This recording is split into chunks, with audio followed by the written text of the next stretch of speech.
Omega with the blue hair. Look at how beautiful he looks. Adam Cole is all elite. And he is in the elite. And Daniel Bryan Danielson is here. This is off the page right now for AEW. What a show tonight. You talk about leaving no stone unturned tonight. Between CM Punk, Ruby Soho, AEW has murdered NXT.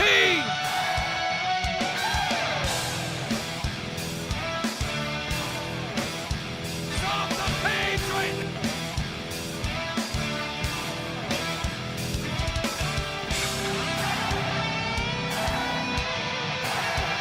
Unbelievable night tonight for AEW. From the beginning of this shit to the end of it, they just about nailed almost everything. It's almost unbelievable. What a phenomenal night.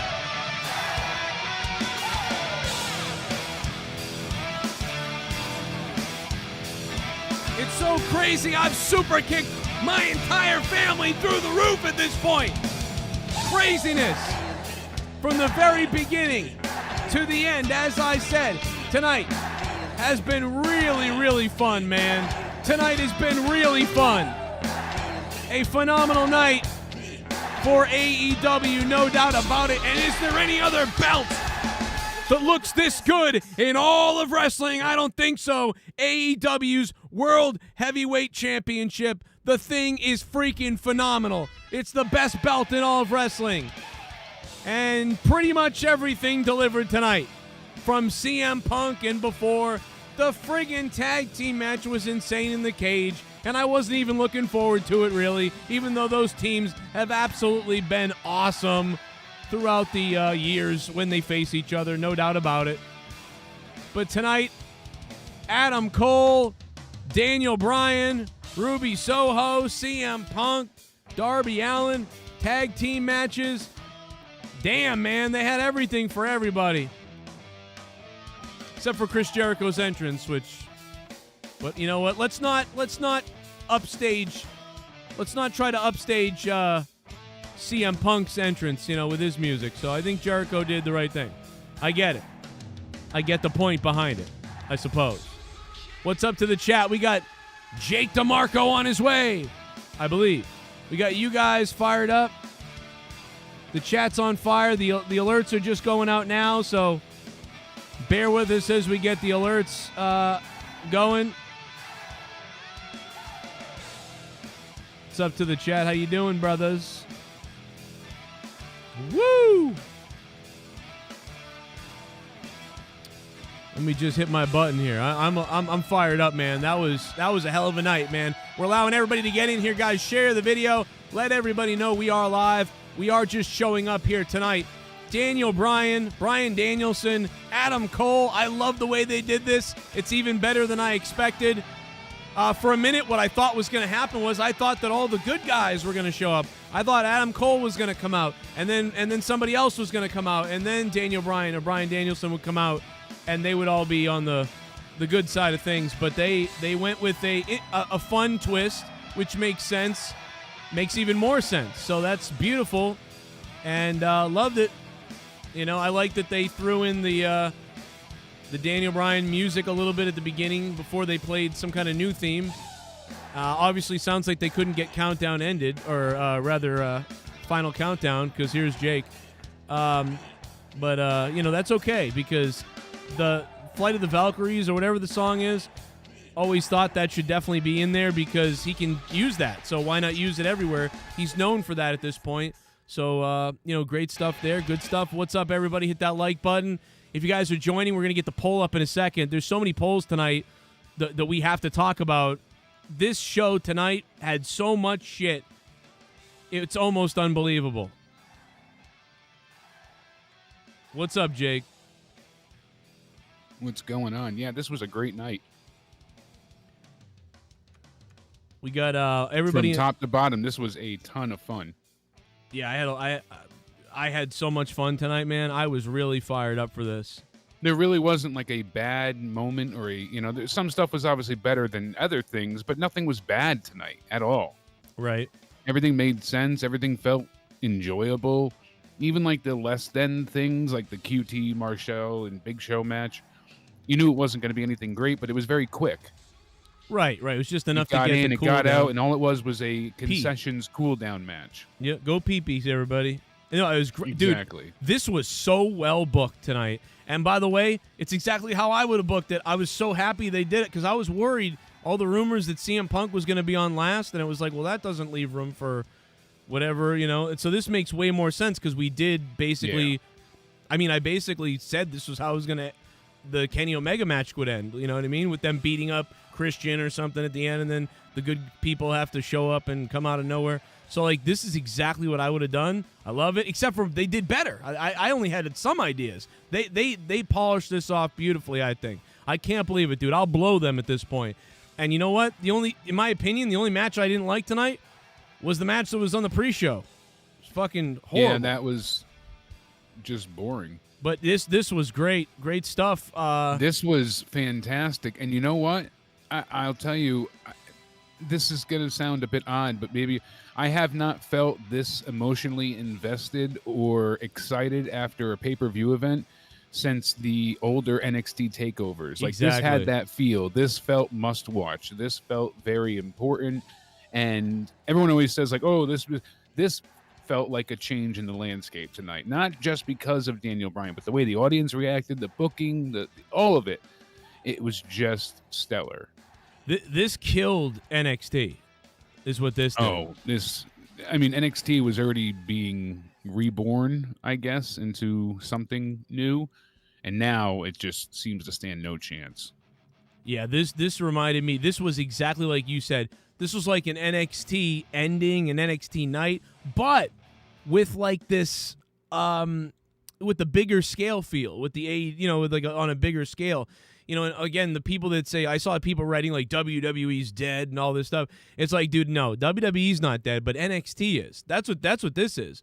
This is the death of NXT. This is this night literally went as you and I called and predicted. I mean, exactly. Not everything. I mean, but just about. I mean, everything. I didn't think Adam Cole would come at this point, but everything else we pretty much laid out. And my point here is predictable is not bad. We usually say with WWE, oh, it's so predictable, but predictability is not a bad thing if it's well executed, if it's fun, if it's still believable. I could suspend my disbelief tonight and get involved in these storylines, even knowing the outcomes. So I thought it was enjoyable still. I'm pretty happy, man. I was already happy. I thought obviously the main event was kind of cooling down. People were getting tired. So like this show really needed this. It needed to be a match that was like, that was a great Kenny Omega match too. That was one of my favorites. Right, yeah. It was. I thought that was damn good with Christian. They killed each other. Christian, the table broke and he hit the hard part of the table. Yeah, the leg came up right into his rib. Yeah, he pulled a Randy Orton and he got fucking it wobbled. Lacerated him slightly. And man, I'll tell you what, take that. Vince McMahon, eat my ass after watching that. Vince McMahon, eat my ass. Okay, after watching that. Like, eat my ass, dude. They did everything. What the fuck wasn't done tonight? This had everything. What wasn't done? It's crazy. And I love the fact that they didn't have the over-the-top hardcore stuff either. They still had blood. They had crazy matches, but they didn't need, like, the death matches or what they did was more than enough in that cage match. And everything else just felt very badass because it felt legitimate. Yeah, I mean, it was the Darby Allin match didn't need weapons and all this crazy interference. It was great just to have them one-on-one. No one interfered. No one on the outside. Just they let them wrestle. I was so happy that that's how that happened for Punk's return. I like that. If it was WWE, it would have been a DQ and 7 people would have ran in. Oh, yeah. Well, thank God that would be awful. Yeah, good thing they didn't. That's what I was, praying wouldn't happen. I didn't think they would do something like that, but you never know. And thankfully, that was not the case. Yeah, no, I joked about them doing that. Like, oh, that would be and we terrible. Still have other people to look forward to arriving. I mean, think about this: Bray Wyatt, right? Buddy Murphy. Well, No, come on. I'm But no. excited for Buddy Murphy. Okay, Hey, all right, weirdo. he's a hell of a wrestler. Joe, he can face Elidolo. 700 votes and counting right now. Best show in a long time is number one. It was okay, 7%. Terrible show. Dude, terrible show, did not watch. It was okay, are like not existent. 88% best show in a long time. Like, that's pretty crazy, man. 733 votes right now that you guys are throwing out there for this show. Adam Cole, love the way he came out, teased like, oh, maybe I'll be against you guys or something. Oh, no, I'm with you, of course. Of course he's with you. Yeah, he starts attacking. He goes, the heel route, and he's back, and now he's part of the elite, and no one could take them down. And you thought that was when Daniel Bryan was going to come out. The crowd is chanting yes. And like I said, predictable, but good. Right. That was the theme of the night. Honestly, it epitomized predictability, but it was okay because it was so excellently well executed. And then Pete Dunne showed up. No, Daniel Bryan kind of looked like Pete Dunne. He did. But, it's okay. It's all good. I was happy with Ruby Soho. How about CM Punk wearing the long pants? That was funny. He probably looked at his legs and was like, these are too small. All right, I'm going to wear pants now. I don't know, but yeah, I did chuckle at the I like it. The lack of trunks, but it's not a bad look. No, I like Punk. I think he looked really good, man. He's like the fine wine type of aging thing. He looks like more of a rough Wolverine. Like, I like it. And also, dude, Darby Allin's dives, as always, fire. Like, some of the stuff in this match was great. I think the match was a little bit of a, oh yeah, let's do this and you do that. All right, let's do that. It was sort of like that. It didn't have the biggest flow, but it built and got better. A lot of matches tonight got better and better. Like Jericho and MJF was dead because what was that intro with the guitar? That was that was really bad. That was like one of the old. There wasn't much bad, but that was bad. I don't even know, like the mic Mixed? monitoring for it or whatever. Like, it was delayed and weird, and the crowd was trying to sing along to it, and that's the actual guitarist for the band too. Right. So. But it just didn't. It was weird right from the beginning, and I was like, "Oh, I hope this doesn't. Yeah. This isn't the whole thing." And then it was. But I thought, well, maybe Jericho saw Boogs, and he was like, "I can do that." That's what I tweeted out. I went, "Hey, it's Rick Boogs," and I hate when Rick Boogs does it. So, I didn't like this either. And I hate the violin with Shinsuke too. I didn't like that either. So, hey, whatever, man. But the bottom line is they got it going halfway through the match, and then the story was wonderful. Like the little. People really were worried that Jericho was going to lose. What about MJF doing the countdown intro? You think it's Jericho, and this is Jericho's last match, and you just, oh, what a troll. I thought that was great. That was good, too. That was great. Like, another great thing. Listen, I'm going to sound like a dick sucker tonight. I'm sorry. I mean, there were things we could criticize. I wish Eddie won, but I'm glad, it was such a damn good match, and we could see more from him and Miro. Because Miro cheated, obviously. He gave him the low blow. Oh, and dude, that was a really good opening match. That was the perfect match. That was such a good match. It was a great match. The crowd is so behind Eddie. They still are. And I'm telling you, the way that they built that entire story leading to the ref blocking the turnbuckle in the beginning, that was so well told. I love that match. Yeah, I really. Where has this Miro been all this time? Yeah, I don't even remember now, but I know the buy-in or the pre-show. I didn't like the buy-in and pre-show match with the Junglesaurus people and everything because I like the music, but I didn't like it because it just felt like everybody was working together to do goofy shit. It just was like a circus act. It was horrible. Yeah, you had best friends with Wheeler Yuta as a stand-in with Jungle Express taking on the Hardy family office. And it wasn't a great match. The faces finally won. Very, just boring match. Jungle Boy got the snare trap on Angelico for the win. About 10 minutes long. Nothing really from it. And then after the match, the Butcher came back and he starts tearing down house and he destroys everybody. And it was like no one gave a shit about the Butcher returning. No one gave a shit about the match itself. And I don't know. It had a lot of silly comedy in it as well because of Orange Cassidy. But really, it was funny because I started laughing to myself. I just said this to you the other day on either Rampage or Dynamite. Last time we saw Orange Cassidy, I'm like, he's always getting his ass kicked. Yeah. All we see is Orange Cassidy at the end of anything. They beat him up. and then he shows up later on in the show. And literally, that's what happened again tonight. He I don't got get destroyed, and then he came out for Statlander's match. Right. Why? Why did he even come out? I don't know. That was dumb too. Yeah. I don't get it.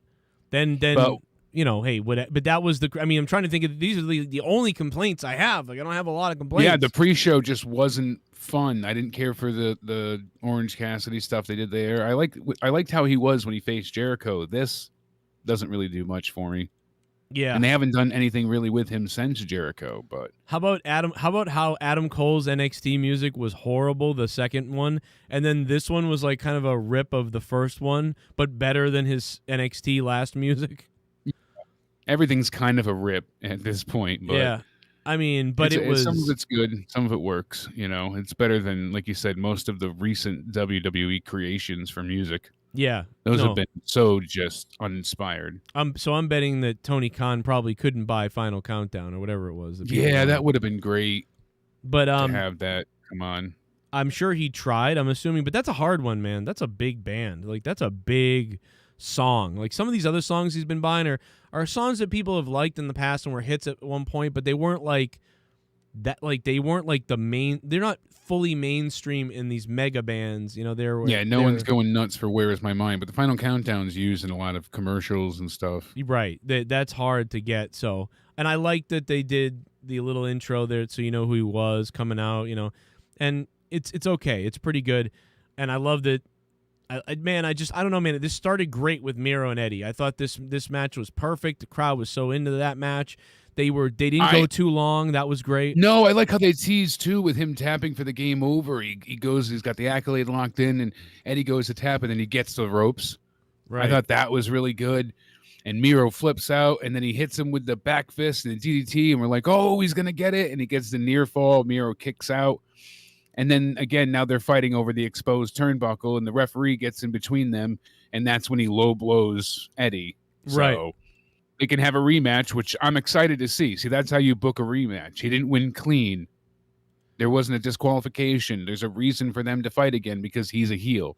And they were even selling shirts for Eddie that said, redeem these nuts. Yeah, the Redeem These Nuts was funny. What's up to Adam Z in the chat? He just subscribed to the channel. Hey, Adam Z, go and tell your sister I want some of that, brother. She just turned 22. Thank you for showing me that picture on Twitter, and thanks for subscribing. 1,121 votes and counting. 87% of you say best show of all time, or best show in a long time, rather. Not all time, Jesus.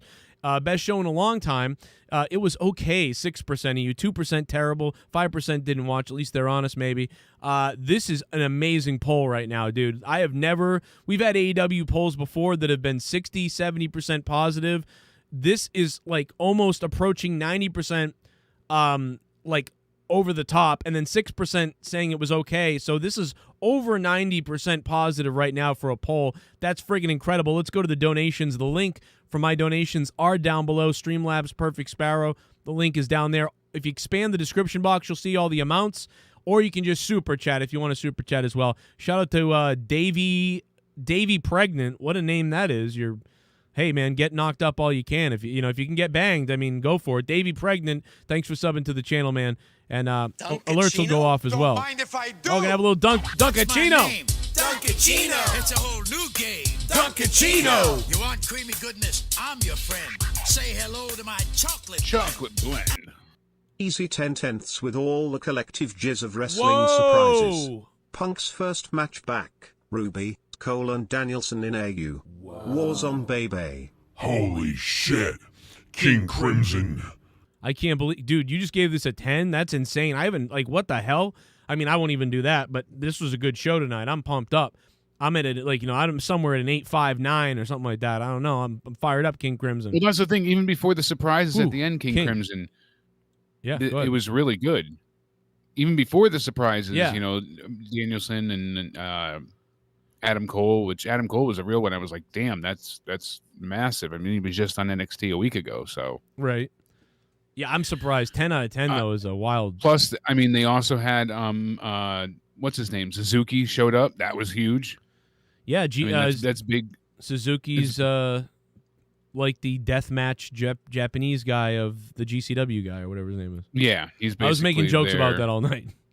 Yeah, they with the Gotch style pile driver. I haven't been on Twitter in like a day and a half, so don't mind me. But Oh no, you didn't get hacked again, did you? no, thankfully not. But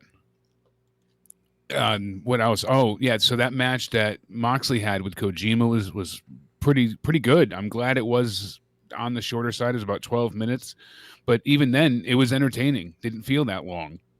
I liked it. Yeah, it was fine. I didn't hate it. I thought people were saying it's going to be the worst match of the night, things like that, and it wasn't. But it wasn't amazing or anything. But it was nice. It was a nice match. It was perfect. Again, and because it was time. the second actual match of the night, you said this too. You know, if they do it early, it'd be better because the crowd will be more into it. Still, they'd still have energy. So this is when they give every match a little something, and that worked out for this match. It needed that audience participation. Yeah. No, it really did. Like, it was great that the crowd was into it. The timing again is perfect. It's all about timing, man. They didn't go any longer than they needed to, and it wasn't too short. It was believably the length it should have been. Like, really well done with the time there. So I would give, first match Eddie Kingston Miro. I thought that was maybe like an 8, or something like that. And I would say this match probably like 7.5 or something like that. So that's good too. So those are those two matches so far. So good. I got a thumbs up at this point. Yeah, so basically, after the match, you see Moxley standing over Kojima. He's calling him crazy, and the crowd all of a sudden sees Suzuki's, entrance happen, and Moxley acts all pissed off, and he's like, I don't want to fight again, basically, and the holy shit chant breaks out, and then Kojima, takes off his jacket, and they just go at each other, and I was like, here we go, this is what's going to happen. So they just start fighting, and that was it.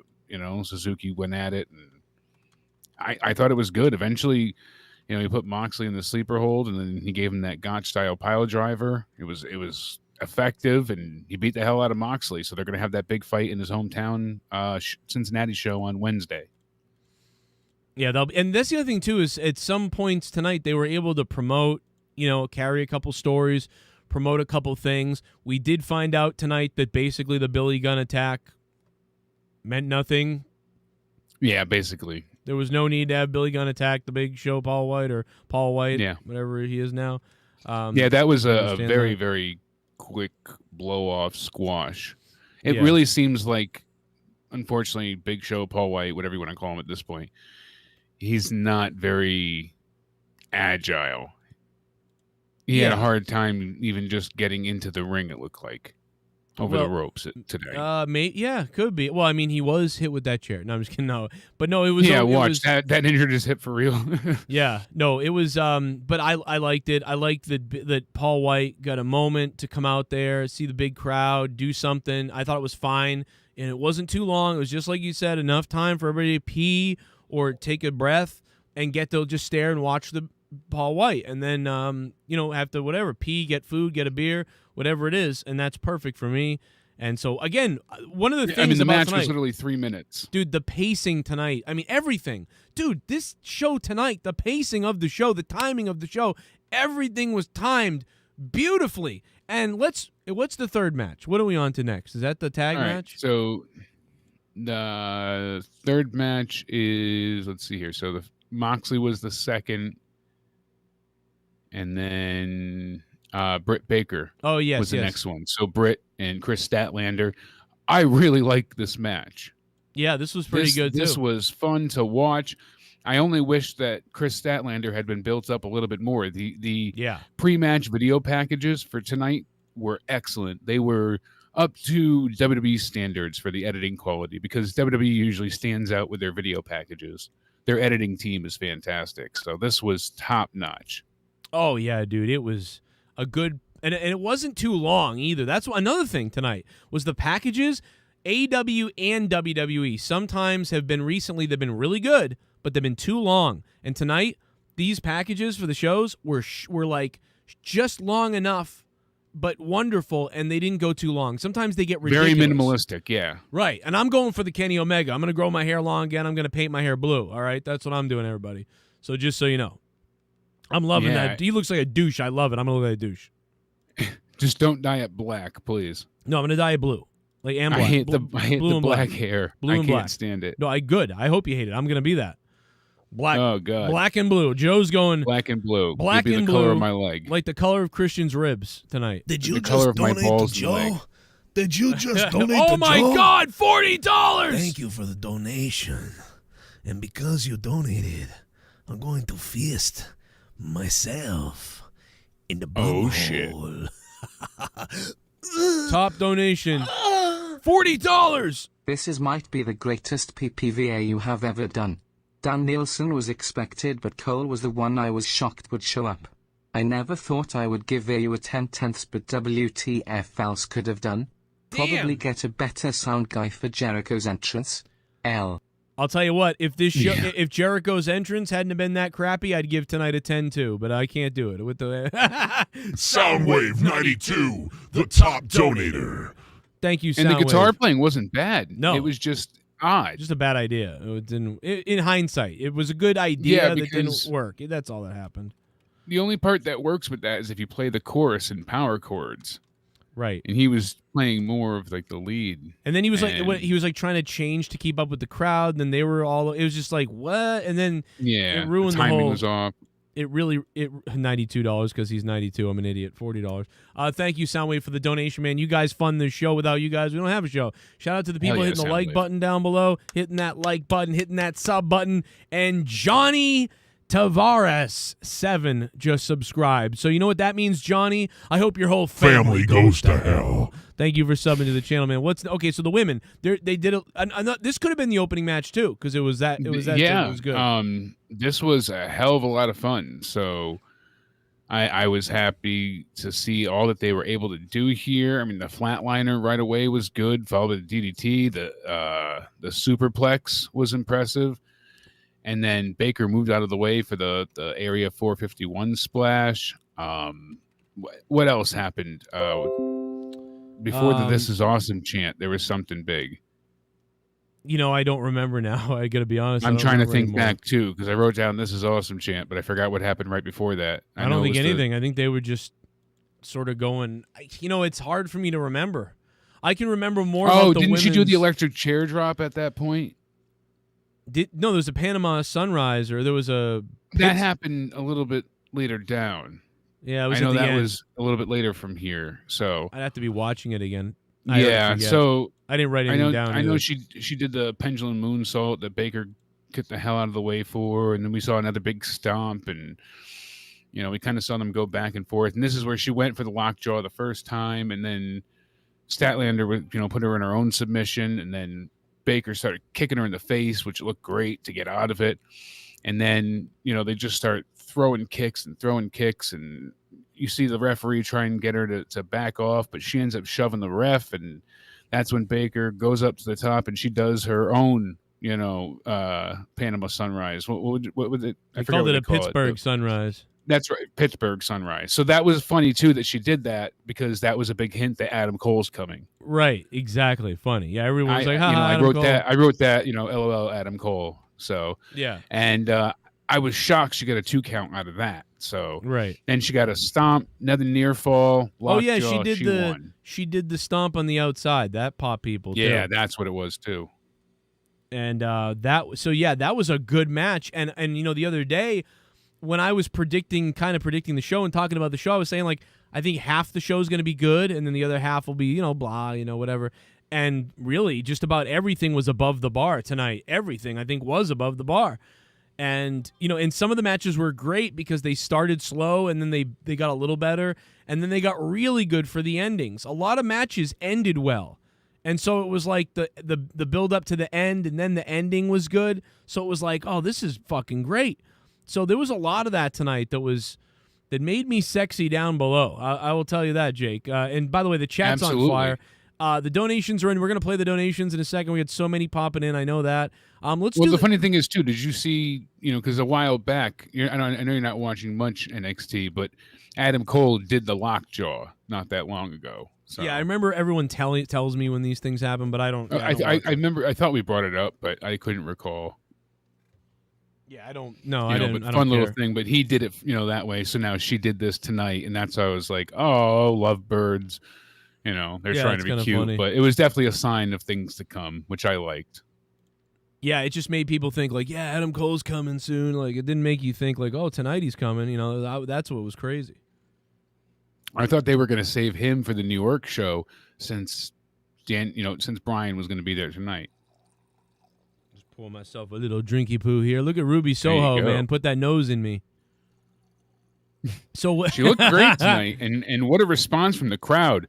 That was louder than any response they got combined in her previous, run. And I was happy she got that much respect. And Thunder Rosa the WWE looked like women. $1 million too. Yeah, Thunder Rosa. Oh my God, bro. We did say, what was the other girl though? We were like, it's gonna come down. Nyla Rose. No, we Thunder thought. Rosa. No, we thought it was either gonna be. We thought it was gonna be Ruby, Thunder, or what's her face, the other girl.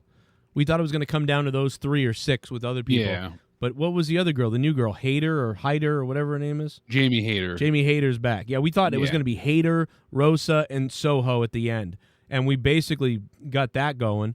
And the women, I just love the way again, Thunder Rosa was so intense in that match. She really helped it by being that intense, man. Her intensity. That's what wrestling is. A lot of the wrestlers don't get that. They throw these weak little punches sometimes, even sometimes Thunder Rosa and them, but like, it's like, dude, it's about intensity. When you're intense, it feels intense. I don't know. Everything she does looks real. That's what I mean. Like, dude, that drop kick to Nyla, she just fucking waffled her. Darby Allin, unlike Jon Moxley not intense when he dives through the ropes. Darby Allin, intense, man. He's like a missile. And anyway, the women did a great job in this match too. Like you said, Britt Baker and Statlander did good. I don't even, wasn't hyped for it at all. Just a good match. Nice match there. 7-5, 8 out of 10, something like that for me. And, man, let's go into the big one. Let's go into the one this one surprised me. Sometimes I really give the Young Bucks, sometimes I really like the Young Bucks. And I go, man, I love that. Sometimes I go, yeah, flip-floppity, dumb, fucking, I don't like it. So it's 50-50 with me and the Young Bucks. And with that cage there, I was like, yeah, I don't know if I'm going to like this, but here we go. Here's the tag match. And I don't think they've had a bad match with the Lucha Brothers that I can remember, because they've just had so many good matches. No, they've always done some crazy shit together. So that's good, and that's the feeling you would think you'd have going into it. And what's funny too? I told you, I said the only thing I could see them doing is Phoenix doing a crossbody onto everybody. Yeah. And that's exactly what he did. And I said, watch, they'll have the spike shoe again. And lo and behold, that's exactly what they went for. Yeah, it was really weird. It was good. See, that's what I mean. Predictable, but yet still entertaining. I said that out loud. I go, there's the shoe. But it was so well done, man. It was like they were It was. And everything, even when they had botches and stuff, I mean, that Penta driver was so brutal looking. Holy hell. Dude. They did everything. I forget who he did it on. I think it was Matt. The balding buck? Yeah, and he went ahead and he did the Penta driver, and he literally, like, his head hit the ground. Yeah. And he skipped across half of the ring. I was like, oh, that hurt. Dude. He landed I know what you're talking on his about. face and then skipped forward. I know what you're talking about. I was thinking you're talking about the package on the outside of the ropes where he kind of landed on his head. But no, you're talking about the destroyer. Yeah, the one off the ropes. Yeah. Oh my God, dude. Yeah, I think I tweeted it out, or I have a video of it, and I said to myself when it happened, I said that may be the most devastating driver or destroyer I've ever seen. Like, that was the most devastating pile driver that I've seen. I'm serious. Like, other than like diving through tables off the top of a cage or something. Dude, that snap, like you said, that snap as he exploded off of it, dude, that was insane. That is the most picturesque looking fucking pile driver, Canadian destroyer I've ever seen. That was unbelievably horrific looking. It looked like he got, like, oh God, it was just so crazy, dude. It was so good. This match got better and better. And then right as you thought they were really going to lose, the crowd exploded when the match didn't end. That's when they rose to that level. We always talk about this. I really love talking about this. I love talking about reaching that crescendo, or whatever you want to call it. That crescendo, was the crescendo. Well, I made it female. One of my favorite moments, it still makes me, it's so stupid, but They're trying to rip the masks off, and there's Callis sounding like he's masturbating on the mic, going, "Yeah, let's see how ugly they are." It just caught me off guard. And then Shivani goes ahead and he's like, "This, you're so full of shit." Yeah, and he yeah. said the way he said it, just like that. I lost it. It was so good between both of them. Oh man, put Don Such Callis. hatred. I love Don Callis when he's on the mic. Much better when Don Callis is on the mic. Let me go to the donations. What do you guys think? By the way, look, holy shit. The poll is on fire right now. What is going to happen with this poll tonight? Because this is nuts. Almost 1,500 votes we're approaching. Best show in a long time, 85%. It was okay, 7%. That's over 90% for basically a thumbs up. That's crazy. More people didn't watch this and said it was terrible. Which, if you didn't watch this, man, you gotta find you like this was good. You, what are you doing? But let's go ahead and play a dono. Shit bomb. Ooh, You become Asher Trasher. a shit bomb. What's up, Asher? What a show. What a show! What a show! Thanks for the $2, man. Dos. I do like that tweet. The way Darby Allin bumps, you'd think AEW has health care. That's a good one. That's crazy. No, the way Darby Allin bumps, you would think that he just doesn't give a shit about his fucking. Yeah. He's like whatever. Oh, you mean he doesn't have a drug problem? I'm on borrowed time. You become Blake Roberts. a shit bomb. What's up, Blake? WWAEW 10/10ths. Damn, another 10. Holy shit, dude. Dude, That's our third, right? I have never seen this many 10 out of 10s tonight. This is crazy. Maybe like some of those early first 10 NXT takeovers, people said like 9 and 8. Yeah. I remember that. That's what I'm saying. It feels like a takeover kind of night in the sense of like how much hype we have and people in the chat going nuts. And I haven't felt this much enjoyment since those early takeovers. What's Yeah. my name? Duncachino. It's a whole new game. Duncachino. You want creamy goodness? I'm your friend. Say hello to my chocolate blend. Now that's an authentic, classic PPV. Oh my God, Johnny! Red Rum! Damn. Wow, talk about an OG coming back. Red Rum Insidious? Holy Johnny shit. Horror. Johnny Horror, I haven't seen you in forever, bro. What the fuck? Holy shit. Thanks for the $5, man. What you been up to? Holy shit. Look at Al Pacino's dick. No, I'm just kidding. Look at that, though. Johnny Horror, good to hear from you. That's crazy. That's an OG. Let's go to a couple more donos. There's a lot of them. There's a lot of donations. Let's be honest. Did you just donate to Joe? Malibu Al. Did you just donate to Joe? Thank you for the donation. I might have to get the shots out and tonight. because you donated, I'm going to fist myself in the bunghole. Whoa. Oh, I'm okay. cool with Bryan Danielson being an AU, but Cole is gonna get lost in the shuffle so damn bad. Like, how is he gonna stand out if he does? Who takes a back seat? Adam Page looks very relevant now and he shouldn't be. I liked the moment, but let's keep it real. Well, I'm not worried about Cole taking a back seat, really.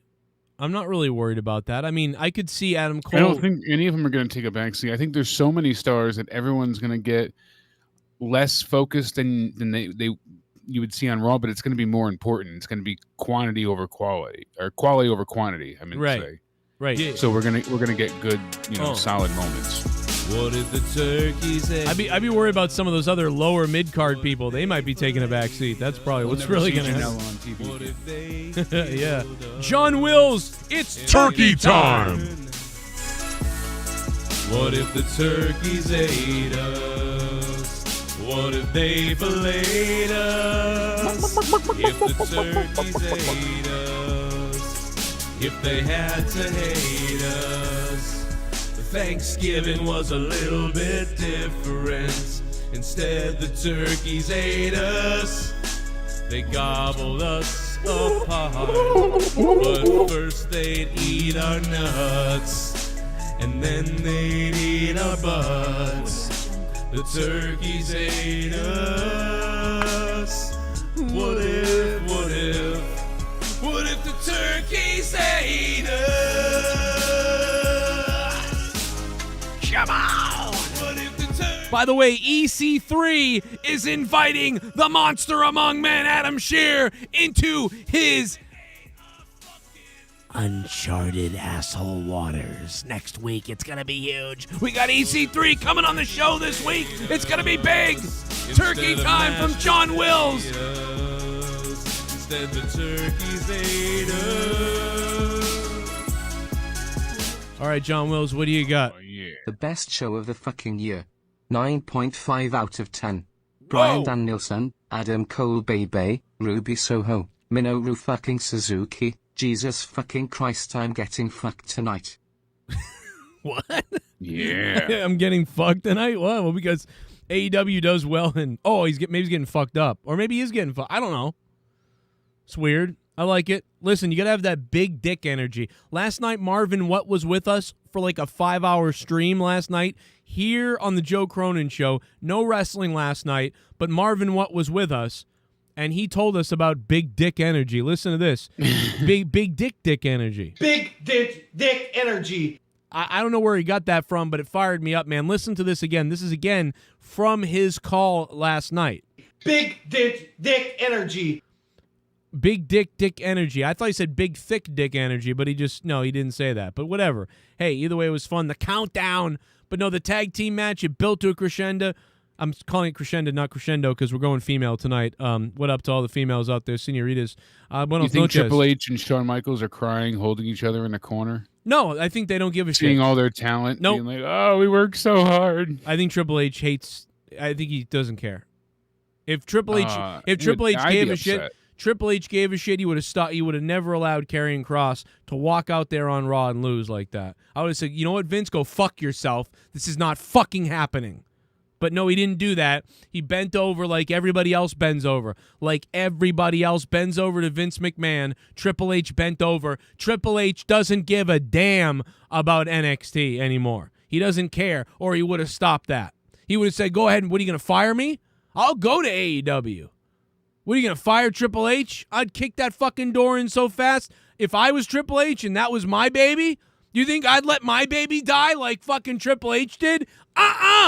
Joe Cronin's taking his money, his billions of dollars, and if I get fired, I'm taking my money and I'm going to go relax. I'll go start another company if I have to. Are you going to stop me, Vince? No, but Triple H didn't do that. He just went, oh, do whatever. No, he's loving it. Triple H doesn't give a shit. He doesn't, because if he did, you wouldn't let that happen. So there's my rant. Think? No, Triple H don't give a shit. Thanks, Vince. May I have another? That's what Triple H said. Thanks for the money. That's all I don't care.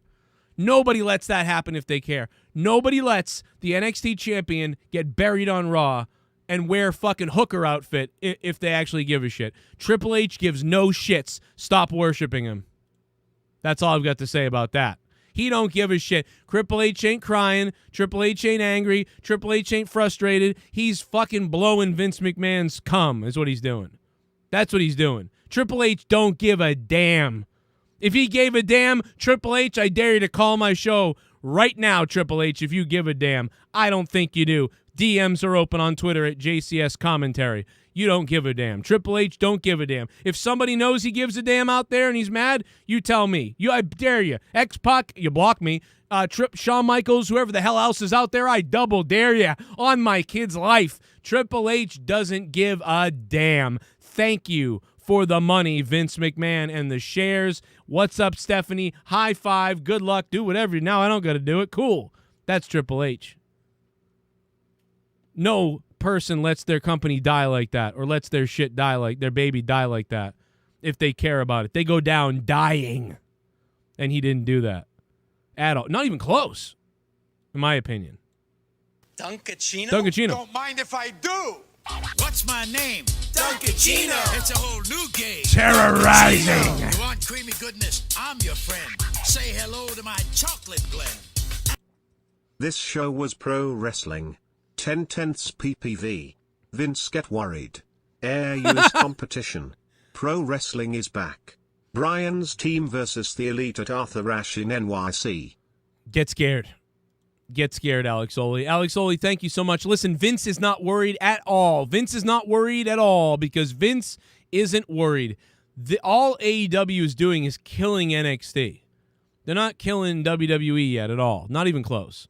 They're just killing NXT. No, of course not, but it's fun to joke about. So. It is fun to joke about, yeah. I mean, listen, I wish WWE would get better. This was fire tonight. I'm thinking a 9. I'm serious. This had variations of everything. First, we have the opening match. There was a nice opening wrestling match with a little bit of a story. Guy cheats to win, the bad guy. A little bit over the top with the referee shit, but whatever. The women, and then they have a nice match. And Moxley has a nice match again, well timed, good pace. The crowd's into everything. Then the tag team match happens in this cage, man. And this match just, dude. At one point towards the end, Jake, didn't the tag team match with the Lucha Brothers? First of all, at one point it looked like a goddamn ninja movie at the very end. And normally I know some people don't like that. I don't like that. And Jim Cornette certainly doesn't. But at one point it really did. It turned into an insane fucking like Ninja Turtles. I don't remember the last time I saw people doing spin kicks, up kicks, jump kick, this, that, and the other thing.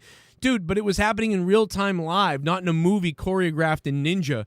Like, and then not only did the Lucha Brothers win, but the moment where they kicked out at the very last second when the crowd thought, oh, this is over, fuck. And then when they kicked out, the crowd went, ah! And then that's when the crowd came alive again to another level. Brought this match from a 7 or for a 7 or 8 to a fucking 9 or a 9-5 or something. And that exploded things for the rest of the match. And then when they win the match, the interaction with the children really fucking tugged at my heart, bro. And I ain't no bitch. Some of this stuff, even Triple Mania, when that guy had his daughter in the ring at the end, I was laughing, okay? But this was so genuine. Penta's bleeding. People are bleeding. Everybody's busted up. They go out there. And then he's consoling his children, and it was emotional. That was good. That was damn good, man. It just kept fucking... Are there any more layers you could possibly paint on this fucking match? And I normally, sometimes, don't like Young Bucks matches. Sometimes. But this was... Not only was this a thumbs up, I will watch this match again. Absolutely. Which is... There's a lot of that tonight. But I don't know, man. I think I give that... dude, that might be the match of the night, maybe. Probably it is the match of the night, I think. And I did not go in looking forward to it that much. Other than, listen, Lucha Brothers and Young Bucks, I already saw them have all their battles. I don't think they're going to be able to do another one. Was there a TLC 3? Because I tweeted out, this reminded me, this was like TLC 3, except they didn't have TLC at all. In WWE, there was several of them, but yeah, it was like, dude, those first the two TLCs that are good in WWE, and then after that, they all just kind of blend together as nothing. Whatever. Well, what was it? The fourth one with Benoit and Jericho. That one's hardly ever talked about, but that one was really good still too. Okay, I don't remember it. Maybe that was the third one. It was on SmackDown, I believe, and that one was really good. Well, and we did mention it. I brought this up, funny enough, to you. Out of nowhere, saying how Adam Cole did not want to get rid of his Twitch. Yeah. And he just said on the media call that was his deciding factor. That's hilarious. I mean, he tweeted Smith it Negan out. Smith Negan was also saying how it was his deciding factor in him not re-signing with WWE. I mean, it does sound a little petty and stupid, but right. Man, that's fucking hilarious. Thanks, Twitch. Is that what you wrote? Somebody wrote that. Was that you that wrote that? Somebody on Twitter wrote, thanks, Twitch. I thought that was really fucking funny. Thanks, Twitch. It is funny. Hey, AEW got that. Now, how long till AEW takes away, it takes away their Twitch options or third-party stuff? That would be hilarious. Oh, we have to do it too now. Everybody got big now that we got CM Punk and Bryan and all this stuff. Wow. And you know what? All night. Like Sid says, every single wrestler under the contract needs to leave the company when their current deals expire. Yeah, unless WWE starts changing things for the wrestlers. Absolutely. That will send a message. By the way, this whole show, Bullfrog was DMing me over and over again. I'm done with my brother and my family kicked me out of my something. I don't know. Yeah. I told him to die, and that's all I said. Well, he told me to answer his call or he's going to shoot himself, so... Oh, no, that's nice. Well, maybe you can... Shit, right. Mom! So I sent him a gif of someone shooting himself. A shit bomb. I'm compassionate. RIP Sports Entertainment, long live pro wrestling. A round of applause to TK's Coke dealer. Thank you, Gavan. Like, what's Yeah. up? Tony Khan's had no sleep this week, that's for sure. Dude, Tony Khan's on Adderall this week. He must have been so excited knowing all, like he geeks out normally. Yeah. Now knowing all this is happening tonight, I would have been going insane myself. And he doesn't like freak out like this, but what I notice about Tony Khan is his eyes just get big, like huge. Like his eyes just start bulging out of his head. So the Nevermore 80, thank you for subbing to the channel, man. What's going on? We're having beers. We're gonna be drinking. I'm gonna be doing crazy shit on YouTube tonight. The longest running, I believe, I am the longest running post-show wrestling live stream ever. I believe. I don't think there's anybody else. So welcome to the channel since 2012. La Paris Crazy, thank you for 9 subbing to the years. channel. What's going on? We're getting wet. It's a good time. It's a good night. Deftones. Yeah!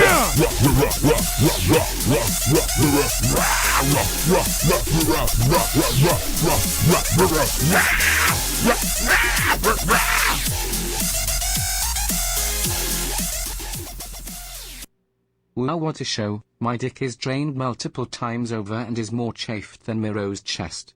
Cage match was match of the night for me. How do you feel the new signings needing to be pushed to gain casual fans and putting the OGs of AU on the back burner? How do I feel about putting the OGs of AEW? Yeah, see, that's the thing that is a little bit sad. You see that. I mean, there's no bigger example of that than somebody like maybe Joey Janela. You know, remember when this show thing started, Joey Janela was like a main featured thing. And it's just like, see you later. And, you know, and went to the other guy, the goth hardcore guy. I know he got Me Too'd or whatever. But, you know, just all those people who started when AEW started, when you think about how small it was. And now there's just these big boys are showing up. Or not even big boys, but just people that have been watched by 2 or 3 million people before are showing up into your place where you've been watched by about 1.2 million people or less. And, you know, it is a little sad for some of those people. Like, you're probably happy Punk comes in, right? You're happy one big name comes in. You're happy once in a while when a big name might show up or whatever, Jericho. But now if you're in the back and you're kind of a lower end star, you're like, oh, shit, like, this is not good for me. Like, my shine's kind of going away. So maybe there will be a place for a lot of those type of people if they go to NXT. So there is room for people in AEW to start jumping ship to NXT, which is what NXT needs. But, you know, again, like I said, I think NXT's in trouble. It's not WWE that's in trouble, really. It's NXT. Because WWE won't care. They're just making tons of money. They don't give a shit. But NXT needed a lot of this shit to survive. So it is what it is. Oh, shit. Happy birthday to Shell. It's Shell's freaking birthday, apparently. We all missed it. Stop punching my cock! That's all I got! Stop punching my cock! Stop punching my cock! Oh my god! Stop punching my lung! Oh my god! Stop punching my cock! Oh my god, stop it! Best show in a very long time. Woo! 9/10. Sorry I can't stand Nyla Ho's beast match of the night for me. Lucha Brothers win. What more could you want? Punk, Jericho, Ruby, Adam Cole, Bebe and Bryan Danielson. OMG, is it Wednesday yet? Oh, and suck IT. Oh, and suck it, Vince. Thank you, Shell. Yeah, that's the big thing. Dude, are you guys fucking fired up for Wednesday? Are you kidding me? Wednesday night, AEW Dynamite? Are you serious? Are you ready? This is going to be nuts. Like, dude, there's so much now. So it's like the pay-per-view ends, and then you got Wednesday. Jake, there's the possibility that, you know, we talked about the ratings and how we've been a little disappointed, a little bit. This should be massive on Wednesday. Exactly, and that's why it's like, dude, what if this Wednesday could do a 1.2 or a 1.3? Now you have Moxley's homecoming. You have Suzuki being there against Moxley. So, you know, it's a pretty big match. And then you've got, obviously, the new tag champs. Like Alex said, You know, they were going to go ahead and offer a mask versus hair match, so that's pretty cool. They mentioned that in the media skirm. And Where is the post-media thing going on right now so we can listen to it? That was on YouTube, I believe. I don't see it. Anybody know? Oh, okay. I don't see it. Usually they have it on their YouTube channel. No, I'm not hearing it. I'm multitasking too much. No, I don't see it. No. I mean, you let me know if you see it later, but I don't see it right now. Let me see if Cyclops. But 1.5 would be great. Cyclops is playing it. 1.5 would be incredible. Kind of now expanded beyond, just where you were at. Let's hear a little bit from Tony Khan. State of the women's revolution in pro wrestling right now.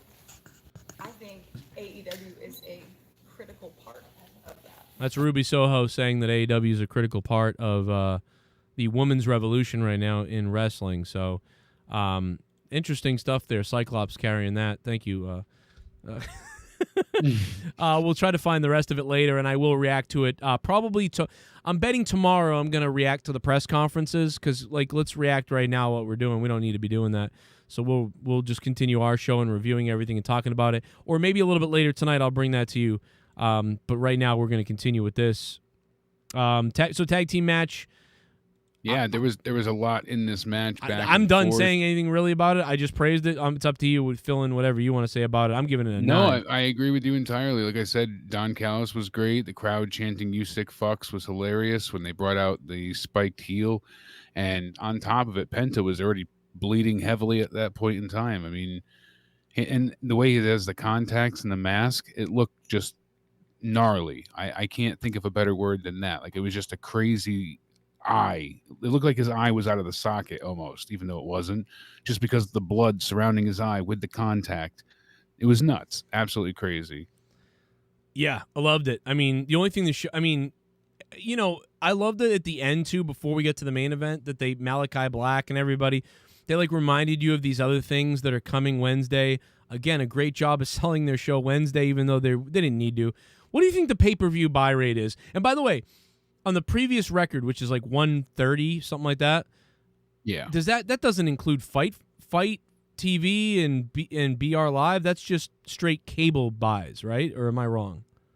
Or you may not know either. I thought it included everything, but I thought it was total buys. Really? So that includes Fight TV, BR Live, and cable buys?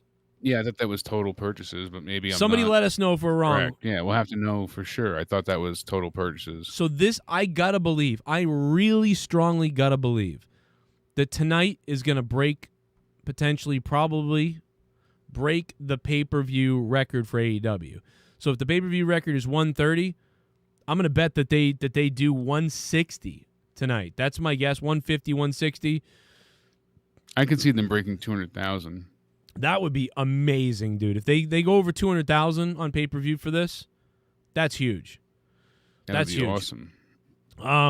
That would be really big. But I would take just any increase. Any increase is really good to me. I would hope for 20,000 or that'd be wonderful. So that's something to watch. We've seen the T-shirt sales, the ratings. They really haven't moved too much, but I would like to see those pay-per-view buys blow up, and then hopefully the record in ratings is this Wednesday.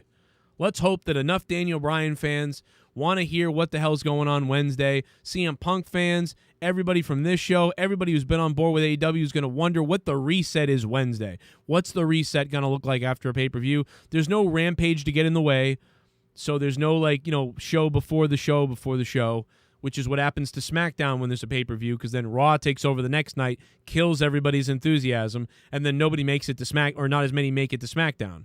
So right now it's pay-per-view, Wednesday. What's going on Wednesday? We got to hear what happens.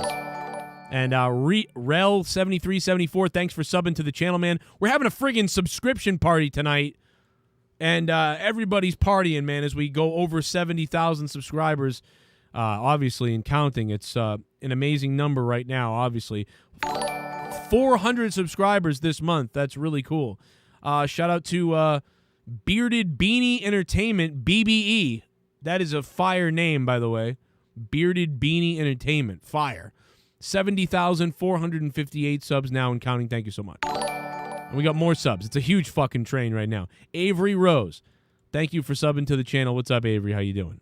Appreciate that, man. We're going to let the donos run. I want to hear what you guys have to say. Me and Jake are sitting back. We're going to react to your donations and all the support you guys are giving. Thank you so much for that. It's insane. Super Cell Chaser. That could mean so many different things. Like, there are so many things that could mean, and I won't even say it. But there are so many things that could mean. It's almost unbelievable. Punk's telling you that it's time to go to sleep, brother. Time to go to sleep. Brandon Lamb, thank you for subbing, man. What would you give this? I'm giving it a 9 out of 10, the tag match, Jake. What are you giving it? Yeah, I'm at like an 8.5. Woo! There was a few kickouts, not in the sense of like just like every match has many kickouts, but with this one, there was a few moments. AEW that pretty should have much not been completed shot their roster.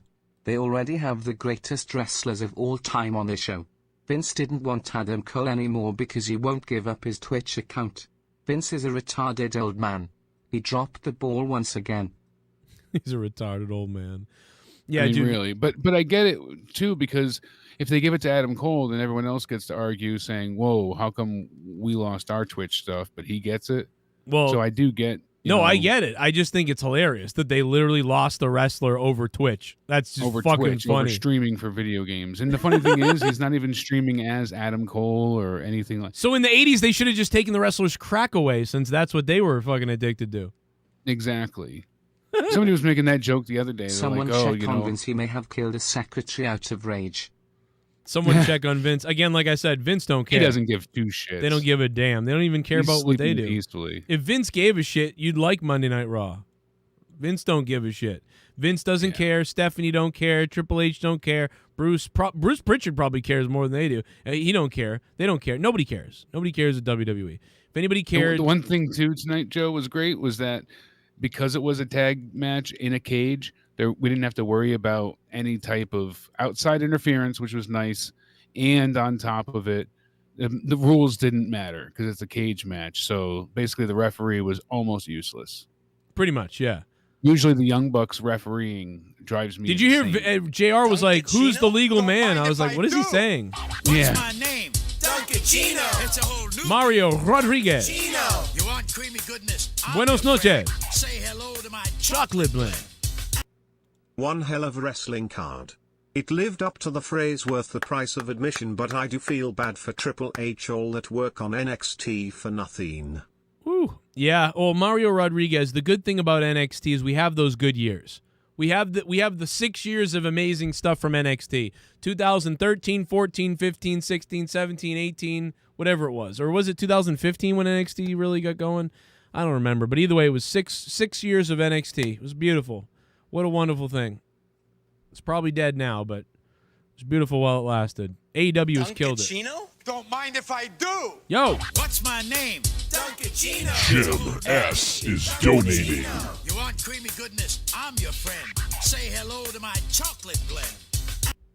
Best PPV in ages, and guess who didn't get it? This always happens when I skip PPVs. Oh, Jim, are you serious? Man, we couldn't have told you this was going to be good. Like, we couldn't have told you guys enough all week how good it was going to be. I even put out my fucking link for Fight TV so you guys could buy it. Hopefully I made a couple bucks. I hope I did. I mean, God, I'm out of money. I mean, not now because you guys are donating like crazy. You know what I mean? And Sith Negan, we got to give it up for Sith Negan, man, who funded the show all month. Don't mind if I do. Including Shell and D. Welsh.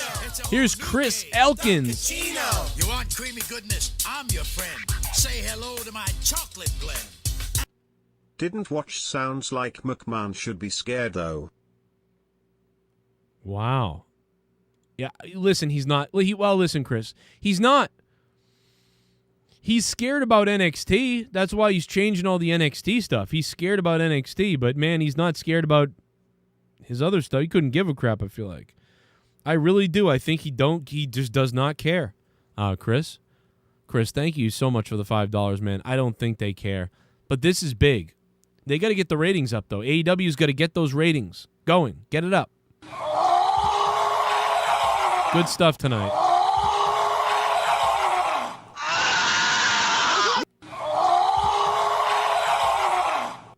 How about Kenny Omega slipping on his rear toe lol? Yeah.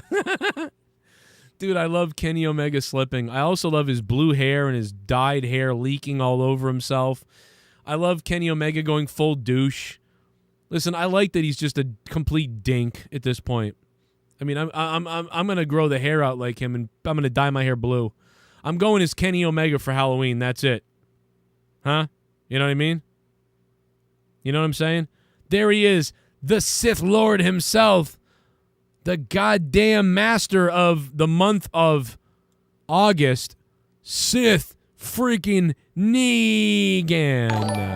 Thank you, Sith Negan. What up, Aaron Pelicans? Thank you for subbing to the channel, Aaron, and appreciate that dono. And shout out to all the $25 producers, man. We have so many people who are in the $25 spot right now. It's almost unbelievable. The $25 producers, there they are. Sith Negan, the top dog, Nikki J, Matt Rossmeyer. And what the hell is this?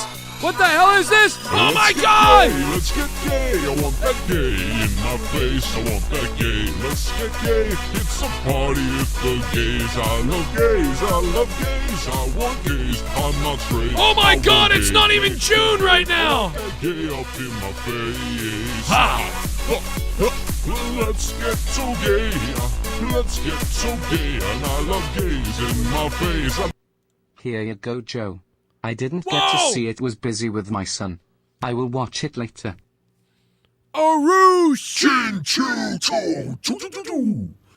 Arush and chew. Hey, man, listen. I hope you watch it later, Aru. It's good, man. Maybe I should send you my shit. Oh, my God, bro. Holy shit. Arush and chew, thank you, man. How's the little one doing, man? Now that I have 3, I'm just spoiled on the whole thing. You know what I mean? But I'm sure you're having a blast at that age. I miss that age. You know, as you can see from the other night when I showed my daughter and my kids when they were younger. Have fun with the kid, man. This is the best time. That's crazy. Thank you, man. Shit bum. Thank you, Aru. 69. Acknowledge Botch Club. Acknowledge the Wrestle Daily. Ladies and gentlemen, are you on Instagram? Are you on TikTok?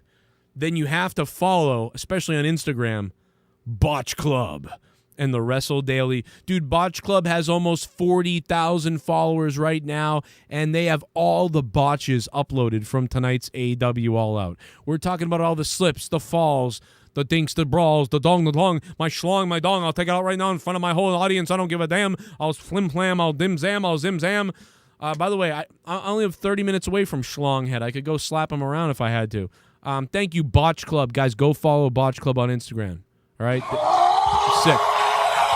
Zach, what up? What up?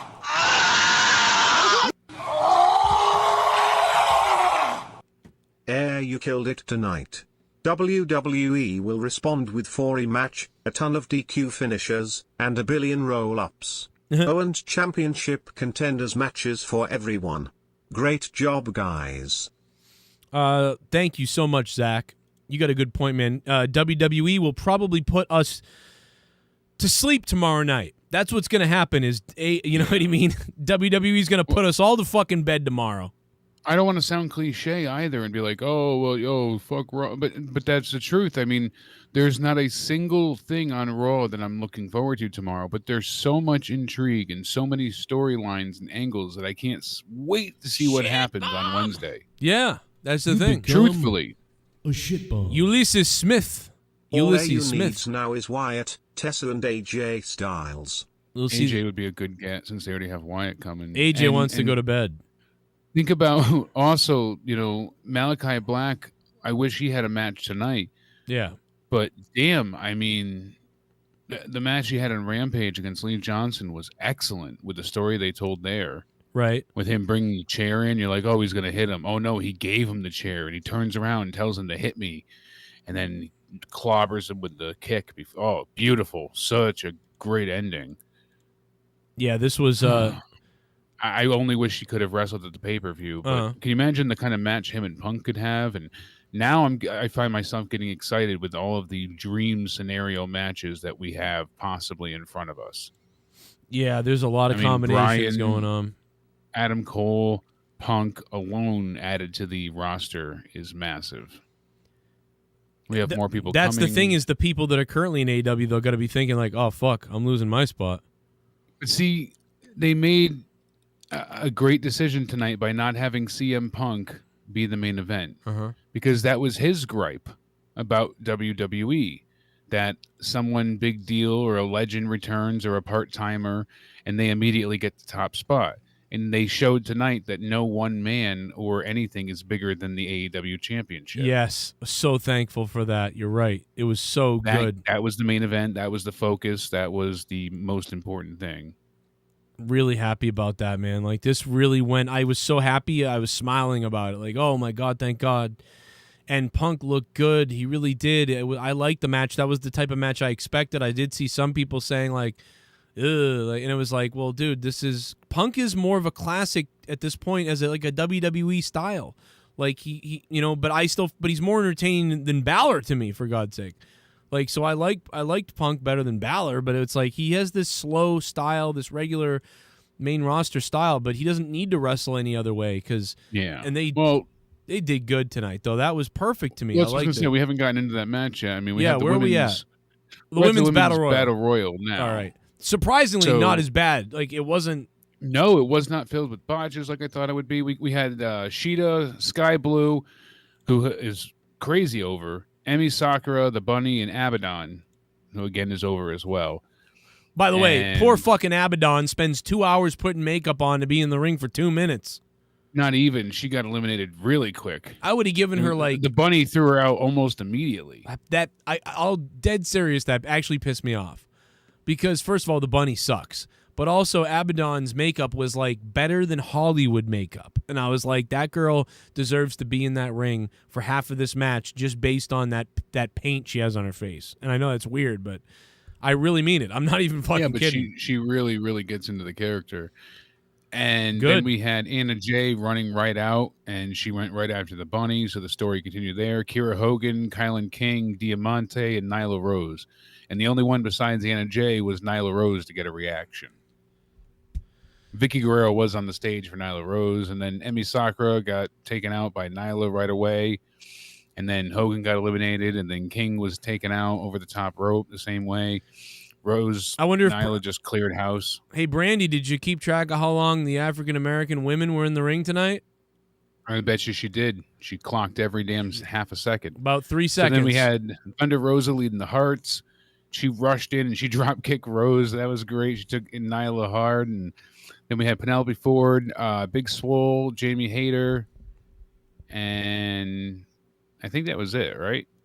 For that one. And then Riho was out. I didn't even, dude. I didn't see how Riho. I'm sorry. eliminated, I saw Riho come down.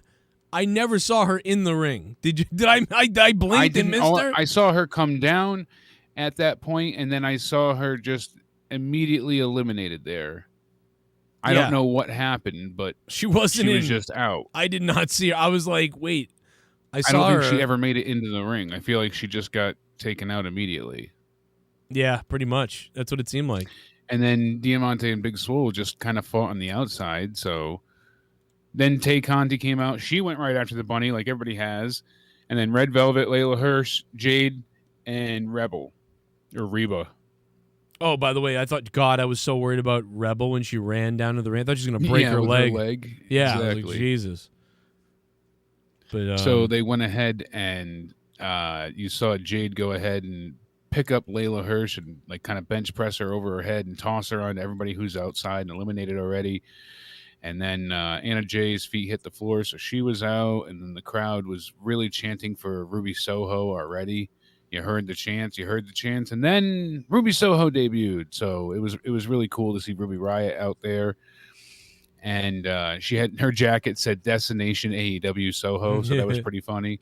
And then you got a huge chant for her, Ruby Soho, as well there, and a hell of an ending. They started taking the crap to each other and really laying it on thick.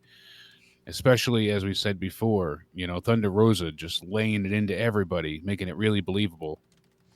Yeah, it was, dude. I was so happy to see those women. Thunder Rosa and Ruby were perfect to end it. Yeah, man. they Thunder Rosa boots off, Nyla Rose. So now it's down to Ruby and Rosa, and they again, they trade big chops, and just. A lot of WWE women are going to be fired in the morning for tweeting about this all night, by the way. Oh, I know. I know they're trying to give her support, but I'm surprised they're doing that. Didn't they tell them not to? I thought they told them like to stop doing that or something. They did a while back, so that's why I said I'm surprised they did that. They're in trouble now. It was great that it came down to these two. It was 22 minutes in total, but it was perfectly timed because the way they spaced out a 3.5 minute, time between surprises gave everybody a chance to be quickly involved in the match. Some more so than others, obviously, but that's always how Rumbles work. So right. This one was good though. I like the entrance coming out 5 at a time. Yeah. And then you have a break, 5 more, you get a break. And it worked well to have the surprise at the end, even though it wasn't a surprise, but it was still a good moment. Yeah, it's weird. Again, like everybody was sort of like we kind of knew all these people were coming. The real only surprise kind of was Adam Cole being here this early, but it was just the doubt that they had in your mind, even though you knew, and then you just wanted to be excited, man, and people were excited. And it wasn't just, people are showing up, things are exciting because people show up. The matches delivered. Those things delivered. Those things were exciting. Everything landed tonight. Like, for me and for a lot of people. Absolutely. And that's the thing. The surprises were good. The matches, the wrestling was really good. The stories were good. The few promos that we had, the intro and segment packages were really good. Like, everything was just excellently delivered. And really, really, just paced and timed well. Nothing overstayed its welcome. There was no 35-minute match. The main event started to feel at the very end a little bit long, but even that was only about 21 minutes in total. So, yeah, it was perfectly timed. Again, like it was like, the timing was so well. The pace of this show, like I don't know who timed and paced. Probably Tony Khan and a couple other people. Man, hat is off huge. This show couldn't have been timed. And the wrestlers just knowing when to go home or whatever, making the calls, the referees, everybody, whatever. Like, I just can't say enough for the execution of everything tonight. This was a really, really good show. However you want to write it, however you want to say it. I don't blow people this much in a while. I haven't blown anybody this much in a long time. It's like CM Punk saying it's fun again. It's like I don't think I've sucked ass this hard since probably the first 10 or 15 NXT takeovers, especially the first few. This is one of the best wrestling shows in the last 10 years for sure. This is like one of the best wrestling shows last 10, 20 years. Yeah. Or 10 years. It really was. This is the best AEW show that they've had yet. Oh, and I love it because honestly, for me, I feel like they killed it and totally knocked it out of the park. Oh, when you sent me that message on Facebook, I thought you were talking about a wrestler tonight. Oh, I'm like, who did that? Like, it's actually worse because it's her. We almost wish. Well, she didn't break anything, though. That's good. Yeah, exactly, but not really. We'll find out. That sucks, but it's. I was like, what's Britt Baker injured again? So it's always her. Nyla Rose didn't get her hands on her this time. Nyla Rose drives me nuts. I don't know why. I'm sorry. No, but still better than Nia Jax. Better than Nia Jax. Yep. But that's about it. So one of the best then we had Jericho I've and ever MJF. seen. The best tag team match I've ever seen with a great entrance for Lucha Brothers. CM Punk looks great. And Adam Cole, Bebe and DB made this a night to remember forever. WWE is in trouble. AU. What up, Demonte24? What's up, man? Those are great points. And yeah, good point about the Lucha Brothers entrance. Even though we said we loved the match and we talked about it a few minutes ago, I kind of left out the kind of pretty cool intro that they got, that the commentators also mentioned. So that was cool as well. Yeah, that was badass as well. But yeah, let's take us in. I think I might have left the donos on, but yeah, no, let's hear another dono. I think if it doesn't play, then we can go on. But I think I'm not optimistic that Jade's carpet doesn't match drapes. Adam and Britt having Chicago balls deep dish now. She's checking his cavity. Vince, eat my ass after Joe. WWE roster is Roman and a queef. Bucks lost to go shoot gay porn. You think they're going to shoot some interesting videos, huh? I think so. They're going to be doing something good. Oh, that could be what that they are. They are dressed that way. Hannibal Hepatitis Hotel. That's really not funny. I really did have hepatitis, and Triple H didn't want to hire me because he was afraid I would give one of his wrestlers my hepatitis C. But Abdullah gave it to me. Bomb! Thank you. You become Thank you, Hannibal. a shit bomb. Much love. Everything was good. How could it not be a 10/10ths? The Bark Dog. Well, because Jericho's entrance theme didn't work out very well. So, sorry, Bark Dog. I know it was quick and done and over with fast, but Big Show's match shouldn't have happened either. I mean, really. No, I know they needed something to kill the crowd It had to happen, down, though. but, That's the thing. They had to do something. That's what I'm saying. Like, at least it was very, very short. So, but he's not really mobile anymore. Poor guy. Well, it's the Big Slow. No, I was happy. Some things never change. You know what though? I was happy for it because I was smiled to see Paul White, and then he just did a quick thing, and it was over, and he gave people in the arena time to pee, poo, and whatever, and grab food, and then people at home could go run. I even could run to go pee pee, and so thank you. And I got to see Paul White step over the rope, and then at the end he dove under it because couldn't make it over or something. I don't know. Yeah, his hip was bothering him again. He couldn't manage it. You know, so I'm fine with it. It was so quick that it's not a big deal. It's obviously the worst match of the night. Obviously the worst thing of the main card. But no one had high expectations for it either. And I know you picked that to be the worst match of the night. And I then, when I was picking the other night, we were joking. I was saying either the women's, and then I ended up, I think, going with that match, I believe. Somebody correct me if I'm wrong. But so pretty much people thought this was going to be the way it was. So that's not bad. The women's matches were better. That's good. Like, what's the second worst match of the night? If you had to rate everything, I don't. I'd probably. I don't even know at this point. I think I mean, they're good. They're all, other than Paul White's match. I'm giving all the matches an above a 6, so it's all good. So I'd probably put like Moxley's match after that because I think I enjoyed the women's battle royal quite a little bit more, and then I enjoyed the match with Britt Baker more. So I probably would put Moxley, I think, potentially at that spot. But even the Moxley match, I think, is a 6.5 or 7 or a 7.5. So I'd probably give it a 7. So yeah, that's not a bad thing because they're just so good. But the QT match with Paul White is probably about a 3 out of 10 or 2. It's not good, but it did what it had to do to delay us. Before the main event, Terror Schism. Holy shit!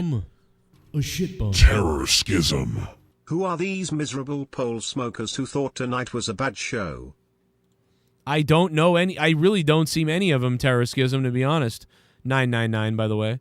I mean, dude, look at the votes on the poll. On this poll, look at this fucking poll. 1,800 votes, dude. We got 90% thumbs up here.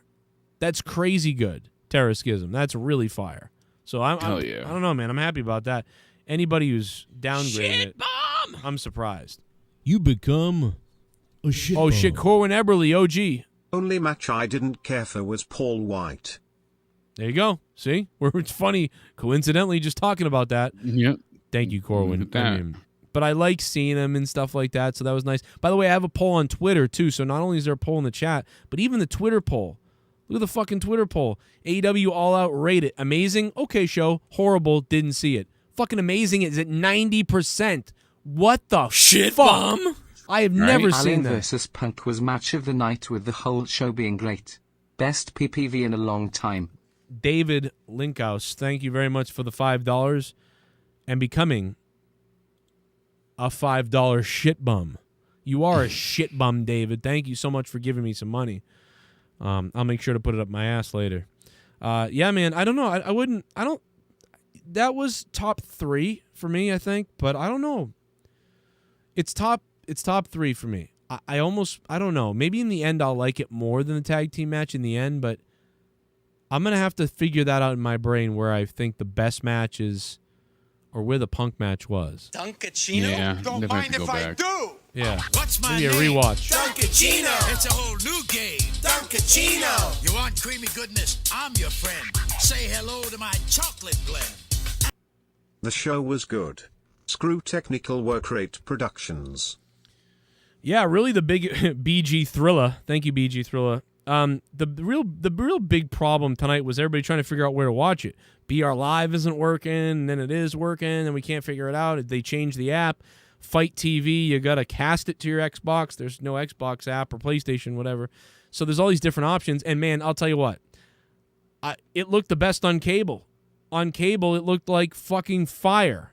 But on these other things, it never looks good streaming as good. It looks good, but it doesn't look... It just can't look. Yeah. You become Buy it on pay-per-view a shitbomb. if you can, because it looks amazing. Blondes means Vince is all biz from the waist up.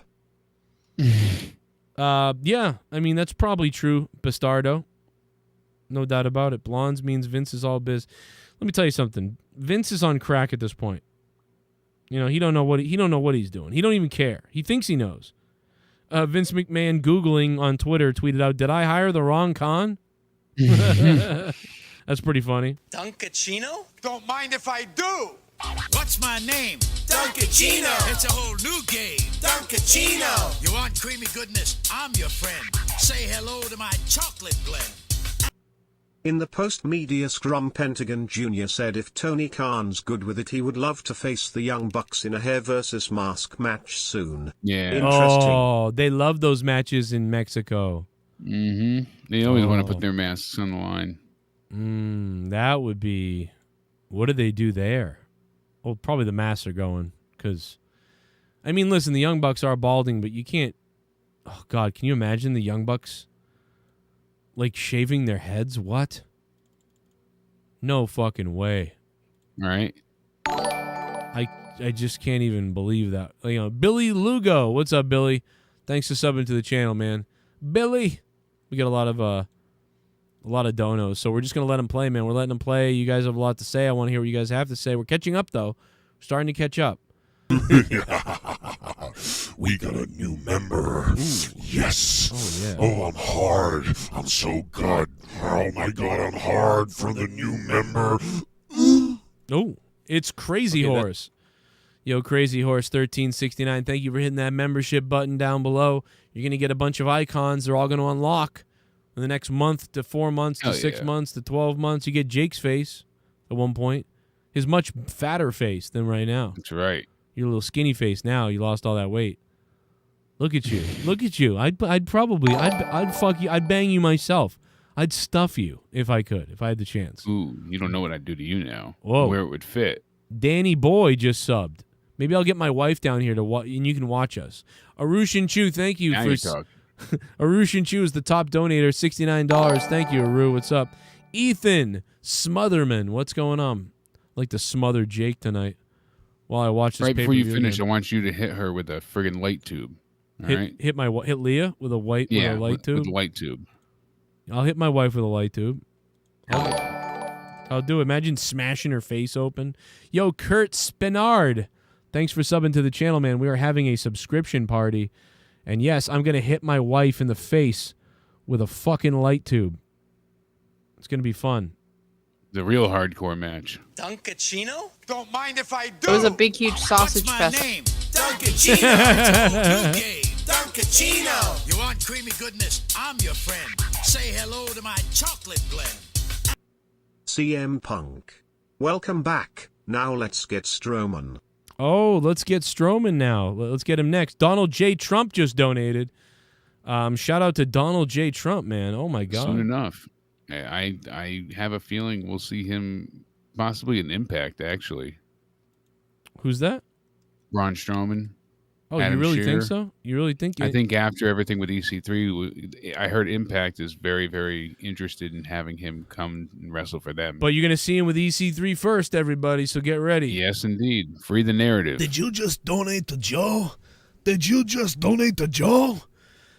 Thank you for the donation. And because you donated, I'm going to fist myself. I'm going to hit my wife in the face. bunghole. Imagine her. Just wham, Leah. I'm taking Leah out. Boom. Omega, Miro, Punk, Pack, Brian, Cole, Cody, Darby, Jungle Boy, Orange, Jericho, Christian, MJF, Mox, Hangman, Andrade, Black, Eddie, Archer. This is an issue that no one wants to admit. Who is gonna get upset? Wait a minute. What do you say? Well, let me read what he said. This is a issue that no one wants to admit. Who is gonna get upset now?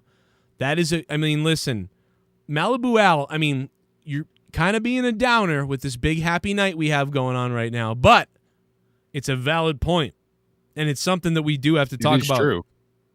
Yep, some people are going to start to feel left out eventually, and they're going to start to be like, "Oh, they're not offering me more, or they're paying me per appearance." Or we already know this. Like Team Taz is barely seen now, and Brian Cage, Lance Archer, and Jake the Snake. Who else? Well, Lance Archer got a mini push recently, but you're right. Listen, again, Jake, this just means that, I mean, NXT, isn't NXT probably looking at Lance Archer, you know what I mean? That's a big guy that they could hire. So that would be someone I bet you they would be interested in now. So there is about to be a little bit of a jump ship eventually the other way. I could see that happening because they're not going to keep. I know they said once the pandemic's up, then they're going to let people go.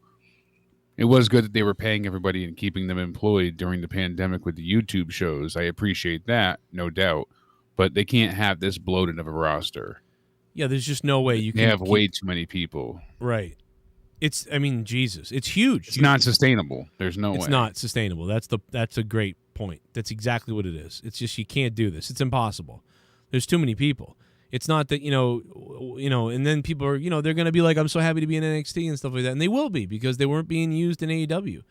And you'll get a little bit of that discourse now or, back and forth or whatever. I mean, you're going to see it because there's, like you said, it's too full. Duncachino? The math don't add up. If I do. What's my name? Duncachino. It's a whole new game. Duncachino. You want creamy goodness? I'm your friend. Fused Artist, what's up, man? Brand split. I need someone to pound me like Omega pounded that barricade. Oh, yeah. Fused Artist, thank you. Yeah, that was funny. That was funny. I think there's 114 signed wrestlers right now, maybe more. In AEW? Yeah. God damn, that's a lot of fucking people. That's not counting like the referees and stuff, I believe. This is on GameSpot's website, and I think it's pretty accurate. And they're really doing only 3 hours of television a week compared to WWE's like whatever the fuck, 6, 5, whatever. This was August 23rd of this year, Want Joe, proof? from GameSpot. See China. Big loser is Sonya Deville. All the money saved on strap-ons using Ruby's schnaz. Rampage and Impact should switch time slots.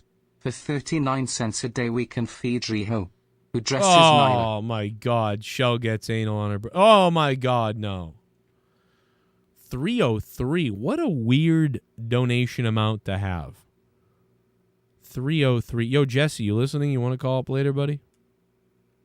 I don't know what happened to Jesse earlier. Adam Cole, baby. Look at that. Daniel Bryan's here. Adam Cole's here. And that's after a show that was already good. I probably would have given this show an 8 or an 8.5. And then these guys showed up. Shit bum. Give it a 9. That's what I'm saying. It was a great show already. Please stop. I can only get so erect. AEW is giving us the WWE we always wanted. Stay sexy, chat, and sub to Joe. AEW is killing NXT. That's what they're doing. They keep deflecting it off WWE because it's just not there yet. They have murdered NXT though. Colonel Stutters, $5 shit bum. Thank you, Colonel. I don't know if this is verified. Media One Software said Europe wanted $500,000 for the Final Countdown song. Wait, that's crazy. Wait, what did? Oh, they wanted $500,000. Yeah, $500,000. That's what Tony Khan allegedly said at the press junket. Oh shit! So there we go. We guessed it. Like I don't know if that's official. I'm trying to make sure, but that was in the chat, and yep, that is believable because if you're going to take the song and own it, like because that is a popular song still for commercials and movies and stuff. Oh yeah, dude, I guarantee that. Let's listen a little bit. Hold on. and you know, and people that I love there. So you know, it was vibrant, and it makes you feel like to say this. There's sometimes Vince and I have a great relationship. I'd heard something, I don't know, over the past week. Trying to see if I can hear it, but like that sort of thing. There's not a question anybody here could ask me that would make me nervous. Like you could ask me about not to see how good I am. I know I'm here. At what point did you know you were going to AEW? Was there a particular thing that you saw like on screen and you're like, I got to be a part of that? No, honestly, it was an internal battle the whole time, because in my promo. So I'm sure he probably did say it. We just don't know where it is yet. We'll get it all queued up. I'm going to be doing a lot about this. Obviously, it's going to be a big day tomorrow on this channel, on my channel. I'm going to be doing little videos. I bet I'm probably going to go over the press conference and talk about the things I heard, and that's a whole nother video that I'll be, that we'll be breaking down all that stuff that we hear and reacting to that. That's a whole nother thing. I'm sure it is $500,000 because he didn't have it. And I know Tony Khan, would have done what he could to get it. And yeah, I'm sure if they could have done something, but yeah, in the end, what are you going to pay more for the song than the guy? Yeah, right. I mean, I don't know what Daniel Bryan's getting paid. He's probably getting paid $500,000 or $300,000 or $1 million or millions, something like that. But we're gonna pay $500,000 for the song. I don't know. Just make, and if CM Punk had come back and the ratings went to like 2,500,000, and you're like, holy shit, CM Punk just brought in 1 million viewers. Then you might be like, let's fucking roll the dice. Let's go fucking $500,000 for Final Countdown. But when you see it's not really moving, like, I'm not going to, all right, let's stop doing that. This is pretty stupid. And I do think this was kind of like thrown together sounding a little bit. But so I don't know if his music is going to change or this is it. But kind of like reminded me of Roman Reigns' kind of video game music entrance a little bit. A little bit. I can see that. We'd have to hear it again, but it was nice. It was nice anyway. And as long as they had the Flight of the Valkyries or whatever that song is, I don't remember if that's the name or I don't even remember if that whatever the dun, dun, dun, dun, dun. Yeah, it was Flight of the Valkyrie, but yeah, it's like and that's. then they had the remix after it, like you said. Nobody owns the rights to that, obviously. So it's a brain. Like I would have had that at the beginning anyway. I would have played that and then gone into Final Countdown, but that's me. But they couldn't get it, and what are you going to do? It would have been fire, though, had he did come out to Final Countdown. The crowd would have screamed that. That would have been a fucking rock concert. You know what's trending right now? What a pay-per-view. That's what's trending. Vince is sweating bullets. 10/10. Jamie Zanino, thank you for the $2. He's not sweating bullets. He doesn't give a shit. That's the problem. If he was sweating bullets, he'd have a better show.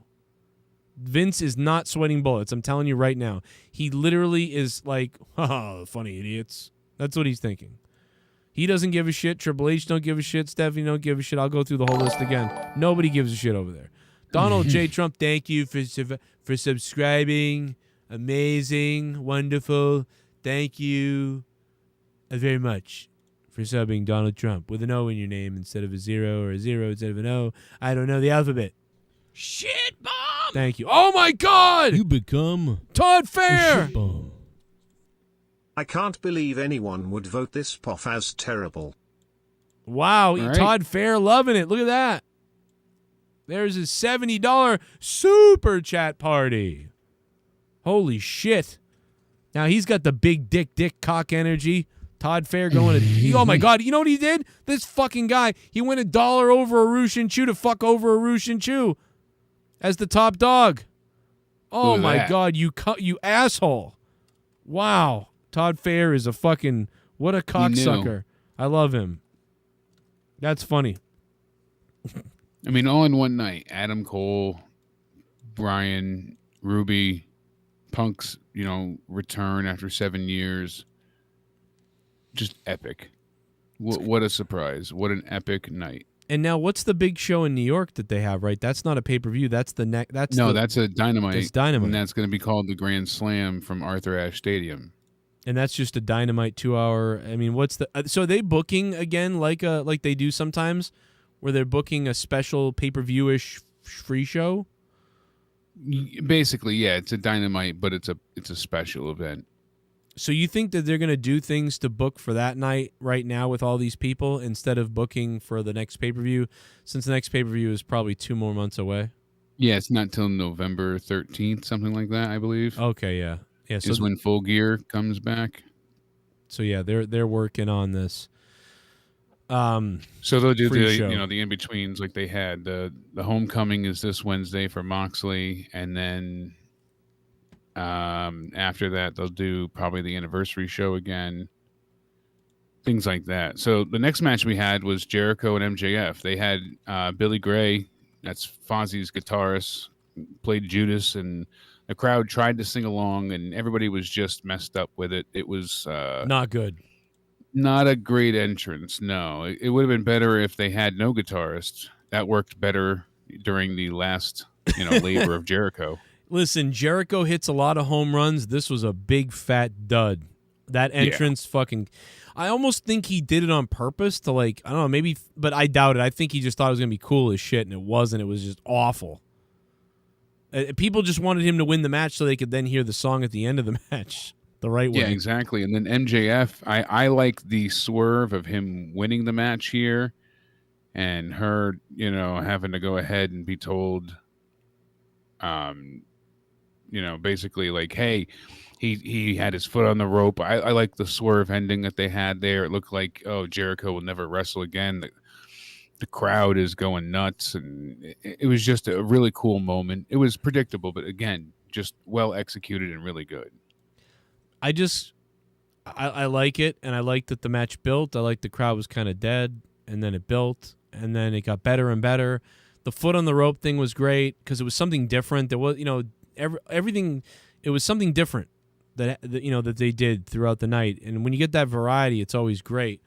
And I always talk about that when you get the different style matches. You had classic matches, these dusty finish things, these other things, the mega. Tony Khan, man, thank God, man, that this guy created this company. Absolutely. Because, dude, they've given us so much more to talk about and so much more to be happy about. And giving all these wrestlers jobs, man. Especially during the pandemic still, where you're paying people that aren't wrestling. Yeah, anybody that really hates on AEW, you can not like it and be like, I don't really like it. It's not my thing. That's fine. But anybody who's like, fuck those garbage, it's like, dude, why would you ever hate that much? This is all bonus. We're getting this bonus creation and this alternate thing to watch, and all these people are getting paid and everything, and somewhere to put their art. That this guy so far is, I don't know what they've made on it. So far, I think they're either they're still negative or they're approaching, a profit maybe. They're not there, I don't think. It's not, I think it's even out, if anything, a wash. So all that he's done is done something because he loves it and wants to do it, and because he's a fan of it and has a shitload of money. And all it's done is give all these people jobs that wouldn't have had them the way they are, and given us something extra to talk about. It's given me more subs. It's given me income. It's provided for so many people. If Tony Khan doesn't do this, we're talking only WWE still. Now maybe NXT. Exactly, and we dealt with that for a while. Right. Now maybe NXT. It wasn't fun. NXT might not be dead, but it might be though. You never know. It still could have turned out this way. Maybe you might be right. It could have been, but this definitely killed it. But this is bigger and it's become better. So that became sort of like they do the same thing. NXT kind of became do the same thing. Hey, it's not broke, don't fix it. Keep doing the same thing, and it was great. But it was kind of like the same thing again. Here's the same thing, great. And this has given us something different on a bigger scale. And again, you can't say enough about this. By the way, the show was excellent tonight. I give it a 9 out of 10. However, I just want to point out the potential issues that may happen within 1 year from now. No, you're right. But hopefully they can sort all of this out. I can't imagine that too. Great show tonight. Well, I think what you're getting at is this honeymoon period of the locker room just loving each other and everybody loving each other. And, one of the reasons CM Punk came to the company because of the Brody Lee stuff, kept quiet. that will, you would think eventually stuff like that there'll be cracks and things will fall apart. Yeah, that'll fade to the side. A little bit. Yeah, maybe not fully, but maybe a little bit. You'll never be. Well, look at the EVPs. They were already killing each other allegedly, but it seemed like that was. Don't mind if I do. What's Hard my to tell name? though if it's real. Duncachino. It's a whole new game. Duncachino. You want creamy goodness? I'm your friend. Say hello to my chocolate blend. Seriously, we need a Jake DeMarco parody instead of Judas in his mind. It's Jake DeMarco. What up, Pure Aru? Pure Evil Aru Shinchu with the $5. Boom! Shout out to Aru. What's up, Aru, man? I salute you. Shout out to Todd Fair, who is now the top dog at $70. He just booted you off, Aru. He's a scumbag for doing this. No doubt about it. Hell Kaiser in the chat. What's up, man? Media One Software here. Joseph Ross is here. What's up, everybody? This upcoming Friday, Brock Lesnar's back. Edge takes on Rollins in a SummerSlam rematch in Madison Square Garden. A shit bomb. Of course, Brock. AEW's women roster so hot. Sky Blue is so fine. Oof. Black Pumpkinhead. Thanks for the $2. Yeah, the women. Funny enough, somebody sent me a tweet of hers or Instagram of hers from 2015 or 16 where she met Dean Ambrose. Oh my God, really? That's and she's very young there, and she's like, "Oh my God, I met, and he's my hero. I met Dean. It's so crazy." So I wonder if she still freaks out when she sees Moxley. Joe? Did you just donate to Joe? He's gonna beat up Renee Young. Thank you for the donation. Oh my God! And because you donated, I'm going to fist myself in the bunghole. Holy shit. What a show tonight. 9/10. I can't let that fake bitch Todd Fair get away with taking down Arushinshu.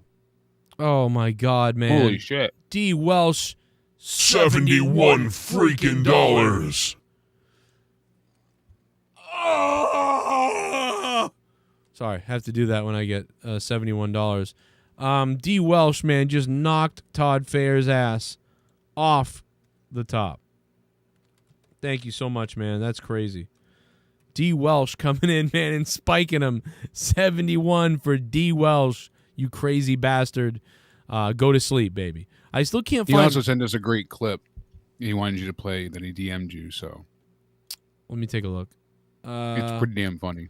I still can't find AEW isn't broadcasting their press conference. They're a lot of people are, and there's a bunch of people. I found it rebroadcasted on YouTube. Yeah. Yeah, a lot of YouTubers are there, and a lot of like press people are there and stuff like that, broadcasting. But I don't see them actually doing it themselves. So probably it'll be up later. They'll probably edit it or something. The one with CM Punk with Tony Khan a couple weeks ago was funny. Out of context, college football. I'm in favor of execution. Maybe our entire team needs to be executed after tonight. I'm in favor of oh my God. Execution. Maybe our entire team needs to be executed after tonight. We just. It's such a good clip. I thought Welsh donated $11, it looks like, up there, and I'm like, oh, $11 coming in. And it was 71. Thank you, Welsh. I didn't even see that. That was crazy. Well, he didn't see it coming either. Thank you so much. So yeah, Jericho's match was good too, 7, something like that. Yeah, it was a fun swerve for the ending. He went for the Hurricane Rana, and MJF turned it into like the sit out power bomb. Damn, that looked harsh. And then MJF sells it while yelling that his back hurts. Yeah, dude, he was so like, good. Ah! Like it was a crazy yell. I loved his yell. I actually thought, did he just do something? That's how good his yell was. The code breaker from the second rope was nuts too. That MJF hit, he hit like a half a code breaker. Yeah. Okay. Yeah. No, Jericho hit one too though from the second ropes. I think I missed it. Yeah, I missed it. It was after that point, so it was pretty crazy. And then restarting the match with his foot on the ropes, and then getting the walls of Jericho for the win, making him tap, pulling him back into the center of the ring. It was a good walls too. Oh, can we talk about Jericho when he first came out too? He had this look on his face that he purposely had. I love Jericho. You know why? Jericho came out with a look on his face like he was retiring. and he knew what he was doing. He was almost crying if he wasn't crying. He might have been crying. Shit, Bum. That's how fucking good Jericho What is happening, lol? But if people want the top spot, by all means, I'll just whack it off to Shell, mate. Yeah, I'll just frog off, mate. Unbelievable. Thank you so much, Aru Shin Chu. Much appreciated. And yeah, the donations are way backed up. Thank you so much, Aru Shin Chu, for Very getting backed wet. up. Yeah, we appreciate you. You got a big one.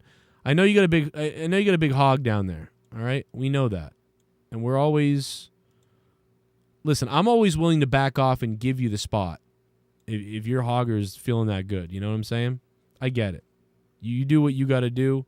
I do what I got to do. $100. Whoa! It's donation time, motherfucker. Holy boy. shit!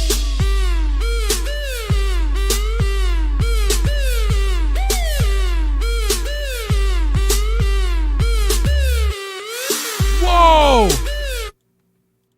I donated to your Evil Spectrum account earlier. Is that account broken? Oh my God! Holy shit, Joe Compton! No, Joe he Compton. steals the top spot. Wow, Joe Compton is taking it now. No, Joe Compton, it's not broken, brother. It's just delayed right now. But oh my God, brother, those are coming too. Those donos are coming as well, my friend. Holy shit, Joe Compton. By the way, guys, wow, fuck, man, one fucking New top 99. Hey, everybody, look, it's Paul White. But no, there's a new $25 Smoke Up donation. There is a brand new $25 Smoke Up donation. Hit the link down below and try it out tonight if you guys want. It's a lot of fun. No, but yeah, it's coming, Joe Compton. The other account is further behind than this one right now, though. I will say that. They're coming, though, baby. Thank you so much, dude. Holy shit, brother. And thank you for your service, as always. God damn. You sex beast. I can't believe you just dropped that much. Holy shit, Jake. We're going to have to buy you a hooker tomorrow. My kids are going to eat. I just got to get into surgery. That's it. I'll drive you there myself for free. No. Oh, that's funny. Joe Compton, thank you so much, man. Much appreciated, dude. Holy fuck, brother. Joe Compton, see you later, D. Welsh. That's how good All Out was tonight. The Renegade. Like I said, he just stole from you, Welsh. We'll give him $100 on that one.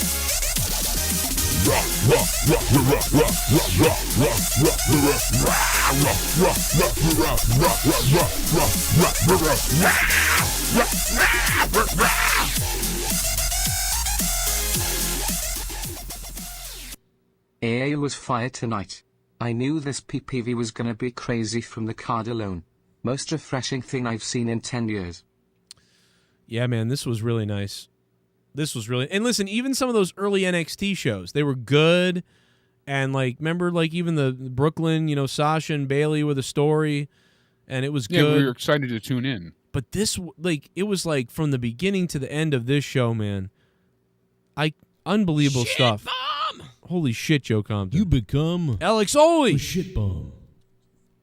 Midget Man asked Adam Cole about video games, lol. Let me tell you something, bro.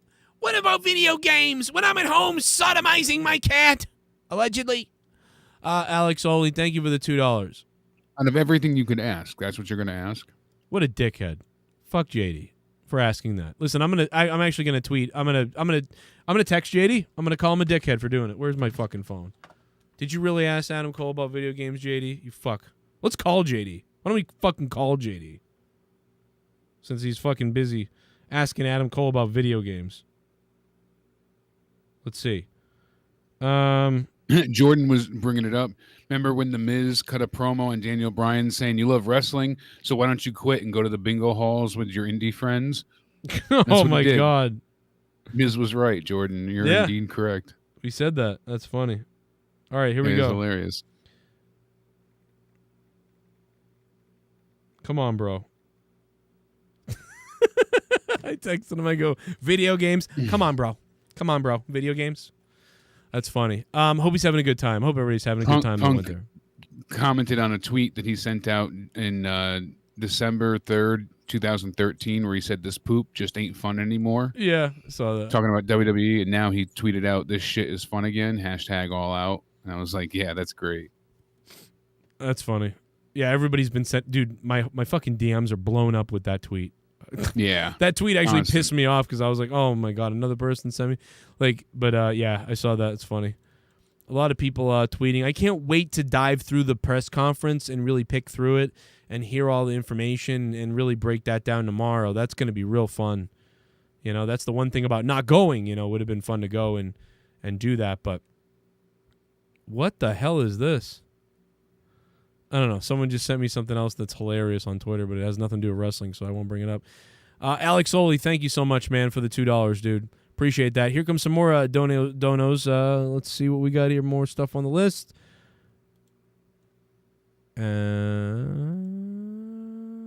Is it playing? It's not playing. Let me see. Not yet. Let's see if we can... Okay, we're going to get it to play. I'm going to get it to play, goddammit. Let's see. Bear with me, everybody. I'm going to get it to work. We're going to get it to work. If it takes every last breath out of me, I will get this to work. Oh my God! There it is. Shit bomb! Oh my God, you're the best. What is Oh, match you're of the year best. tag Whoops. team Oh my- steel oh cage God, match I'm from gonna tonight explode. for Ilya Do not versus come. Walter? I don't think. Oh no, I don't think I can hold it. Do not come. I gotta come. I gotta. Do not come.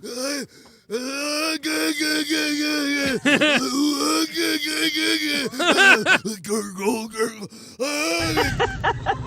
We did it. Renegade Joe Compton tipped $30. What was the deal with Andrei Arlovsky and everyone else that was in the press box?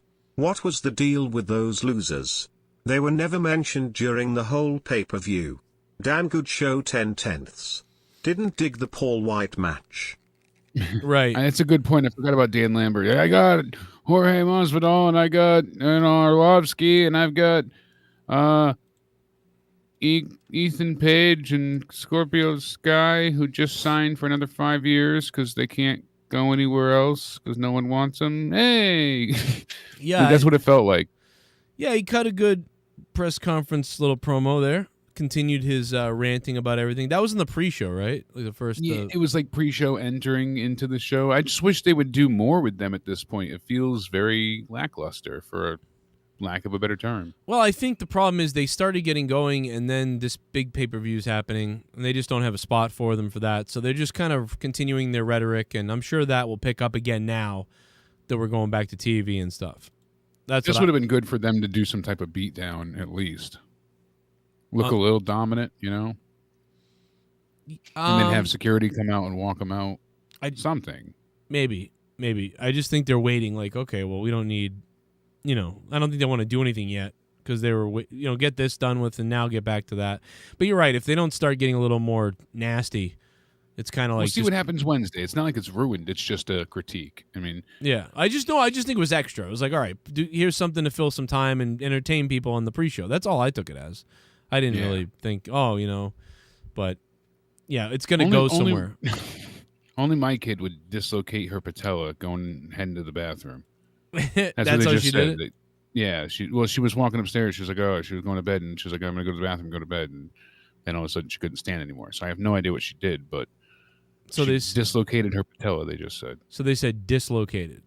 Yeah, that's not. At least she didn't break anything, but that's so far. But she said her kneecap was dislocated. How does that? How do you? I mean, I'm surprised I haven't started doing that yet because I'm getting older. Like I'm gonna. She was in a shit ton of pain, so that'll do it. Jesus. But yeah, speaking of pain, next up, Darby Allin. He went ahead and when he ever got thrown out of the ring by Punk, I thought he was dead for a second. When he got GTS'd?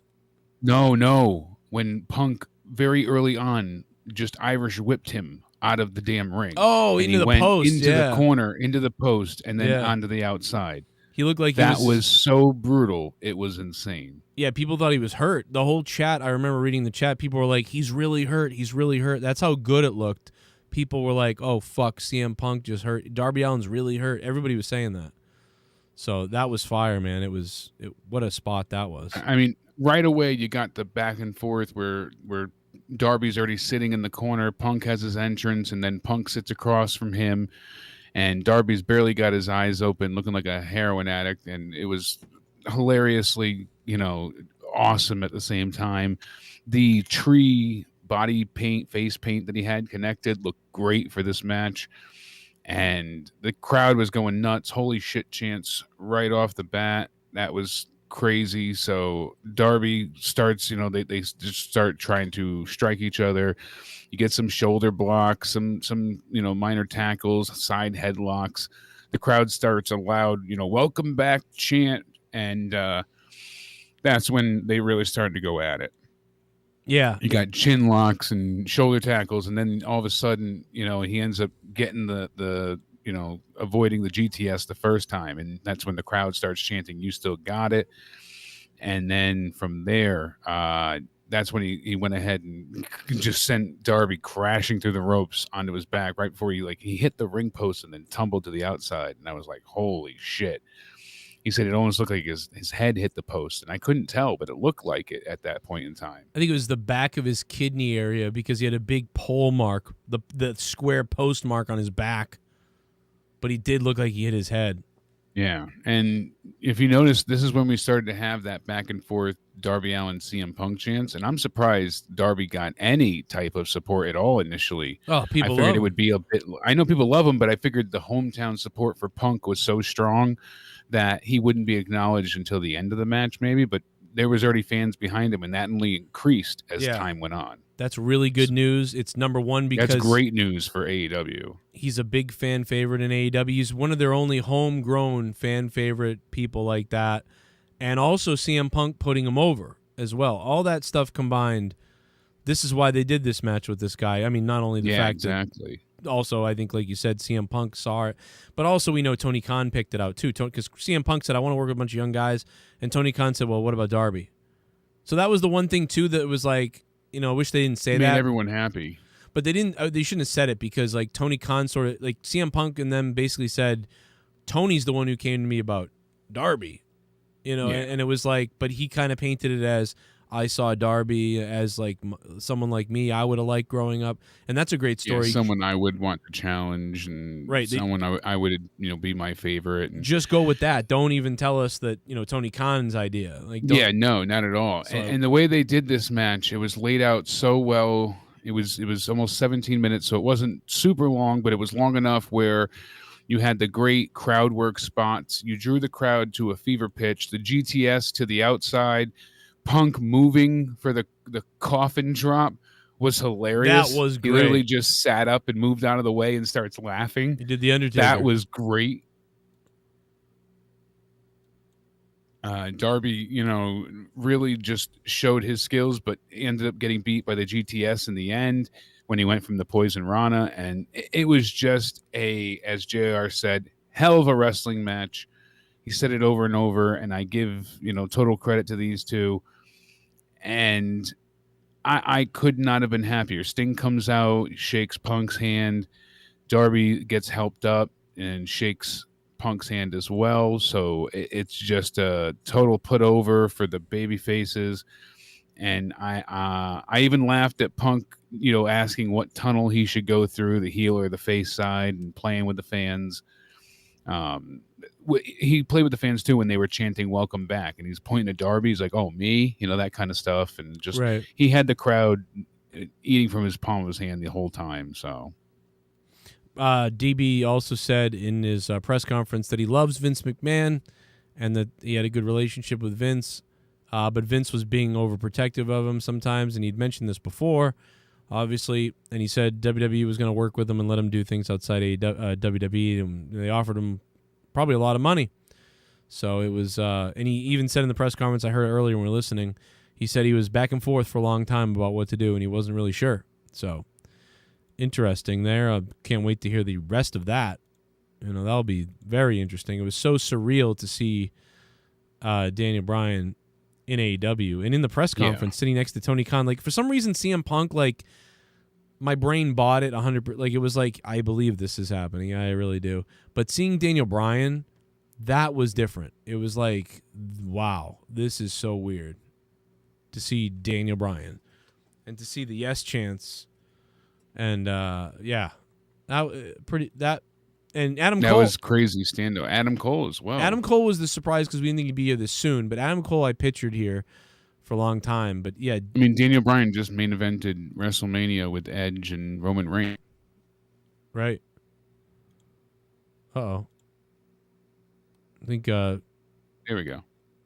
I was like DeMarco died. Donation. Where is it? Big Yachty Beats. What up, Big Yachty Beats? How you doing? Welcome. So yeah, he was just main eventing WrestleMania. Crazy. It's not like he hasn't wrestled in 7 years himself. And yeah, Duncachino? Don't crazy. mind if I do. What's my name? Duncachino. It's a whole new game. Duncachino. You want creamy goodness? I'm your friend. Say hello to my chocolate blend. Yo. I thought the MJF intro with the Jericho countdown was fantastic. You're right. It's Bryan Danielson now. I know. I thought the MJF intro with the Jericho countdown was fantastic. Yeah, I laughed out loud. Loved it. Couldn't wait to. That was funny as fuck. I loved it. Loved it. I fucking hated it and loved it. I was like, oh, you motherfucker. That's fucking hilarious. What a way to flip off the fans. Loved it. I'm going to give Joe Compton the 100. Top dog. Thank you, Joe Compton, for the largest donation of the stream, my friend. Thank you very much, Joe Compton. And thank you to Fantasy Kid 1977 for that dono. And what up to Duncachino? Oh shit, Thomas Scott and DP Money. What's my name? Thank you. Duncachino. It's a whole new game. Duncachino. You want creamy goodness? I'm your friend. Say hello to my chocolate blend. Tony Khan is raw dogging WWE. Well, he's raw dogging NXT.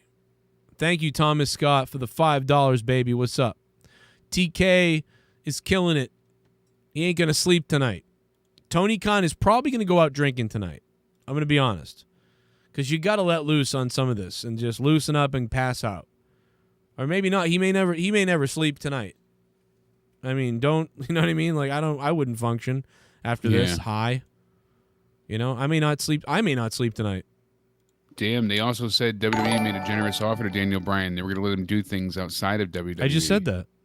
Yeah, as you were saying, I'm saying that I just don't believe it that they said that. I'm shocked. Like this is funny. I just said that. I was like, no. I'm saying I'm still just reiterating what you said. I'm shocked that they were going to let him go elsewhere. I can't believe that you said that. I'm still baffled by that even being in the realm of possibility. But you can't have a Twitch account. Like, yeah, I don't get it. That's what I'm saying. Like, it just, and they even wanted to have New Japan work with WWE for Bryan, but the issue was they wouldn't want to be exclusive to WWE. Shit bum. No. Hey Joe, don't know if this has been said, but do you have concern of the AU roster being too crowded? Also, what would you plan for AU for the next year or so? Carlos Mota, thank you for the $5, becoming a $5 ship bum. Actually, Carlos, I'm assuming you just got here. This has been a thing tonight. You are the third or fourth person to donate that. So this is clearly on the minds of a lot of people, the concern of, yeah. I mean, but I don't think you have anything to worry about, or we do really, because it's really going to come down to the cream rises to the top. Yeah. So the good stuff is going to rise up, and, you know, what are you going to lose? Some of the smaller time people that you didn't watch really care anyway. Now, the people that are concerned are the wrestlers. That's who's concerned, the Joey Janela's and those type of people. They've got to be the ones concerned. that were barely on TV ever to begin with. Yeah. Like Sonny Kiss and all those type of people. I mean, but Sonny Kiss might be a little protected because you know why. But Joey Janela, I mean, maybe because he was like an original, they give him a bone or something. But there's a ton of people. You mentioned it earlier. Brian Cage is a guy that I'd be worried. You know, those type of people. Like, I think Kip Sabian, you know, should be worried. I don't even understand why that guy's on the show. I don't like him. Yeah. I don't think anything about him draws anything. Kip Sabian right now, or what I've seen, that guy doesn't draw anything to the show. I don't think so. In the matches, I don't remember matches he has. I don't remember his promos. He's pretty good in a promo, but it's nothing special, or he doesn't feel like a character. Just feels like a tiny person, number 5. So it's like those type of people, they should be concerned. I'm not concerned. I'm going to see the most probably entertaining things I can see. This is, you know what I mean? But they should be concerned probably with seeing all these people coming over. Like Daniel Bryan, Adam Cole, people like that. Yeah. Kip Sabian, Brian Cage potentially, people like that. They're probably worried. I'm not. but they are. They've got to be. Especially people whose contracts are coming up in the next 2 months to a year. 2 months to a year. I mean, Kiera Hogan and Big Swole, they should be concerned. Big Swole is one of the biggest cheerleaders for this company on Twitter. She just cheers this company. She gives love to everybody. Big Swole has done a wonderful job of being a team player on Twitter. I don't think she was in she was kind of rusty looking in the ring a lot. She didn't seem like she brought what I thought she would. But certainly not. But she really cheerleads this company, and I'd be worried if I was those girls. Because Amy Sakura, she, pretty much went bye-bye. Yeah. And a lot of these other women. Freddie Mercury. Yeah. Yeah, the Abaddons and stuff like that. Like, they had 5 seconds in the Rumble tonight. Yeah. Even the Bunny had Anna fucking... Jay, who just came back. And dude, Anna Jay, was that she the one that looked hot tonight? Absolutely. No, not Anna Jay, the other girl. Penelope Ford. Penelope Ford. Penelope Ford did a couple of things well tonight in the ring, like she sold. But god damn it, someone fucking teach her how to run.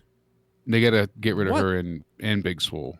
I agree. Just, she can't even run the ropes, dude. She, tiptoed. Get rid of the Bunny, too. She tiptoe ran to the rope. It was weird. Yeah, get rid of the Bunny. The Bunny is terrible. Allie is loved, and she's sweet, and I like her, but what are they doing? They're just bad. So, she's valuable. She's able to entertain in some ways. But wrestling-wise, they're just not good. I'm sorry. I'm not going to pretend they're good. Yeah. CM Punk said Sting shaking his hand wasn't planned. Well, that's the thing I like. That's pretty cool. Sting, CM Punk, and Darby, that whole thing was great. I love that they didn't. Everybody thought, "Oh my god, the show of respect." All of that was a surprise. He said. I was worried someone was going to turn heel or something. I was like, "Oh no, something like Sting's going to attack Punk." Or yeah, thankfully that was not the case. And then I was like, "Oh crap! Here they're going to make Punk heel already. They're going to have him attack them both." But that was really not the issue. And then, Punk even said that, before he reiterated tonight that it was Brody Lee's passing and the way that AEW handled it. And Brian Daniels said the same thing, that it was the way they paid tribute to Brody Lee that was part of his decision. So that really did affect a lot of the wrestlers, apparently. I did just tweet JD. I did just text JD a few minutes ago, and I said, video games, come on, bro. And JD responded with, yup, fuck off.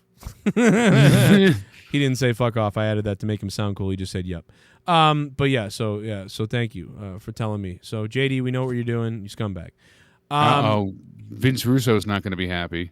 Why? Just because CM Punk was asked, how does he feel about Cole and Bryan coming? And he said, I got a boner for that. Oh, he said that? Oh, no. That's what Punk said. Bro, he said, I got a boner for that. Bro, what is with these wrestlers, bro, saying, I got a boner? Come on, bro. Are you serious? Vince McMahon. I can't even do Vince Russo anymore because I don't listen to him anymore, and I haven't listened to him in years. I used to have Vince Russo down, and I don't even know. I can't even. Bro, listen, bro. Like, it sort of like fluctuates into Catman. I noticed, I can't do it. Listen, I can't even do it. I don't know. I should go listen to him for an hour and get it back. Right now I can do his Hannibal. I had hepatitis. I went to All Out and they didn't give me a press pass, even though my YouTube channel gets more views than AEW Dark, and they didn't give me a press pass, so I'm going to be bitter, and I'm going to piss hepatitis C onto Carl Anderson. I don't know. I'm sorry, but I've got that down more than I've got the goddamn Russo at this point. Big poll on Twitter. I know that you guys are seeing the poll here in the chat. Over 2,000 votes. It's fucking crazy. That's a bigger poll than SummerSlam, I think, at this point. That's crazy. We're beating SummerSlam numbers right now. And All Out rated amazing 89.69%. Oh, no, it's 89.6. I just wanted it to be 69. And then OK Show 4%. So over 90% of you are giving this a thumbs up. That is one of the most lopsided. This is one of the most positive. This may be the most. I'm not sure. It's close. If this isn't the most positive reaction my audience listening to me has ever had, I don't know. It's top 3, I think. And if it's not, I really do think this is the most positive. I swear to God, this beats NXT. I think NXT one time hit 87% or something overall. This is close. This is going to beat it, I think. This is one of the most positive responses to a wrestling show ever since 2012 that I've been doing this, putting up polls on Twitter, and now we can do polls on YouTube as well. But both polls confirm that we're in the 90, almost 88% or above thumbs up category and on high marks too. It's really, dude, I'm telling you, we've been doing this almost 10 years. Almost 10 years of post shows on YouTube, live. In 10 years, I've missed, I think, 7 Raw reviews, maybe, not even. 7 Raw reviews of 10 years. Something like that. Exactly, between weather and... You're right, the internet or something. Yeah. Or I was doing commentary for a wrestling company, so I couldn't be there. Things like that. 7 times. That's a lot of Raw reviews. That's like, what is that? It's like, that's like 500 Raw reviews. And that's just Raw. Never mind pay-per-views, NXT, and AEW now. And TNA, we did some TNAs back in the day. I mean, this is unprecedented, these poll numbers. You would think even some troll fuckers would swing this poll worse on Twitter or somewhere. Yeah, no kidding, but people are just loving this. So many things are trending. Best pay-per-view, what a pay-per-view. All of these things are trending under the wrestling category in sports. Oh, hey, cat. I was like, what the hell is that noise in my room? It's the cat. She came down here to visit. Like, yo, what's up? I'm like, Jesus. Oh, we got more donos. My bad. I stopped them a minute ago. Let me go back to the donos. The Evil Spectrum link was on hold. I'm sorry. Thank you to Renegade so much, brother. What's up? Shit bum. Mirov tipped $5. Way is fucked # Vince die # cancel culture. Oh, my God. I do agree with the cancel culture thing, though. Mirov, thanks for the $5 and becoming a $5 shit bum. You are, without a doubt, an OG of the Joe Cronin Show, Mirov. Thanks for being here. And always making us wet, man. Always making me wet down below in the cockles. Mr. Mirov. And I didn't forget about you other guys who donated too, man. We have another OG coming in here. He is from across the ocean, of course, over there in Europe. Stone Cold Cronin fan. Yeah. Smoke weed every day. Stone Cold Cronin fan tipped $4.20. Glad to be here for this moment, Joe. I really want to lick the AU booking team's balls right now. Shit bum. I wanted to hate on Vince Out at the of these end of this wrestlers show, who will but get who the released fuck or cares lose about the that cause now? of them not I am getting still used laughing, and it gets was so fed up. good. Brian Tickled my Cage, pickle. Janela, Jason. Lee Johnson, Matt Seidel, Powerhouse Hobbs, Sonny Kiss, Ricky Starks, Sammy Guevara, Brody Lee Jr. Man, that just fucked me up. I forgot to pause the other donos. Oh, my God. That scared the hell out of me. Anyway, let me go back to Stone Cold Cronin fan. He said, glad to be here for the moment. I really liked AEW booking team's balls right now. I want to hate Vince McMahon at the end of the show, but who the fuck cares about that now? I'm still laughing. It was so good. Tickle my pickle, JCS, 10 out of 10. So Stone Cold Cronin fan, he's giving it a 10 out of 10 as well. Thank you, Stone Cold Cronin fan, and whoever's donation that was, I will replay that we missed as it talked over. My bad. It was Pussy Lips McGee. Oh! Did you just donate to Joe? Did you just Amigo. donate to Joe? Left feet. Thank you for the donation. What the hell? And because you donated, I'm going to fist myself. Domo arigato. In the bunghole.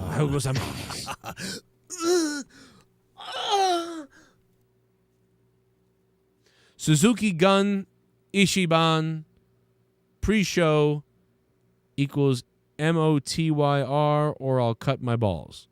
Match of the year? Match of the year. I guess that's what that means, yeah. Otherwise, I would have had no idea what the hell that was. Here's Pussy Lips McGee's dono. Thank you, Abe, Stone Cold Cronin fan, Mirov, Renegade as well. Thank you, guys. Shit bum. Woo. Out of these wrestlers who will get released or leave a cause of them not getting used and gets fed up, Brian Cage, Janela, Lee Johnson, Matt Seidel, Powerhouse Hobbs, Sonny Kiss, Ricky Starks, Sammy Guevara, Brody Lee Jr. Okay, so Ricky Starks is gone. Ricky Starks is done. Hobbs is done. Matt Sydal is done. And I think, I actually think Joey Janela might be done too. I'm worried about him because they just don't ever do anything. I think Sonny Kiss is safe because he's got the double protected class going on. Then again, I don't know. I know WWE will take Sonny Kiss at this point, though. Oh, do you think they will? I don't even know if they will at this point. WWE's got, because they said that everybody going forward, they don't want any indie people or anybody with. All they want is high school or college football athletes and gymnastic stars and country singers that they can turn into wrestlers.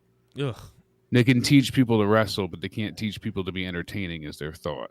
So if they find people that are entertaining,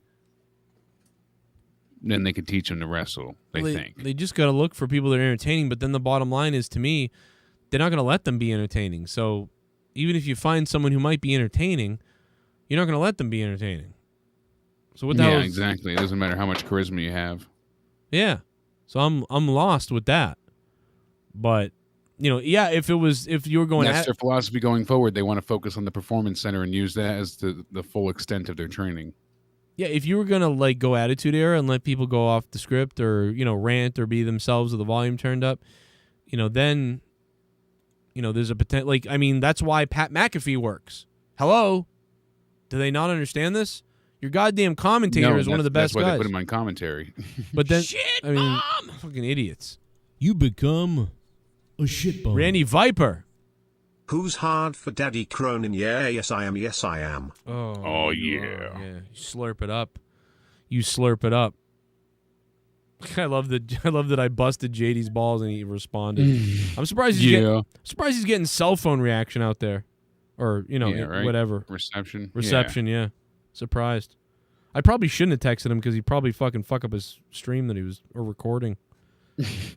Just start calling him over and over. I'll take him down. That'd be terrible. He's probably got a backup though. He probably isn't stupid. Yeah. I wouldn't do that either. That's terrible. It's fucking stupid. But that's just funny, man. What a funny night. Fucking Daniel Bryan's here. Brother. I'm still shocked. So the Punk match was excellent. The Big Show match was very quick. And then, obviously, Malachi Black had a promo after that talking about what he was going to do to Dustin Rhodes. Mm-hmm. He said, I took down Arn and Brock Anderson, Lee Johnson, and your baby brother. And it's time for you to pay the boatman's toll. So I was like, yes, I love this. I can't wait to see more. And then we are getting Pac versus Andrade Friday at Rampage, so at least we're still getting that match. And then we had Kenny taking on Christian, and this was one of my favorite matches with Kenny Omega, honestly, so far. I really enjoyed this match, and it wasn't filled with his usual endless shtick. It still had his usual, moveset, but it didn't have that constant prancing and oversell. I thought he did a really good job here. Both of them did. Yeah, I thought they did good, man. I really do. I think this was another match that got better as it kept going on. And the anticipation of what was going to happen after was there. So I will say there were a little bit of times where I felt like this was an overlook match. And it was a little Jericho Triple H WrestleMania at the first half of it sometimes for me. Because I was just so worn out and also thinking about what's going to happen at the end. That's really what I'm here for. And then they kind of got into a rhythm, and then that brought me into the match. But I don't think I entered into caring about this match until about halfway through. Although at the beginning I did when I saw the belt. I was like, man, that's a title. That belt looks so beautiful. Like him coming out wearing it like that, because he doesn't wear it a lot like that. So it just feels like this big fight moment, obviously, which it is and it should be. But goddamn if that belt isn't fucking beautiful. And then Omega doing did I do that? Twice? Yeah, in the match and after the match. And just to be a total pain in the ass. Like, that was funny. Yeah, the top rope, one-winged angel, Sith, that was a great finish. Yeah. What a way to end the match. Christ, they have protected that finisher. Yeah, no one's kicked out of that move. Yeah, there was less gesticulating and finger pointing and prancing. Can you imagine if he had kicked out and then he beats him later, but he kicked out of that off the top rope? It would have been like I might have had a meltdown. Ludicrous. Like nobody can kick out of this move. Then he does like an avalanche version of it, and then they kick out. That would have been awful. So luckily, My brain would have melted out of my ear at that point. that was Kenny trying to protect the goddamn fucking TNA champion, like doing it off the top rope, because he's beating other people in the ring with it. So, but now, just in the ring on a regular move, but he does it off the top rope. So, but yeah, and how pathetic did the TNA Impact title, or the Impact title, there's no TNA anymore, I still say it. How pathetic did the Impact title look next to fucking AEW's world title? Yeah, because like you said, that is a real wrestling belt.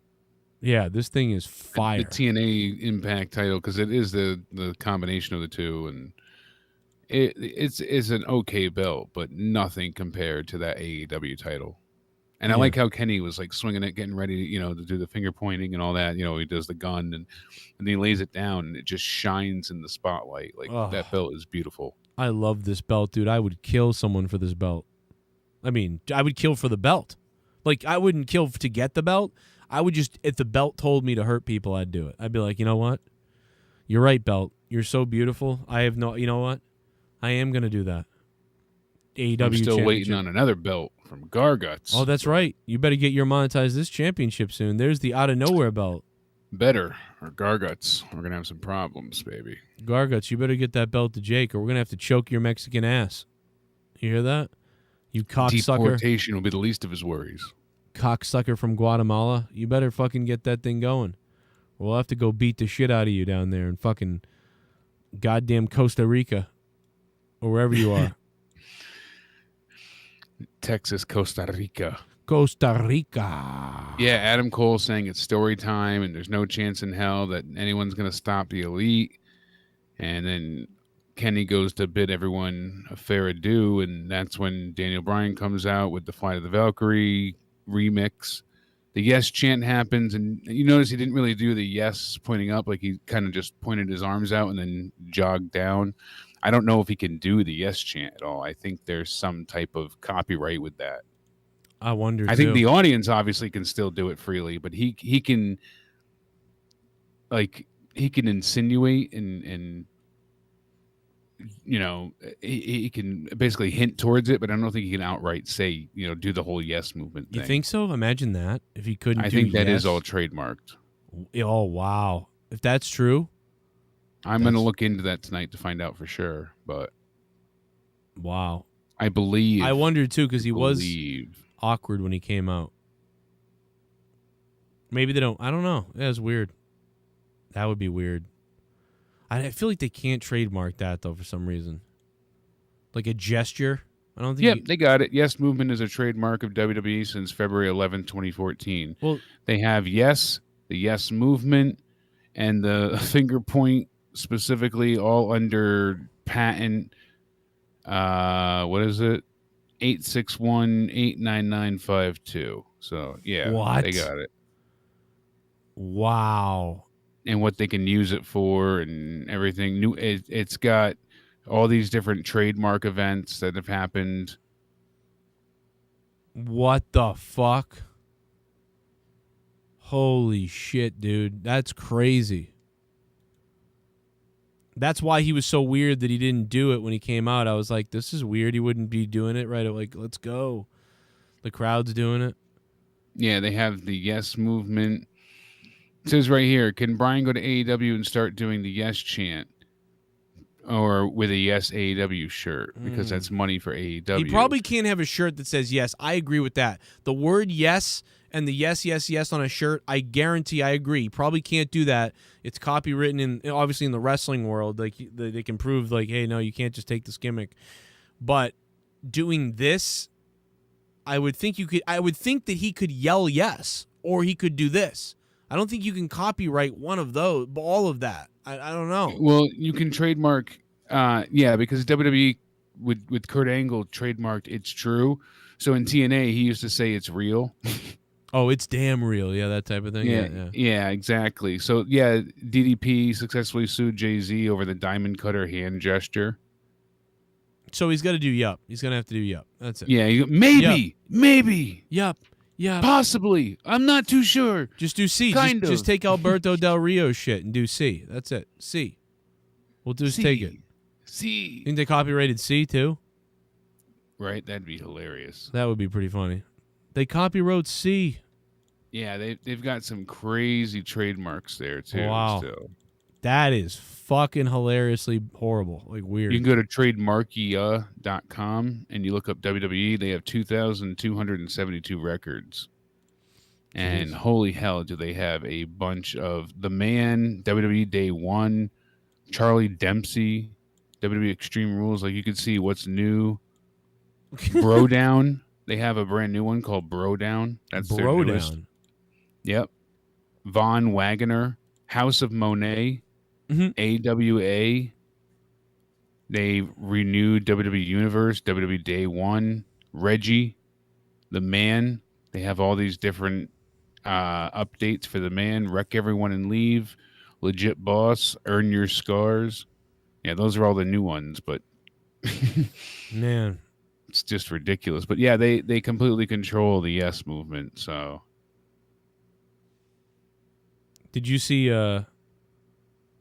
oh, no, never mind. I don't have it, so never mind. But I'm trying to find some more information about Bryan, but we're going to find out so much tonight and tomorrow. Like, it's going to be fire tomorrow. Remember when Sasha Banks was in the WWE? Yeah, I remember that. I don't know what that means exactly. I mean, because she's, like, missing all the time randomly, I guess. Let's hear the pop. Yeah. Let's hear the pop. Crazy. Live from a camera at AEW. There's some people around here who call themselves elite.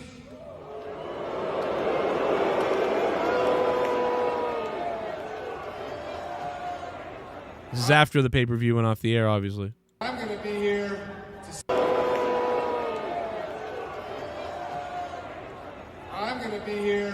to see if they truly are. Ooh. So AEW, let's fucking go!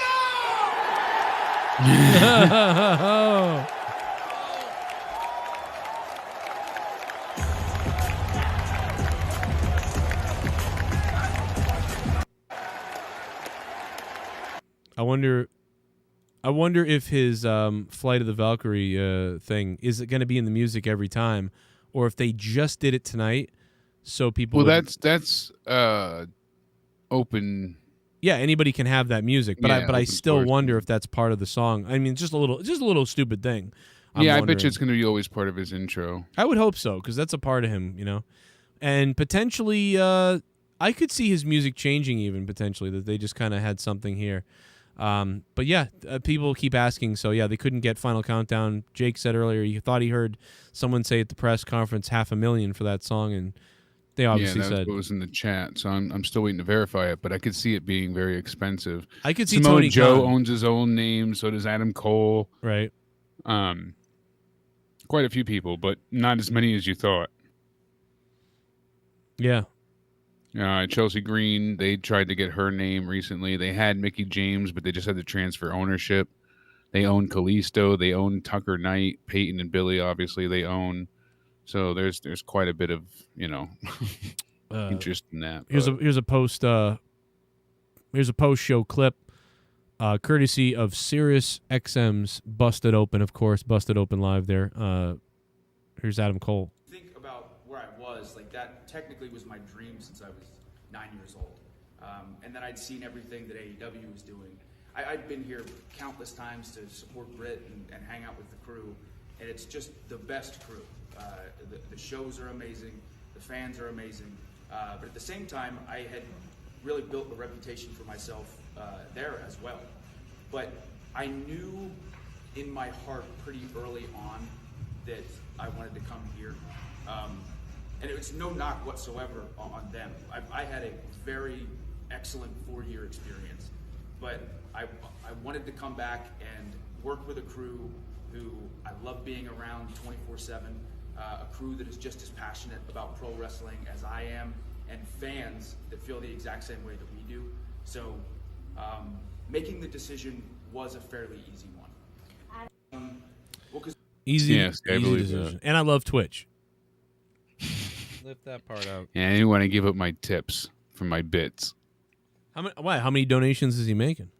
I don't know, but I know that just the connection of the audience he liked having. So, I mean, come on, Adam Cole. I mean, this is all I do. I need the tips, Adam Cole. Why do all these wrestlers got to get on Twitch and YouTube and take what could be my money, Adam Cole? Right? What are you doing? You're And making millions WWE of dollars. They can't trademark the yes chant itself, but they trademarked everything from merchandising. Right. So you it can would do it. work on Daniel Bryan infringing on their merchandise since they're a competing company. Like it's weird. So even though they don't own the catchphrase itself, they Yeah. own the. You get it, yeah. Yeah, it's weird. I feel like he can. I feel like it's like he could potentially gray area. Yeah, it's like like he could be sued potentially. Like if they definitely couldn't, like, put it this way, they could not make a shirt with him doing this and saying yes. I don't think they can do that. But I think he could do this. Yes. Or some variation of it. Like even if he didn't do this, he did like this. Yes, yes, yes. Or like peace. Yes, yes. I think there's no reason why I think he couldn't do that. Although I could see them still suing and trying to make a case that we created that over here and you can't do that over there. But I don't think they'd win that. I got to be honest. But I do think they'd win with yes T-shirts, AEW doing that. Yeah. You know, I think they could do a T-shirt with him doing this, and I think they could make a T-shirt that says Daniel Bryan says yes or something. They could probably do that. But the combination, they could. I don't know. I think it'd be hard to prove though. I gotta be honest. I'm sure But there's it's a risk. something to it. I'm sure they're trying not to risk this lawsuit, but they're also whatever. I must bid you goodbye.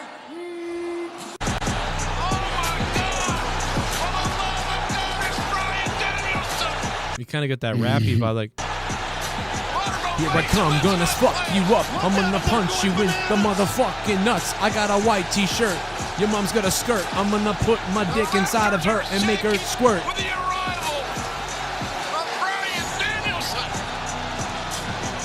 Yeah, Brian. See, he kind of did a skip and a hop. He did like the Razor's Edge thing. He like did this as he flew down to the ring, like he was riding on a surfboard, and then he pointed at the guys. But he never did the motion of yes, which I think you are onto something about this, because no way he wouldn't have done it.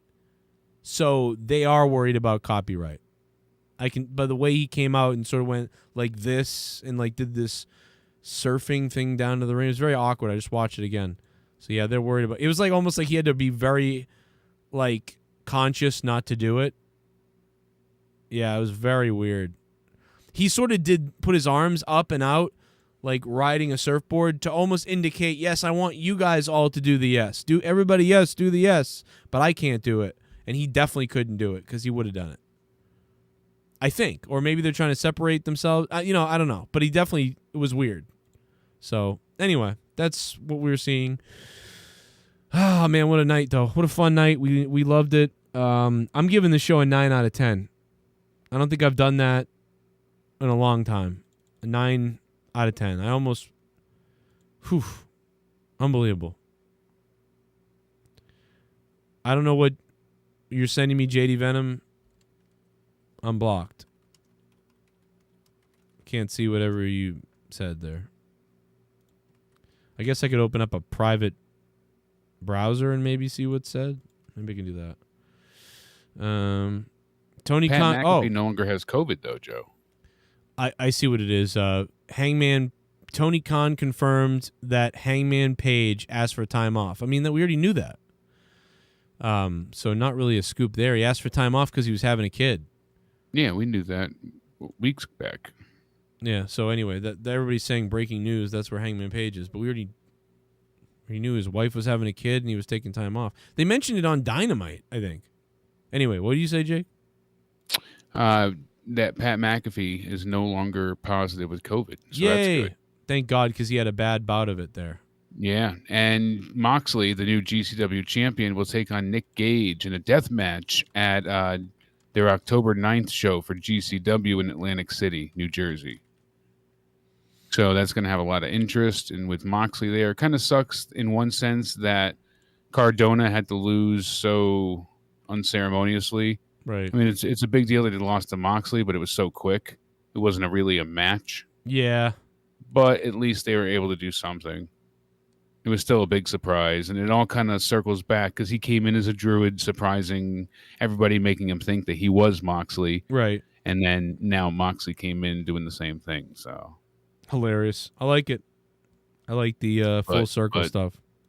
It's cool to see, Moxley have the GCW sweatshirt and represent tonight. And all in all, this was a great show. I give this a 9, no doubt about it. 9 out of 10s all around. A lot of people giving it a 10 out of 10. Some people giving it an 8 out of 10. This was a big deal tonight. Everybody in the chat. Yeah, it was just a ton of fun, Joe. Just a great watch. Yeah. Fire, bro. And I had some polls earlier in the matches, but I got too busy with stuff at home between stuff, so I didn't get to, unfortunately, keep doing these polls all night. And I wish I did because they were pretty cool. But all I can do is give you the early ones I had. Unfortunately, I don't have any other ones, so here are the ones that I did, but it's only for 4 matches. So here they are. Let me see here. Let me just stop them a little bit here. We're going real fast. 7-second delay. Women's Battle Royal, good match, 56%. Blah said 21%. Amazing, 14%. So Lucha Brothers, Young Bucks, 85% of you, amazing. Good match, 10%. So that was the most positive one there. Yeah, Lucha Brothers were great. Baker Statlander, spelled her name wrong. 52% good match. 52 for Miro and Kingston. Fire, some people said. Damn.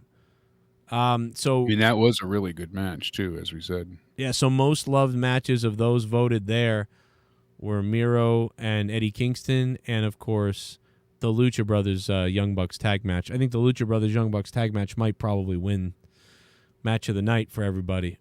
Probably. That seems most likely. And I agree with Coot. About damn time the Young Bucks lost the belts. Can't wait to see Kenny drop the title, too. I wonder who he's going to put over. I know. I would have thought it would have been Hangman tonight, but going forward, I'm not sure. We'll see. It's intriguing. Hangman's going to have to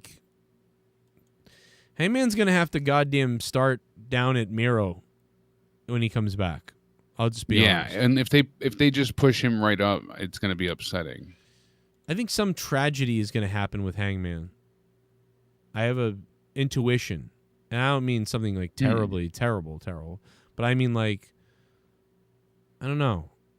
I just think that Hangman, something the universe isn't letting him. It's not happening. Something's up with him. Like, he'll be the guy that should have been the champion but never was for some reason, and what happened? It just feels like, I don't know. Something's up. He's got some of my shit luck. Yeah. Exactly. Well, it was kind of I met him he was in Boston, and I don't know, it's something's going on. I don't know. I know that he's had a kid and that he's taking time off, but yeah, I just think something's up. So I got a funny feeling. And I don't normally ever say stuff like that. So we'll see what happens. Maybe he'll be champion in a month. Maybe somebody clip this, and in a month when he's champion, send it to me being like hilarious. And that being said, I think we've done all we can. It is getting pretty late. I mean, I could party all night long with you guys. 700 people are still here. I mean, are you serious? But we're going to need all you people to help us tomorrow night for Monday Night Raw. That's for sure. Can you imagine how fucking disgusting and horrific and terrible and fucking horrible? Like, I'll take calls, though, if you want to come in the Discord. Mustafa, come on back, jump in the Discord and let us know what's up. I know there's a lot of you guys that wanted to get on tonight, and not everybody has been able to make it, so come on in, say hello, say hi. Here's the link. Boom, boom, boom, boom, boom, boom. The only thing I think will be good tomorrow is Drew McIntyre and Sheamus. They're going to have another Extreme Rules match, Joe. Come on, aren't you excited? Oh, I'm so excited an for Extreme this. Rules match before Extreme Rules? Yeah, an Extreme Rules match before Extreme Rules with Drew and Sheamus, because we didn't see them fight for months on end. Come on, you're not. I'm so excited for this. I'm gonna throw up. Is what I'm gonna do. Blech. Please no. I mean, it's literally all just. Oh my god. No. They're gonna have Tamina and Natalya take on Rhea Ripley and Nikki Ash. And they're doing a 7-man tag team turmoil match to figure out who RK Bro's next tag team challenger is. Guys, if you want to call the show, that's the number. Or you can come into the Discord, too. I put the Discord link in the chat. See, Raw is going to murder us because it's going to feel worse, even worse than normal. That's the problem. 7 tag teams, and none of them matter. It's going to be Mason like T-Bar, amplified. Jinder and Veer, Lucha House Party, Mustafa and Mansoor, the Viking Raiders, AJ and Omos, and the New Day. You know what's going to be hard is to not talk about AEW. We're going to be so just the whole time. Yeah, we're going to be so bored. We're going to talk about this again, talk about the press conferences that happened all the news that comes out tomorrow on AEW. We're going to want to talk about the return that. of CM Punk, the debut of Adam Cole, Ruby Soho, and Bryan Danielson.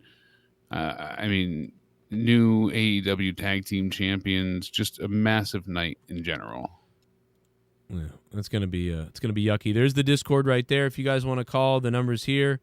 339-226-6610. We can go ahead and hear from you guys. Go ahead and Jake, are you telling us about a nightmare you had? Muhammad Abdel. Thank you. No, I think close enough. I wish, but no, it's actually tomorrow night's preview for Raw.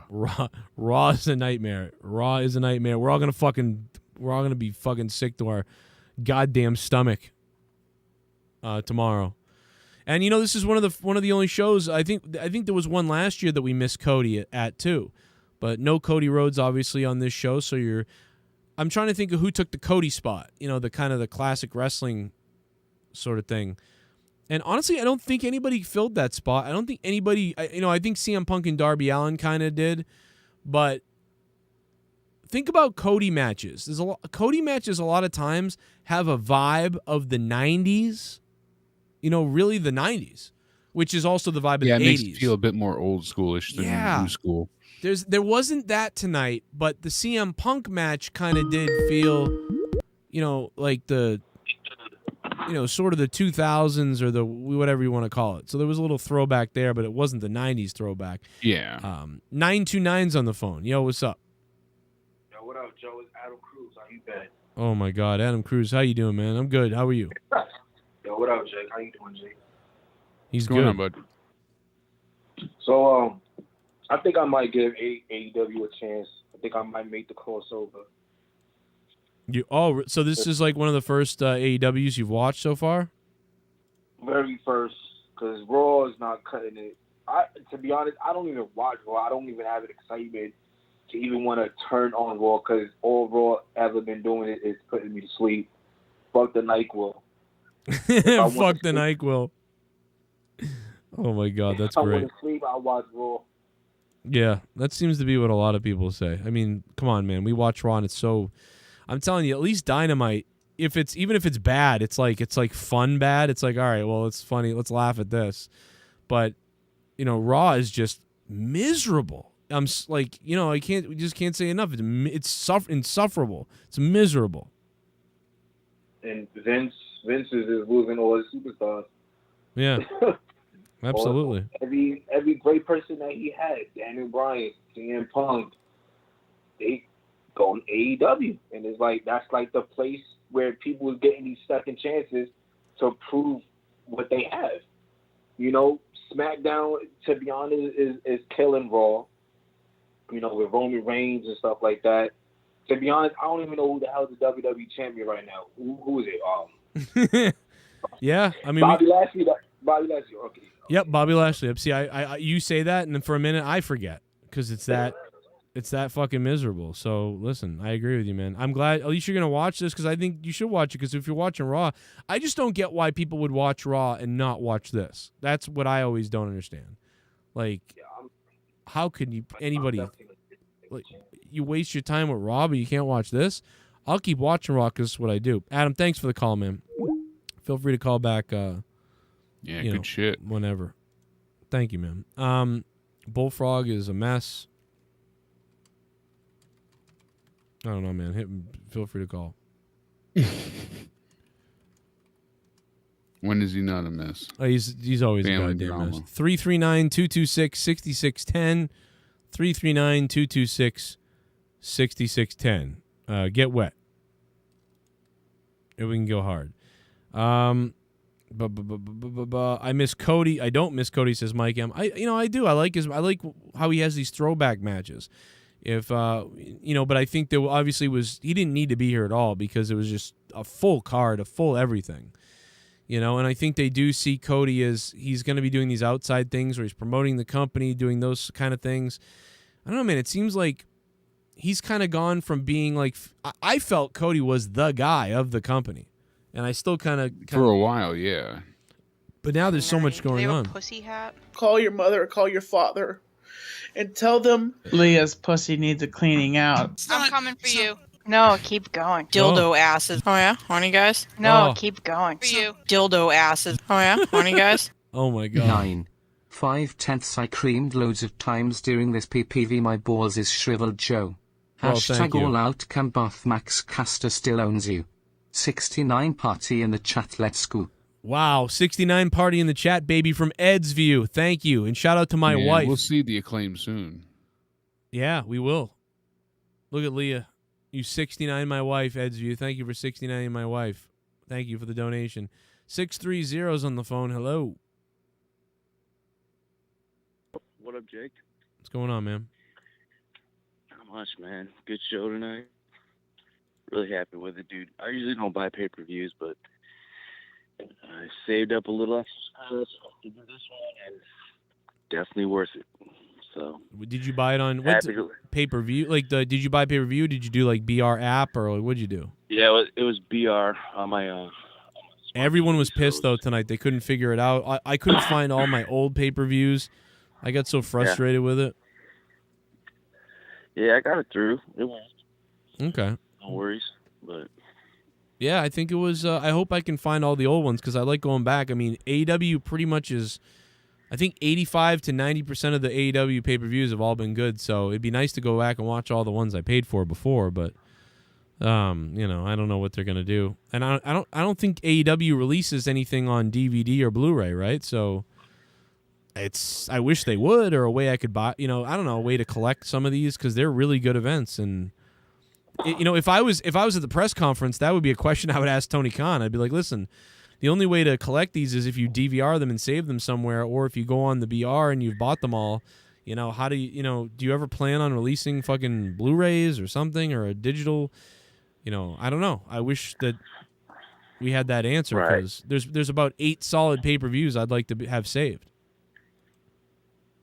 yeah, I think they'll eventually get to that point where they have some kind of like library. You go back and watch the old pay-per-views you pay for and shit like that. But actually, you bring up a good point. Something like they may get a deal from a streaming service. Mm-hmm. Possibly. Yeah, that's definitely on the table. It's got to be. Yeah. I'm sure they got something working out with TNT and everything like that because they got their own app. I mean, and all that shit going on. So it's it's interesting. Right now, it's just more interesting than it's ever been in the past, like, I don't know, 20 fucking years, 25. Yeah, I'd say since. I mean, it's just. I'm more interested. I think since 2008, I'm the most interested with this. I didn't mind when WCW went out for about 5-6 years, but after 2008, everything just started kind of crumbling for me. Oh yeah. Yeah, because there was no competition. Yeah, definitely. Right. I mean, the way it is right now, man, it's just looking good. It's good for you. It's good for good for Jake and your audience, everybody else, the whole community. I mean, it's just a good time. So yeah. I mean, we gotta just fucking enjoy it. It's fucking good shit right now. This is the only shot of hope that we've had. I mean, can you imagine if this didn't exist? Oh my God, bro! Thanks for the call, dude. Yeah. I appreciate it, man. Good call. Can you imagine no fucking AEW and just watching Raw? I know. It would be unbearable at this point. And Sid said they do put them out on pay-per-view. The pay-per-view is out on DVD and Blu-ray. Oh, they do? I wasn't aware of that either. I was so not there you aware go. of that. Yeah, I would love to grab a couple of those. That's really fucking cool. I had no idea. 781, I lost you. 412 is on the phone. Hello.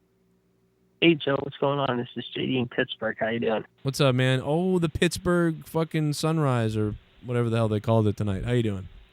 Whatever they call it, yeah. I just got to say, I always enjoy your reports, and I dig your reports every chance I get, so I enjoy what you put up every week. So keep up the great work. Thanks, man. No problem. All I can say is tonight, AEW fucking rock tonight, Chicago. Adam Cole, Daniel Bryan, Ruby Soho. Vince is pissing his pants right now and basically crapping out his drawers right now. I mean, WWE has nothing to answer for them at all. AEW killed it tonight. Vince McMahon, let me tell you what's happening. I'll tell you right now. He's ripping Stephanie McMahon's arms out of her sockets, and he's eating her fucking arms. That's what he's doing. He's eating his own daughter's arms right now. He's in Connecticut. Yeah. He's in Connecticut. He's in Connecticut right now. He ripped off. Come here, Stephanie. I want to tell you something. That's what Vince is doing. Vince is eating Stephanie's goddamn arms right now, son. Thank you for the call. Shout out to Pittsburgh. Shout out to Pittsburgh. Jake agrees, right? A little munchy on Stephanie's arms right now. Absolutely, down to the bone. And then Paul. Just a light snack. Then Paul Levesque is checking her for to see if there's checking her bunghole to see if there's some trash in the way. Like he did. Oh, I thought he was giving her a homemade pap smear. No, same thing he did with China. He was making sure.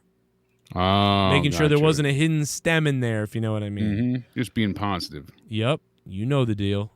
Everybody in this chat knows the deal. Checking the dipstick for lubrication. Uh-huh. Yep. Time to go be a mom, Steph. And she has a purple penis, or whatever the fuck that guy said they called that time. Eddie Kingston, man. Why did everybody wear the same clothes tonight, though? That pissed me off. I hate when people wear the same colors. Like Eddie and fucking Miro almost had the same colors. Then Christian and Kenny Omega had similar colors. I was like, dude, fucking somebody wear a different color than yellow and black. What the hell's going on? You know, go to sleep. Yeah, that's crazy. Fucking crazy. JD asking the worst questions at the press conference because he's pissing his pants. I did bust his balls about that, and I will continue to as well because he's a fucking, come on. Also, I'm still hearing about all the people that are stranded there too.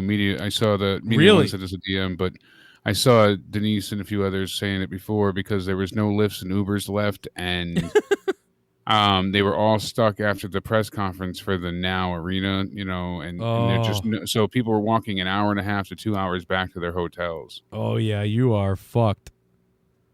Wow, yeah, you're fucked. You are absolutely fucked at that point. Jesus. Yeah, that's rough. That's a hell of a walk. I mean, that happens in Boston all the time. Chicago, if you don't get shot. That happens in Boston a lot, man, where you're like, that's why, like, when I would play late with bands, I'd be like, oh, no, we're on at fucking 11 or 11:50 or whatever. You'd be like, no one's going to stay because they're all going to be like, I'm sorry, I got to go. The train's coming. 215, what's going on? Hey, Cronin, what's up, man? It's going, you know what's up? I am right now. Send it, tell Vince Russo. Make Vince Russo angry. So listen, man, what'd you think about tonight? First of all, the Bryan Danielson thing, and then we got Punk, Adam Cole, Bay. Woo! What did you think? When he came out, I thought he was gonna, be babyface. What's the whole thing with the Elite? Could you see something like a heel turn going on with that, or I'm sorry, a face turn? We think he'll turn on Kenny and the Bucks? Maybe at some point, like you said, maybe. But I think right now, it's no. I don't know. I mean, not right now. I think they're going to stick together for a while, but you're right. I'm sure at some point, yeah, it will be him and Omega at some point, I would think. If it's not, unless, of course, unless DB, fucking is getting the first shot at Kenny Omega. See, what I said a week ago or 2 weeks ago, I think, if you remember, was that Daniel Bryan was going to come out and he's going to be in the corner with some other guys, and that the next thing that they would book wouldn't be a championship match. It would be like a 4-on-4 or a 5-on-5 match. And that's where I saw that going. And so this kind of sort of sets that up, which is what I was thinking.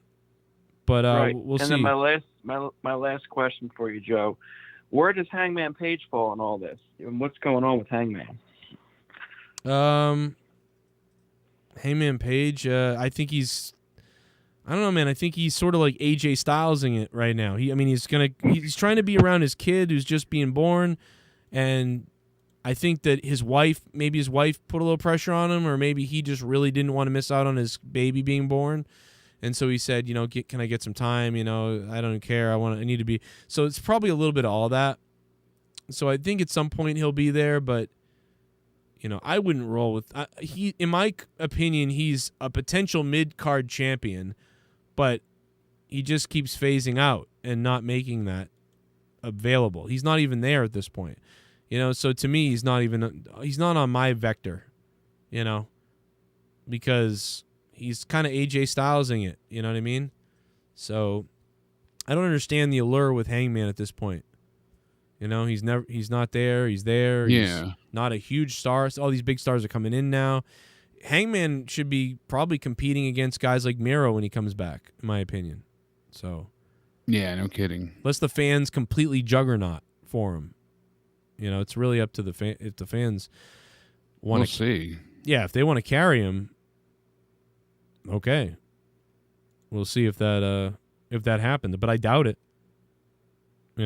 So I just feel bad for everybody that's still stranded at the arena. Apparently, there's a couple hundred people left. Well, they should all go live and party. Like, go live right. from outside the arena. We're here. It's a big time. We're having a good fucking time. We might get Apparently shot. A couple local wrestling fans that were there were giving people rides for free, so that's cool. Yeah, that'd be cool. Or I'd be like, listen, I live up the street. I'll keep coming back for you guys. $50 each. Toby Pentney, thanks for subbing to the channel, man. What's up, Toby? Shout out to all the $25 producers. Sith Negan. Fucking $100 a month for over 2 years. Nikki J, Matt Rossmeyer as well. Big $50 Turkey Club producers. Go to the phones again. 201, we lost you. 214, we have him. What's up? Might have lost 214 too, but. Oh, no. Oh, no. Yo, 214, what's up? Uh-oh. His mic ain't working or something. Yeah, we lost him. We lost him. Oh, no, he's back. He's calling back again. We might have him back. 214, what's up? Yo, what's up? What's going on, man? Hey, it's AJ. AJ, what up, AJ? AJ Adams, baby. I enjoyed the pay-per-view tonight. It was pretty good. Pretty good? Yeah, it was about 8 out of 10. It could have been a little better. Now, what would you? I'm with you. What would you do to make this pay-per-view better? Keep them bras off the damn pay-per-view. That's it. Keep all them damn bitches off. I'm sorry. I just tell the truth. Like Jade Cargill rode Ruby Soho, and you would have liked it. Oh my God. Yeah, I could see. I get it. Listen, totally understandable. If Ruby Soho had rode him, that could have been something. Yeah, no kidding. Unbelievable. All at the same time. I wonder where people watched. Performing a submission. I wonder if people I wonder where people watch tonight, like BR, fight, pay-per-view. I'm so curious about the stats of the pay-per-view buys. That's my biggest thing at this point. Vincent Films, thanks for subbing to the channel, man. What's up? Yeah, I can't wait to hear the same results. Yeah, we do have a new $25 Smoke Up donation. Thank you, Stone Cold Cronin fan. Eventually, we'll hear the Smoke Up again, man. I made this Smoke Up donation, and quite honestly, I think it made people wet. Especially a lot of the females and a lot of the bi men out there were getting hard for it. They were like, "Yeah, we love this. We love this shit." I'm looking for some more clips and takes that we can pick up from Twitter. We did hear from Bryan Danielson after AEW All Out. We heard him and he swore. He was like, "Fuck, let's fucking go." And I love that he was fired up. He was ready to go. Moki says, yeah, swing and a miss on that last message, but it was either make sense with that Simply a bathroom break. No Adam Page. Do you feel this is the best pay-per-view of social media era for professional wrestling? I think it was the best pay-per-view since Mania 17, says Moki. Jesus. Yeah, I don't think it's been that long, but I get the feeling. It was. I think this was one of the best pay-per-views of the last 10 years or 12 years. I wouldn't even go that far because I feel like, well, for like main roster stuff, but yeah, like I said, NXTs have been really damn good. Yeah. There's been several takeovers that have been excellent, and we've gushed and, celebrated. And yeah, I mean, I the variety is what I like. NXT always feels like it, even though it was fire, we were like, fuck yeah, NXT 6 was amazing or whatever it was. The crowd was cheering for every match. There was only 4 or 5 matches, but the crowd was cheering for every match, and every match was just like, okay, go out and kill it. All right, go out and kill it. All right, go out and kill it. Go out and kill it. But I think that, AEW, this has this variable of like, okay, go out, have a good opening match. You go out, women have a good match, have this women's battle royal match. Now they have this crazy tag team, like insane match. And then we have the return of CM Punk and, and then, another couple of good matches. And then huge comeback after a huge AEW championship match. So to me, it's just, this is like a different level or something. It's like, it was only so high NXT could go. So like an 8 out of 10 in NXT was good, but it's like an 8 out of 10 AEW seems bizarrely better because of the feeling of bigger. So of the mainstream wrestling companies of the last 10 years or so, this is one of the best, if not the best. I'd say one of the best. But I think AEW has also put on some other ones that were really good. But yeah, they've had some good shows, but nothing to this level, I feel like. Like there were nights where there was like a really crazy Young Bucks match. Cody Rhodes would get busted open in some classic type of match. And then but not everything worked. Tonight, I feel like just about even the Big Show stuff worked as a break match, everything worked for a reason. Yeah. Everything was over a 6, where there's been other AEW shows where 3 matches were really, really good, and we were like, yeah, 8 out of 10 pay-per-view, great stuff. But then there was like 3, 4, 5 matches that were stupid or dull or not as good or whatever, and then there was a big surprise, right? Like there was a bunch of other AEW shows where there was like 2 really good matches, a huge surprise, and then every other match was like, all right, and there was a couple of bombs, but it was still good. So tonight, like you said, everything felt like it was, over a 7 or over tonight. I mean, certainly, maybe Paul White's match wasn't exactly a 7 or, it was like, how could you judge it? But it was just nice to see and good timing. Everything was this show was amazingly timed. The timekeeping in this match, the execution and the planned out card, the way the lineup, everything was just done. That was done phenomenally. The only dud tonight was, one of the small negatives tonight was literally Jericho's entrance. I mean, they're so weird. Yeah. What a weird thing Unfortunately. That's the weirdest thing to complain about, but it's like one of the only things that's like, well, that was weird. His entrance was weird, Yeah, no doubt. Let's go to the phones again. 413, what's up? Hey, how's it going? What's up, man? I'm tuning into this fucking live stream. What's going on? What's up, man? Yeah, tuning in. Are you naked? Like, what's going on? Are you partying? What's happening? I'm in my boxers. I just got back from All Out. Oh shit, you were there. Okay, how was it? So did you get an Uber? I heard the shit was shutting down, or you brought your car. It was freaking terrible. Yeah, we Ubered back, but it was really expensive. But I heard there's a lot of stranded people. Now, were there any that we've been seeing a lot of fights in the stands at baseball games and things like that? Were there any rowdy fans in the arena tonight? No, not that I know of. I went to the GCW event last night though. Yeah. And one guy I did see one guy get kicked out. I don't know. He was probably pissed at Matt Cardona or something. Probably. But and rightfully so. I was pissed off at him too. I had my middle fingers up. Trust me. But at All Out, I mean, I don't really know. I don't think so. Everybody was there and happy. Everybody's just happy. Now, were there any? Now you live in Chicago. Well, yeah, of course, yeah. I would be very happy. Now you live in Chicago. I live in Massachusetts.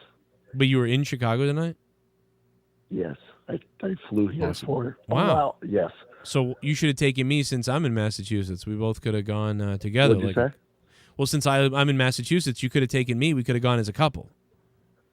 I don't even really know who you are. I'm watching this live stream. I don't hear my voice on it. Oh, you're like a wow. I don't even know who the hell I'm talking to. Oh, so you're like a new viewer. You don't even know. So I'm like, I literally from fucking Massachusetts. So I'm from here. Yeah.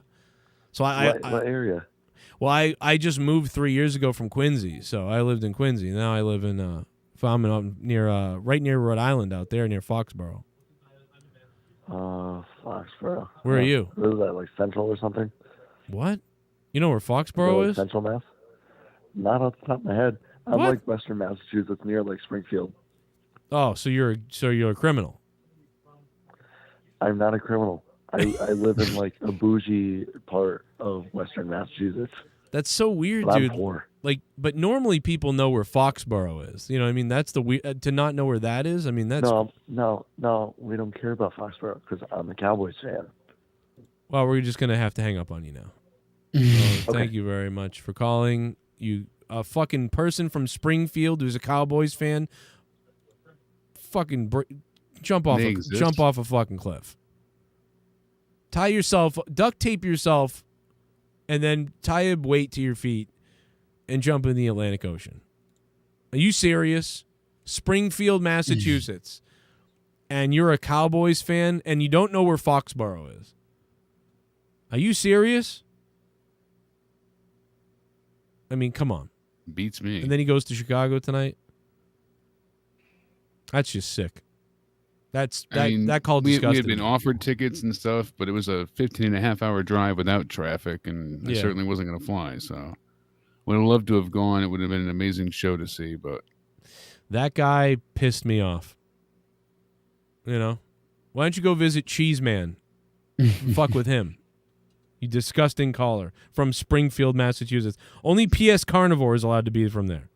Okay? Only PS Carnivore. Cole was like Jonelle blowing me on the bed, then Brian was like Leah entering room and mounting my face. Even Ruby dropped by to stick her nose in my ass. More veins. Ryback's neck or Nyla's dick. Gun Club missing one thing. Bart. Hangman Aaron Hernandez. Can you imagine if they brought back Bart Gunn? Imagine that. Doing the brawl for all. Oh my god. And that'd be even funnier. They gave him like rip off Brawl for All music. Like his music was like da da dun dun dun dun da da dun dun dun. Like it was almost the Brawl for All music, and it's Bart Gunn. Oh fuck, that'd be funny. $19 a month feeds Rio. Thank you very much for the donation. Just a sticky day. Yo, 508's on the phone. Hello, what's up? Whoop whoop. What up, Joe Cronin? What up, baby? Another fucking Massachusetts person. Thank God it's not. Neon Wicked again. Oh, Neon, what's up, man? Thank God someone not from Western Mass. Okay. Yeah, Worcester 508. From Worcester, Massachusetts. That's God. right. Anything west of Worcester, that's when it dies. Anything like Worcester is the last stop. Yeah, we don't talk about Western Mass. We act like it's not there. Right. Western Mass is fun if you like needles. So what'd you think, man? AEW tonight, fire shit, huh? Yeah, I'd give that a 10-star rating. 10 stars, 10 out of 10. Yep. Wow. With at least 5-star matches. Damn. That's crazy. Yeah, that's where that blew my mind. It was There's really good. Nothing more I can say, nothing less I can say about it. Yeah. No, it was really good tonight, man. Neon Wicked, man. Thank you for calling, and we got to get out to Worcester and rob somebody. I mean, I'll talk to you later, man. You have a good night. We're going through the calls tonight. 612's on the phone. Hello. Hello. Hey, what's up? What was that? You're fading. You must be at the arena right now. I think they swallowed the phone. Wow. I want to hear what they had to say.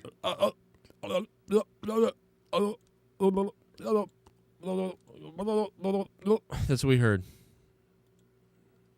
That's about it. I'm trying to see if there's any other news updates. Anything. Oh, he's calling back. Maybe we'll get him back here. Let's see if we can get him back here. Get him back on the comm, Mr. Wolf. Get him back. Yes, 612. What's up? I got you back. Billy Gunn tonight. Why do you think they didn't even call back to it or anything or acknowledge it? I legit think they don't know what the fuck they're doing. Like, as far as that, like, because that was the dumbest thing. Why? Yeah, they don't know what to do with it, honestly. Why? They should never have done it, and they didn't even know what they were doing. They were like, let's use this to make them heel. Why? So, or maybe they were gonna like sort of try to make it seem like give the Paul White a reason to lose because he got hit with a chair. But if you were gonna do that, why not have QT Marshall just hit him with the chair to give him the heat? So it made no sense to take heat off of QT and put it on Billy Gunn. And then the next day, everyone forgot about it anyway. So I literally did. Right. I said this. I said, if they don't do anything, then that was for nothing. And it feels like it was for nothing. And guess what? It was for nothing. So I don't know. The answer is they never should have done it.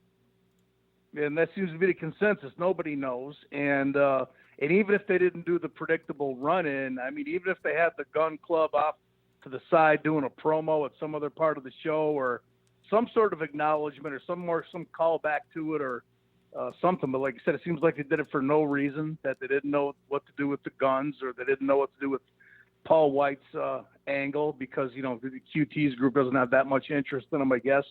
But I had another question if you had time. I'd like to get your comments on. Yep. With Bray Wyatt being a free agent and his no compete, ending soon, the combination of, his past relationship with Brody Lee, and Brody Lee had the Dark Order rocking and rolling pretty good there for a while. They were gaining a lot of momentum, and they were pretty cool with Brody and such a natural fit.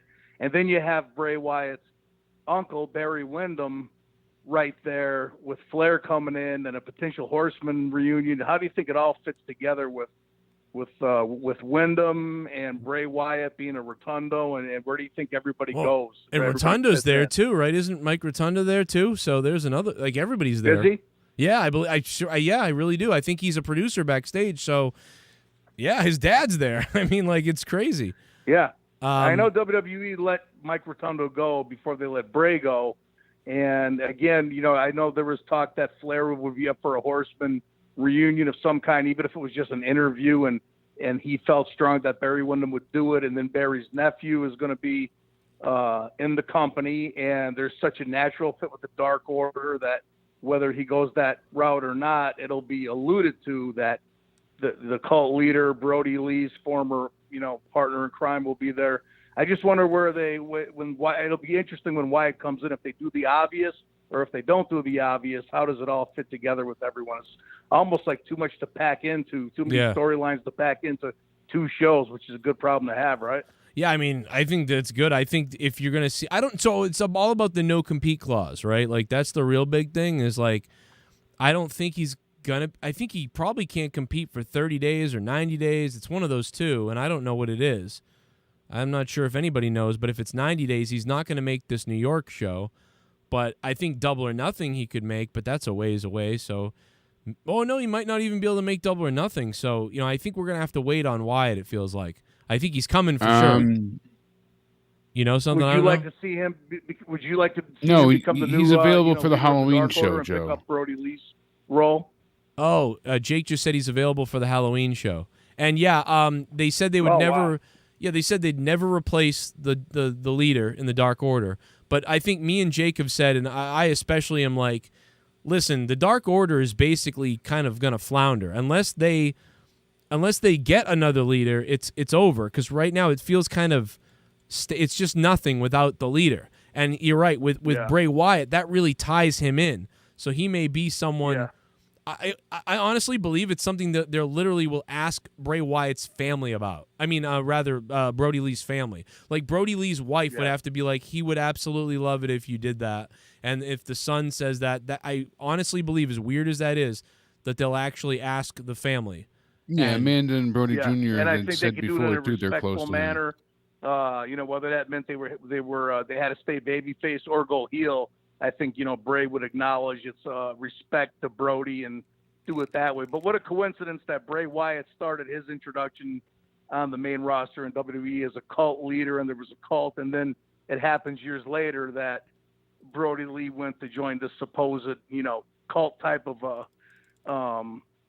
group in AEW, and here Bray's free agent now. It's all falling together for AEW so well. I mean, with Adam Cole, former member of the Bullet Club and the Elite, with Omega and the Bucks, and Ric Flair coming where there's already 2 horsemen. It's just everything's falling together. It seems too good to be true, really, with the variety of options they're going to have to make really cool storylines. Yeah, I mean, you could really take that whole I mean, with Adam Shear coming in or Strowman or whatever, and then they could call Rowan. Yep. I mean, they could really make this a stable, over here, or add them to the Dark Order, have them be their own stable. Bray could come in a tag team with somebody. There's a whole bunch of stuff that they could do. It's almost insane that they've got so much to work with, obviously. So, yeah, I'm excited about it. And like Jake said, I think the Halloween show there, he's able to be there. So that will be – wouldn't it be fitting on a Halloween show? Is that a Dynamite, Jake? Oh, yeah. I think it's Dynamite. The week of – Oh, it's the week of. So it's not actually Halloween. It's the Halloween week. Yeah. Okay. Rampage would be the 29th. Halloween's the Sunday the 31st, so he could do the 27th Halloween show. That would be a perfect fit for Bray Wyatt coming in. And, that'd be man, cool. it's all good stuff. Yeah, man, I appreciate the call. That was good shit. Yeah, I'm excited about that. There's just so much to do here with people that are known, and, now you can actually see those people who are known be creative. Or, we did see them be creative in the WWE. The problem is it's that sort of start and stop and goes nowhere creativity that even when something's good, they'll ruin it within a few. And so it's good to see that creativity. Like Malachi Black. I mean, I think he'll be someone that will probably be the bad or the heel, when Wyatt comes in. I almost think that he'd be a good adversary or whatever. Man, I noticed it was trouble for WWE, at least in my opinion, back when the pandemic and the quarantine was starting up and everybody was making their game plan. And you could tell WWE did everything they could to come up with that Thunderdome and do it without a crowd, and they did their best with technology. And AEW just had Daly's Place, but they created that kind of live atmosphere. It was outdoors. They had their own wrestlers acting as the fans.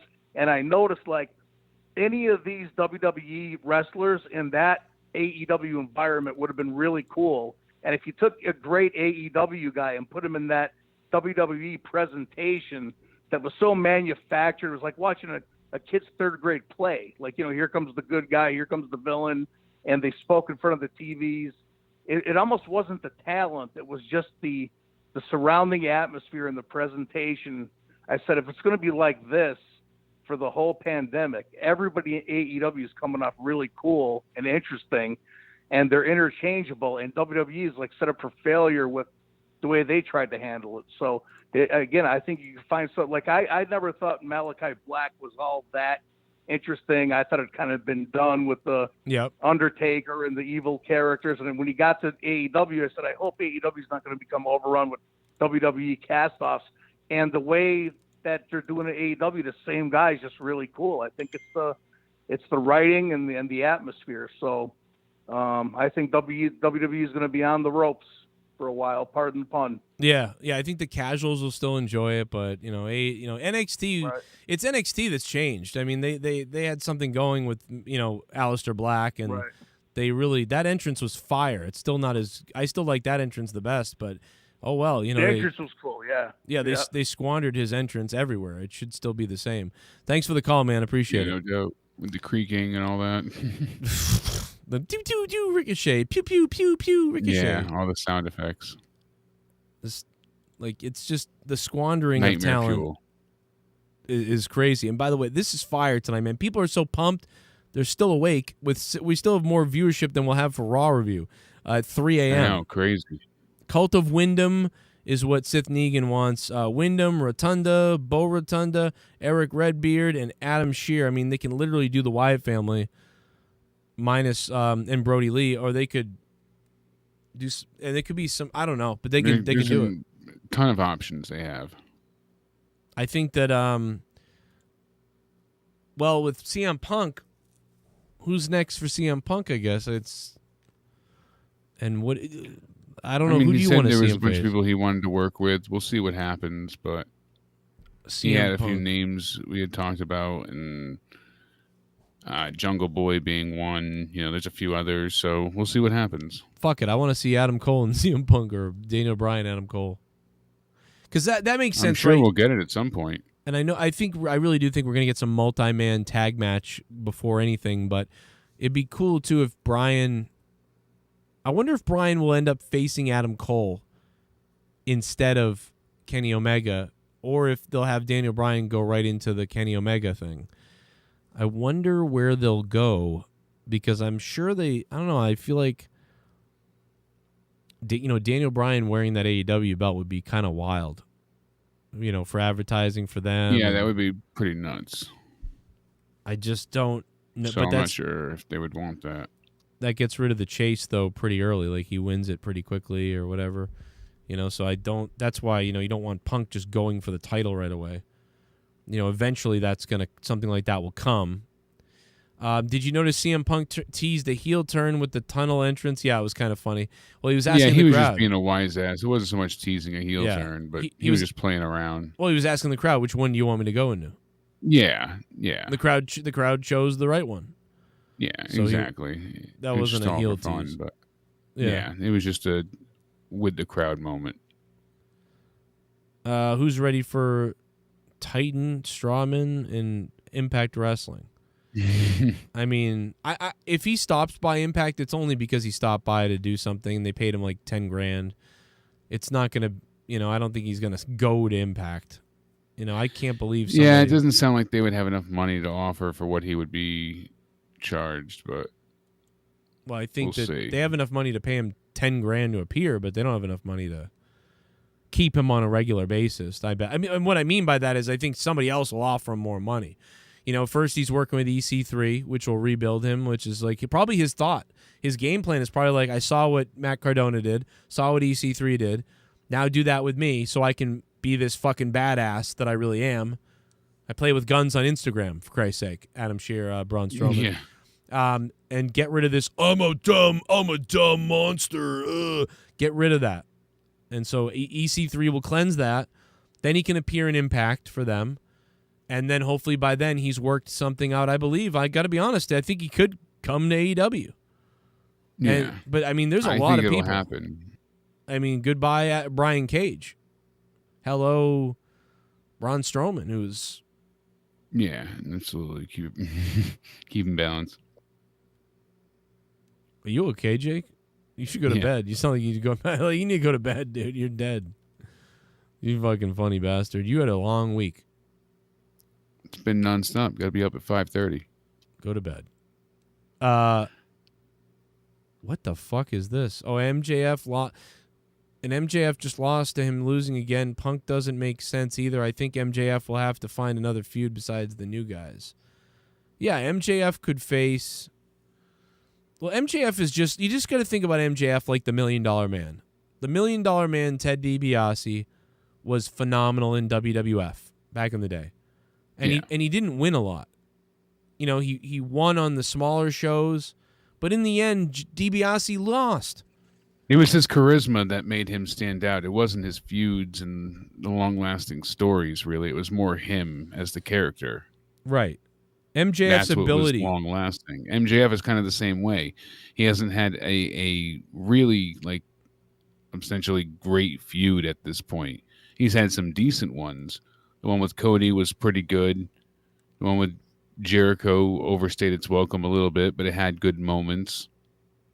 Right. But again, he hasn't had that top-notch feud that he needs. Right. And both of these could have been great. They were lacking a little bit, but they were good. Yeah, all he's got to do is, basically, entertain us with how he makes fun of people and things and be clever.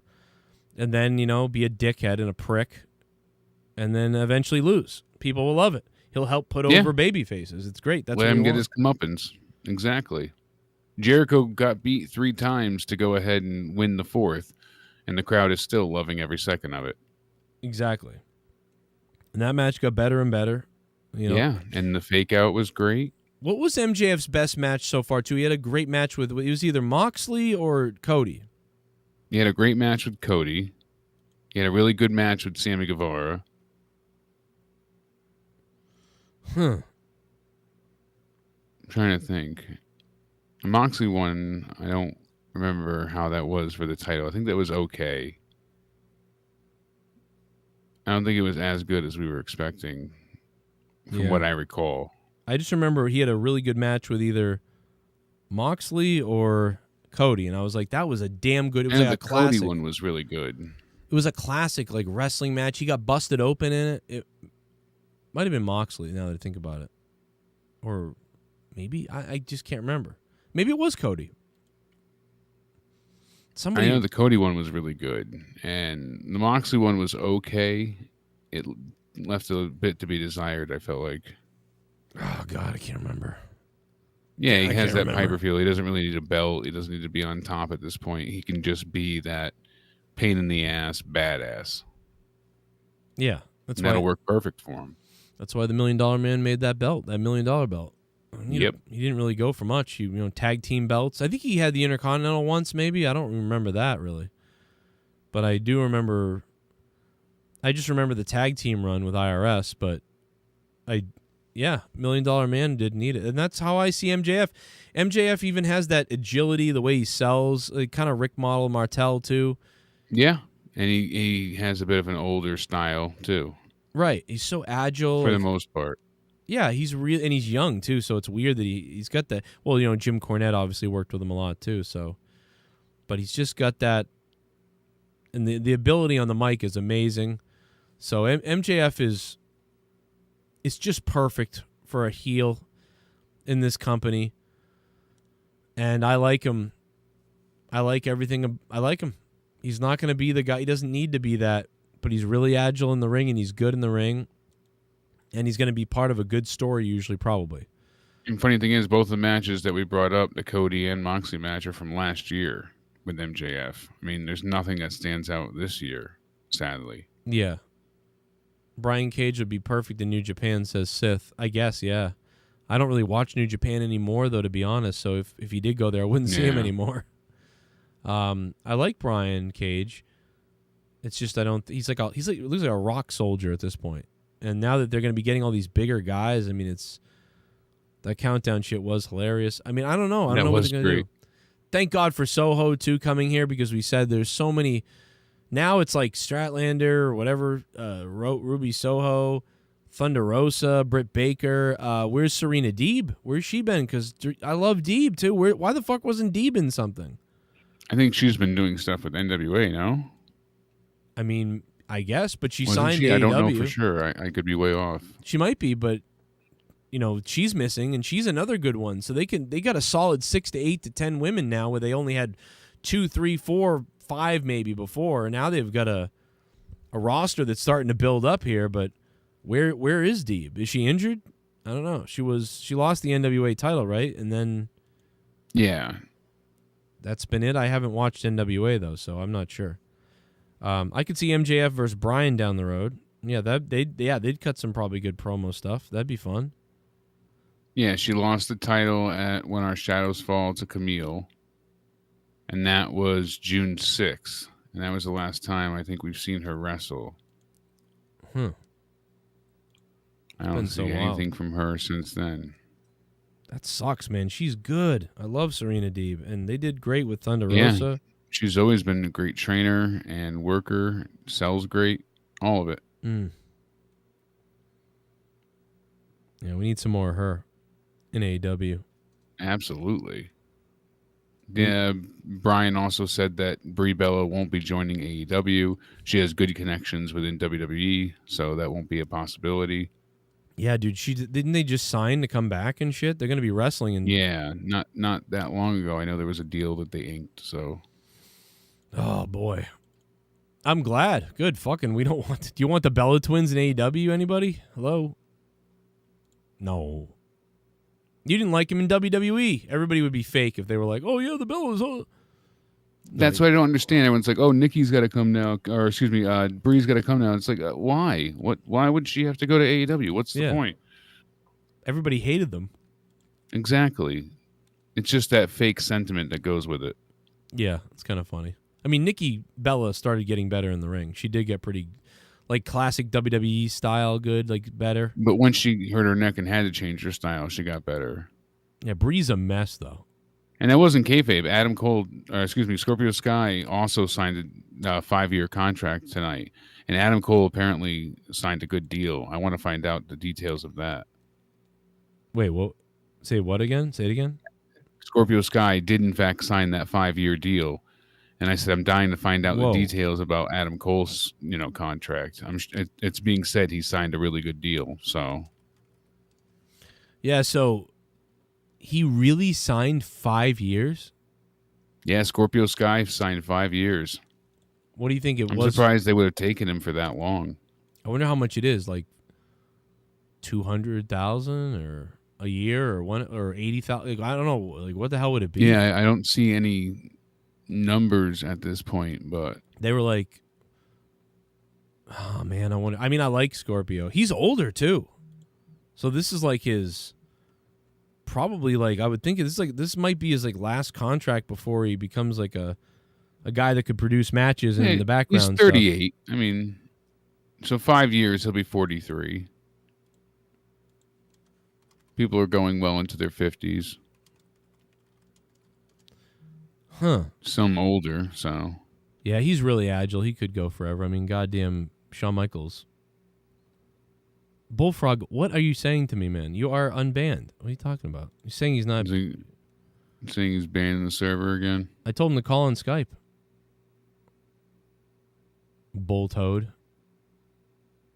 Oh, I don't know. I don't know what he's talking about. He's fucking mad. He's saying his brother threw him out. His brother threw him out of his house or something. Bullfrog, what the fuck are you talking about? He's been fucking... Dude, I only opened... All night. He's threatening to kill himself if we don't answer the phone. I only opened the phone lines about 30 minutes ago, Bullfrog. And you were, like, all fucking night harassing me about coming on. And now you're goddamn on. What about donations? Donations are... I think we got them all. We got them all, whoever said that. Yeah, the 5 labors of Jericho that she'll do with Nia Jax. We'll have Bella do it in WWE. Yeah, Moke Easy. I agree. Yeah. I'll watch that. I'll watch that for free. Hell yeah. Oh, yeah. Oh, yeah. You want a dick? I'll give you a dick. The 5th labor is she has to go down on her sister. Ugh. What the fuck? Yeah, keep it in the family. CM Punk looking good with that hair. What do you think? You like CM Punk's pants instead of the... I do. I like the look. I like the look. I like it too. I think he's like Shawn Michaels coming back in 2002. That's what I kept thinking. Yeah, except not wearing the farmer outfit. As they called it with Shawn, the tank top and the jeans and the cowboy boots. Right. And then that bob haircut and those dark brown pants. Oh, those are so bad. But it eventually became better. But that was so weird. I hated that night. I was like, what is he wearing? What the fuck? But yeah, the crowd exploded that night. That was nuts. Remember when we were listening to the sounds and we played the pop and it was crazy? Oh, yeah. That shit was crazy. We were like, it was like... And now even SmackDown went down from last week because they didn't have the NFL to help boost their numbers. Okay, so we got the real SmackDown rating this week. So it's a 2.14. Whoa, yikes. Whoops. Yep. Holy Not shit. their originally advertised 2.8. That was really a 2.25. Right. That's funny. I mean, I didn't even know that. I didn't even think about that. So it's crazy that that's what happened. All right, the man who's been harassing the fuck out of me in the DMs all night about his family situation. It's Boltard. Yeah, what's up, Joe? I was kind of getting somebody else wet. So, now your brother? So your brother, No. why is your brother kicked you out of your house? What are you saying? Why'd you start? You told me This is what happened. I was at my brother's son's birthday party, and me and my aunt were having a drama fight, and And apparently my brother eavesdropped on us and says, we ain't having it here. You guys gotta leave. And I tried to tell him, I was like, I didn't do anything. Why did you And feel? then, But you felt the need to DM me over and over again, like, help, Joe, help. Your brother kicked you out. Like, you made it sound like he was kicking you out of your place. because I was about ready to call the cops. Like, I wanted you to stop me. Like, I was wanting to do something. Oh, my God. What the hell's wrong? What are you going to do? Because for one, my aunt threatened me, said that she was going to kick my ass all because over some drama bullshit. And then I said, hey, like, see, what happened was we had my brother's son's birthday party at the church, right? At the church that he goes to. Chuck E. Cheese. Yeah, Chuck E. Cheese. Yeah, No. where they put the needles. No, my brother goes to church, and we had the party at the church. And so, and they have a strict rule there. You know, you're not allowed to cuss. And here's my aunt cussed up a blue streak on top of that, and you can't cuss in church. And she's like, she threatens me first, and then she goes like, somebody needs to kick your fucking ass, and then she starts poking me with a fucking fork. Your aunt started Sounds poking like you need to kill your aunt, not yourself. And then, that's what triggered me and aggravated me. Wow. And So why do you want to put a bullet in your head? Put a bullet in your aunt. She sounds crazy. Yeah. Because they're always making me like I'm the fucking bad guy. So kill her, not us. Maybe you are the Not bad yourself. guy. And then I tried to tell my brother I had nothing to do with it. She was over here bothering me. So you take your nephew's gift back and you tell your brother, go fuck yourself. That's what you do. No, I gave him the gift, but he kicked me out of the birthday party. How old Right is out of the church. How old is this kid's birthday party? How old is the kid's birthday party that you're at? He just turned 8. You got kicked out of an 8-year-old's birthday party for poking your aunt with a fork? Yeah, over some drama bullshit. How old is this little boy's birthday? He just turned 37. I just said 8. He said he's 8, yeah. He's 8 years old, Jake. I know. Oh, okay. But my brother apparently eavesdropped on us, and he's like, we ain't having that here. Now wait a minute. You two gotta leave. Eavesdropped on you, and who was the other person that he eavesdropped on? The aunt. It was me and my aunt. Oh, you and my aunt. Why? Because you guys were talking about fornicating behind the sofa? No, we was talking about drama bullshit, like politics, I guess, and he's like, we ain't having that here. Oh, so is your brother's a liberal, and you were talking about how you love Trump, and then he got mad? Is that what you're talking about? My brother loves Trump. He just wasn't having politics. Then what really started, apparently I was grabbing the chicken with my hands, and you're supposed to grab the chicken with the fork. Oh. And my aunt's over here poking the fork at my fucking hand, like she's wanting to stab my hand with the fucking fork. Oh. And I'm like, ow, She was trying to instill some manners into you with force. and she's over here poking me with the fork, and I'm like, ow, you fucking bitch, that fucking hurt. Well, that's why, because she's trying to teach you to use a fork and not use your dirty, grubby fingers. Right. Well, they were supposed to tell me, hey, you're not supposed to grab the chicken. You're supposed to grab the How old are chicken you? You with have to the be fork. told not to touch the food with your hands? Well, they're supposed to tell me this shit, or nothing would have went down. You got to be told this? They got rules there. I got 2-year-old twin niece and nephew that know better. Yeah. This is pathetic. They won't touch food till they wash their hands. Did and you they won't take just back? go grab. What did you get your nephew for his birthday? What kind of present did you give your nephew? I got him Fleshlight. $50 in a gift card. You should have taken it back. You should have gone. Okay, I'm gone. All right, I'm gonna take my gift back. How about that? No, I didn't want to be an asshole. Well, or maybe slap the kid or something like that.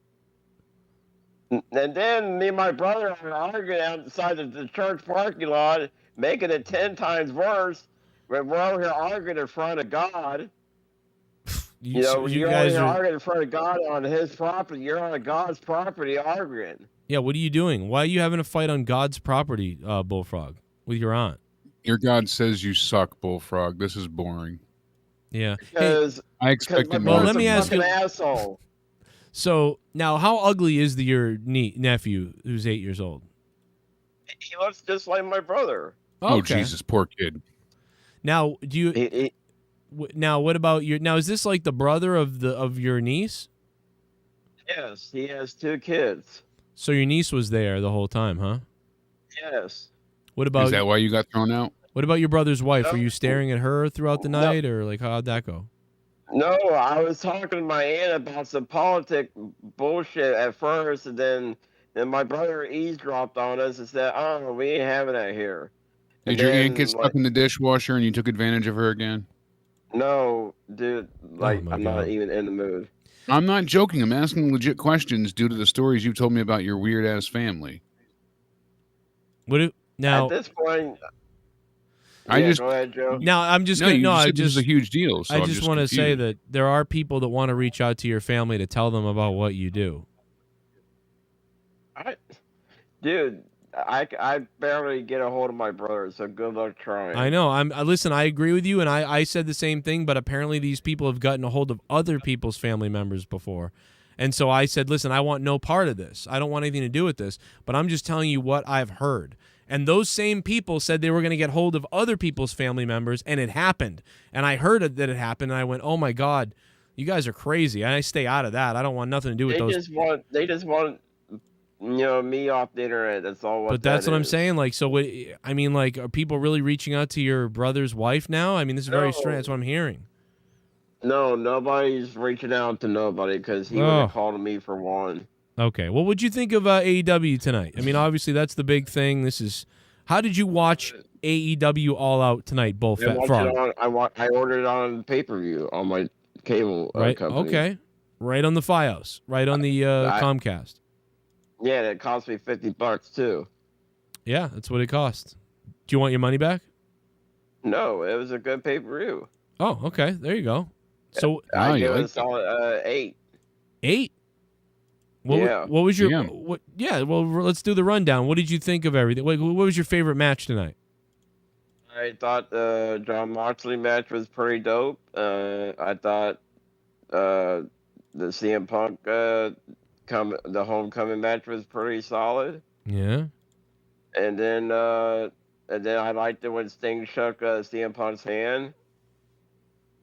And then I thought Kenny Omega with the blue Sonic hair, he looked like fucking Sonic the Hedgehog. He kind of does look like Sonic. That's funny. Yeah, he looked like fucking. He's out there dancing around like he's fucking Sonic the Hedgehog. All he needs is the reins to fucking go through the hoops. You want to go through hoops to get to your brother's wife? No, she has to go through my hoops. That's weird. See, that's weird to say about your brother's wife. See, that right there is bizarre. Like, let's be honest. I'm here to bend the knee to somebody. Oh, you want to bend it? What, to Sith? Mm-hmm. To Sith Negan? Yeah. Wow, you're here to beg Sith Negan, really? To bend the knee and beg Sith Negan for remorse. Yes. You hear that, Sith Negan? You listen to this? My lord, my master, unban me for $3,000. My lord, my master and commander. Commander. The fuck? So there you go. At least I want to come back and play with Joe's Grundle. Oh, good. This is Bullfrog. It begged to all day to get on here just to beg Sith Negan. So maybe the Lord will hear your prayer. Tell us about his adventures at church. I want the Jesus Christ of Sith Negan to answer my prayers. The Lord himself. Oh my the God. Almighty One. Jesus. Forgive me for I have sinned, Sith Negan. Jesus Forgive Christ. me, I have sinned, my master. Oh, wow. Well, you've sinned, all right. Oh, I'll send over you, Jakey Poo. You are a I sick don't think you have person. anything left Jake, after going to that birthday what's party. up with you? I heard you almost died again. Yeah, what else is new? So you okay, brother? I'm still here. Because I know I haven't talked to you on Twitter a couple of days. I thought you was mad at me again. Nope. Just dead. But yeah, I mean, but yeah, I liked AEW. I thought it was a solid pay-per-view. Now they got Now I thought the Chris Jericho match was pretty dope. What did you think of that, Joe? Jericho, I mean, like, I thought it started slow, and then I thought it was good, though. I ended up liking it. But it started slow the for me. swerve was cool. I like the way they did that just for the crowd. And Moki Z, I don't think you're crazy at all. I can see what people would say this is the best pay-per-view. I don't think it's the best one since that far back, Maniac 7. Yeah. But it certainly has that excitement to it. And there's even been some main roster shows that have been really quite good. It's just hard to think of because of all the crap. Right. Yeah, I agree. Now, for one thing, it is a pain in the ass to get back into your Discord, so hopefully it'll be okay after this. Because it's a pain in the ass to get back into Discord. Well, there you go. Listen, all the times you say you're banned, you're usually not. So yeah, well, we tried to get you there you wanted to say this thing to Sith Negan, and now you've done that. Yes, my Lord, my Jesus Christ, as Sith Negan, I bow down to you, my master. I am your Jedi Knight. You're fucked up. So you give this show an 8 out of 10? I told you an 8. Okay, an 8. An 8. Was there a match you did? Was there something you didn't like tonight, or everything was. The one that surprised me, the debut of Adam Cole, baby. Yeah, you liked it. Did you get a little froggy in your pants when Adam Cole showed up tonight? Yeah. Especially he pulled a swerve on us when he said, "I'm all elite." I thought that's a pretty cool swerve. Yeah. And I liked it when Pete Dunne showed up and Daniel Bryan. I about fucking had an orgasm. Yeah, we were talking about earlier that it doesn't seem like Daniel Bryan could really do the yes thing, because when he came down to the ring, he sort of did this and stuck his hands out and then ran out. It was very weird. And then Jake was talking about the copyright, and so I don't think that. I just wonder. Imagine if he tripped on the way down the aisle, he just fucking fell and just rolled. That'd be. Oh no! That's when his COVID acts up. No, that's when his brain stem thing issue. Oh, there we go. Vince was right. Just start season. Yeah. Right. So, what do you think about Pete Dunne? I heard. I saw that he showed up. Oh, Pete Dunne? Yeah. Are you joking because I called Daniel Bryan Pete Dunne earlier, or are you serious? I from what you said earlier, I mean, is he really there? No, I was joking. I was saying that Daniel Bryan looked like Pete Dunne, kind of. Okay, then I was spreading fake news then. I said that. You thought Pete Dunne was there? You fuck. Yeah, Gandhi was there, too. Oh. I'm just excited that Tommaso Ciampa joined AEW. Yeah, well, that's not surprising. That's the thing, It's like, I get it. Okay, are you guys fucking with me now? Because I just said Pete Dunne. Now you guys saying Tommaso Ciampa. Adam Cole, Ruby Soho, Bryan Danielson. Oh yeah. I heard Ruby Riott debuted too.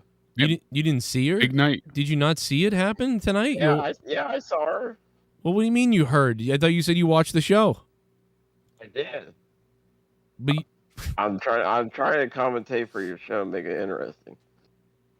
I'm retarded. All right, but so what do you think about Tommaso Ciampa coming? Did you get excited about that too, or were you like whatever? Yeah. What'd you think of his debut? The damn pay-per-view gave me a fucking orgasm. Well, what'd you think of Ciampa's debut? That was probably my favorite of the night. I thought it was solid. I thought it was sweet. But he was just on NXT last week. That's the thing. But do you think it's good to make him a heel or no? So what is his contract already up? Well, he had the same thing as Malachi Black. They didn't have a contract clause the same way as Malachi. That's why he was able to jump. I just didn't expect to see Ciampa be able to jump ship within a week either. We heard something, but and do you like the fact that he's doing this kind of visceral attack tonight with a chair? Yeah. It got me pumped. Now, how do you feel about the title change tonight? For which one? When Christian beat Kenny Omega. So I mean, I thought it was so. Christian lost his belt. Yeah, like at the end of the match when fucking Christian pinned him, like, did you agree with what Christian having both belts? Yeah, I mean, I thought it was pretty dope. I mean, so now what? Christian's a double champion now. Of course. I mean, yeah, you what watched do you mean? it. What do you mean? Of course. You saw Brian you saw Danielson it. raise his hand. Yeah, you saw this happen. Yeah, I saw it, but I'm having a rough day. Gotcha. Okay. So yeah, being stabbed in the hand with a fork would fuck me up too. Yeah. Yeah, I got fork damage. Yeah, my fucking aunt Almost tried to as bad stab as me with fork a damage. my What aunt the tried to fuck? stab me with a fucking fork. You should have punched her in the throat if she did that. Like, listen, don't you Dude, fucking stab me. My aunt's like 70 years old. Like, I would probably kill her. Hey, that's her own fault for fighting you. Now, how long do you think Britt Baker is going to be out with injury? Depends on how serious it is. Like, Well, you saw that. Did you saw see the her? match, Did right? you see her leg when it happened, Bullfrog? Yeah. If it's a leg injury, I'd say at least 4 months. What do you think? You didn't see all the blood from her leg tonight? That's got to be like a Yeah. year. Yes, I saw. Yeah, but maybe 6 months at least. Wow. I don't know. She was bleeding pretty heavily. Well, then now are they going to vacate her title? Well, no, she lost. I mean, she was bleeding. Damn. God damn. I mean, Tell you, man, my aunt fucked up my chromosomes tonight. I guess so. I only wish Bad Bunny didn't win the Battle Royal. I hate the bunny. I want to fuck the bunny. Bad Bunny? You want to fuck Bad Yeah, Bunny? I want to fuck her fucking bunny pussy. You want to fuck Bad Bunny's pussy? Yeah, her fucking big ass titties. I wonder if John Morrison did. Then me and Joe can double fuck her. Do you agree with what they announced tonight at All Out about Bret the Hitman Hart being the special guest referee for the match Wednesday? Yeah. Yeah? Yeah, I thought that was pretty dope. I can't wait to see Bret Hart. For Moxley's homecoming. Yeah. The aftermath Wednesday is gonna be fire. Yeah, him taking on Rikishi. I can't wait. Yeah, that's really going to be great. Yeah, but I mean, do you agree with Rikishi coming out of retirement to do this? I mean, don't you think that WWE might pay Rikishi more? Yeah, I mean, I could see him coming out of retirement. I mean, if he's in shape and shit, I could see that. He is a shape. Yeah. Round. I don't think the match is going to be long, but it's pretty crazy. No, one Moxley stink face later. So Moxley, is he gonna come out- Moxley, Rikishi, and Bret Hart, the special guest referee. Are you excited, Bullfrog? Yes. Now the question is he going to come out? I'm a bad man. Boom, boom, boom, boom, boom, boom. I'm a bad man. Boom, boom, boom, boom. Yeah. What kind of thing? He'll Is have he some gonna kind come out to that? Jungle Island music, maybe. You can't say I did it for The Rock, though. He's got to be like, I did it for Omega. I did it for John Moxley. There we go. I did it And for then the he beats the shit Moxley. out of Moxley. So Bullfrog, you of all the crazy stuff that happened tonight, so many big things happened. You know what I mean? What do you think about Kenta coming out there and basically announcing his retirement from American wrestling? Was that a moment that you cared about, or was that something you just didn't even pay attention to? Yeah, I mean, I thought it was, he had a good wrestling career. Kenta did. He did. Yeah, Kenta had a good career, but I mean, well, I guess he's still going to wrestle in New Japan. He said, remember? So he's still going to. Yeah, he's just going to be overseas, Now, but not I in America got a question anymore. for you, Joe. Yeah. Now, when is Ring of Honor going to bring back their fans? Because I've been watching Ring of Honor a lot lately. Oh, you don't know about Ring of Honor working with New Japan at the New York show next Saturday? No, I know about it, but when are they going to bring back their fans for their own show? Well, I mean, that's Like- their co-show, so it's kind of like that. No, I mean, for the one they have at Fox on Sunday at midnight, because every time I'm watching Ring of Honor, I always see no fans. No, what they're they're moving to that facility in California. So when they move to the California facility, they're gonna have a whole studio stage, I guess, like Impact, starting in 2 weeks at the new Ring of Honor show. So it's Ring of Honor Lightning or Fire. Remember that?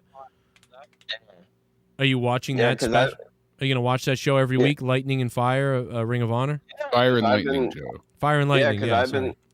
Because I've been watching. I've been getting back into Ring of Honor lately. It's been pretty good. Right. What do you think about the diaper match they had last week? Did you watch that?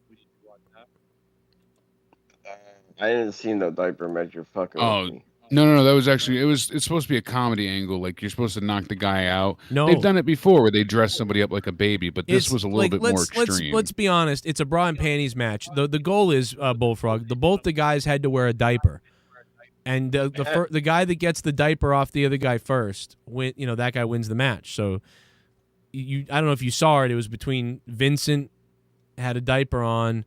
And some other local guy had a diaper, and it was. Did you see the video on YouTube? They didn't put it on the real show. Yeah, I saw stuffing the baby bottle in his mouth. That was weird. I saw it.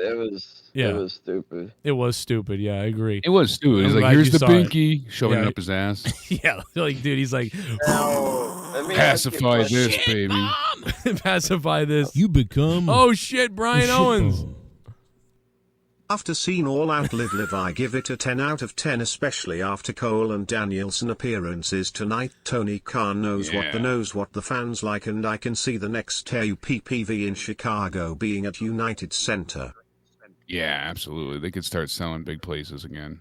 Yeah, Joe, let me ask Thank you, Brian Owens. Question. Nice $20, man. Thank you so much, Brian. What's up? I agree. Wait, what else did he say? He said something else I wanted to say. I was going to say, do you think my brother's gonna? He says he's gonna ban me, but do you think he's gonna just maybe let it slide and he'll forgive me? I think he'll snap out of it. I think he was just probably stressed from taking care of the kid's party, and you're doing this shit. You guys started bullshit while his kid was trying to have a party. I'm sure that's. He's already got enough kids to deal with, and if kids' friends are there, right. Oh yeah, they were. Deal with another child, exactly. Yeah, that's probably all that was. Do you think he'll let this blow over and hopefully everybody be fine? Yes, it'll blow over. You don't need to hurt yourself. Hopefully, but I give know it a couple of days. Give him some time. Let him cool down, and then you call him in a couple of days, or you see him and you say you're sorry. It's too soon. You gotta give him time to calm down. He's angry. Let's go over one. There's a couple more things I want to ask, but there's a major one we haven't talked about yet with Bullfrog. We've talked about it tonight, all night. Everybody else has talked about it, and the one thing that we skipped over that we haven't mentioned with Bullfrog is, what do you think about them giving the Legend Award tonight to Lex Luger? Did you think that was special to see him out there again? Yeah, I thought that was pretty dope. Dicky deserves a warrior award also. Yeah, he made it through all the drugs. Elizabeth didn't. Accidentally let go of his wheelchair. The poor guy rolling. Oh my god. Yeah, Lex is like, oh no. Well, he needs to name his wheelchair. That was funny. Oh, Bullfrog. I'm being serious. You didn't see them accidentally, he started to roll down the ramp a little bit? Yeah, I saw he looked like he had a hot date. He was trying to get right to the ring quick. He was going for another feud. Yeah. Is that something you would rather not have on a show like this, and maybe have it at the pre-show or something instead of having it on the main show? Do a pre-show. Now, what did you think of the countdown show of All Out? You think you got bought in for the buy-in? It was good. Yeah, there was a lot of things. It had a lot of good vignettes. What was your favorite part of the buy-in, Bullfrog? Let me ask you that. Well, the one of the opening matches for the buy-in. Yeah, I mean, I'm surprised they were that risque on the opening of AEW tonight. Now, what did you think of when Hornswoggle showed up as a surprise, and he basically announced that he's transitioning to a female? Yeah, in the women's battle royal. Oh, Joe, I got some breaking news. Now we're going to talk about this. About the Extreme Rules for my Columbus event. So, real quick. Okay, now remember when I asked you in the DMs about your WWE guy? But let me tell you about this first. okay, I tried to get tickets to go there, but they only do them online. So, my brother. This is like before. This is like 4 days ago, and we drove all the way downtown Before the to dark times. Yeah, we drove all the way downtown to the Nationwide Arena to try to get me tickets, out of my own money. Right. So we drove all the way downtown to the Nationwide, and then when we get there, the ticket sales are not. No, the ticket sales were not even open. Nothing was open. So we finally got a hold of somebody, and they said you got to do it online now. And so it's like we drove down. So we drove down there all the way down there for nothing. Were you able to put the cash in your computer? No, well, you got to pay it by credit card. You got to do it online, and then they send it through via email after you get the ticket. They send. Why the don't you ticket just to get your the email. Cash app where you can just scan the cash and it goes right in the computer? I use it all the time. Oh, well, maybe I'll look into that. It's a lot easier. You literally just take whatever bills you want and it scans right in the computer. And then you can Now, just spend Joe, it like you on said you had Amazon. a WWE guy for tickets. So what can I do to play Dragundo for front row tickets? Well, first I have to ask. Get a time machine. Yeah, you have to go get in a time machine to go back to when Road Dogg liked me. Oh. Man, Get a DeLorean that can go 88 miles an I hour. could have went to the will call the day of the event to pick him up. Yeah, that's what I used to do. It was a lot of fun. Bullfrog, so you didn't really watch All Out tonight, did you? No, I did. I watched most of the important matches. I saw CM Punk shake Sting's hand, and I saw the John Moxley match, and I saw the Chris Jericho match. Well, I got to come clean about something, Bullfrog. The last 20 minutes, we've been reiterating things that never happened tonight, and you said you saw them. I did. Glorious detail. Yeah, but I mean... Well, I'm telling you, my chromosomes ain't all with me tonight. I'm not... Bullfrog, I'm not... Bullfrog, like most of the things we just mentioned never happened, and you were like, yeah, I saw it. That was crazy. Everything was a lie except for the friggin' Hornswoggle thing. Yeah. Him come out in a dress in the Women's Battle Royal was funny. He was trying to do like a Santina the Hornswoggle, thing. God bless his soul, What can He's a you good do for sport. Why are you... Yeah. For a midget. Why are but, you... Why? I mean, But why are you lying about all these things? Like seeing all these things that didn't happen. What? The matches? Yeah, the things that we said. Like you said, you saw Lex. You saw Lex, right? No, I didn't see Lex. But a minute ago, you said you did. You said you enjoyed that part.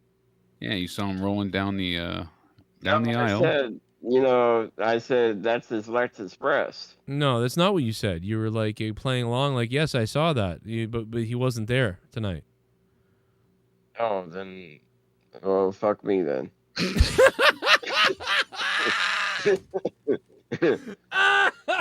Fuck me then.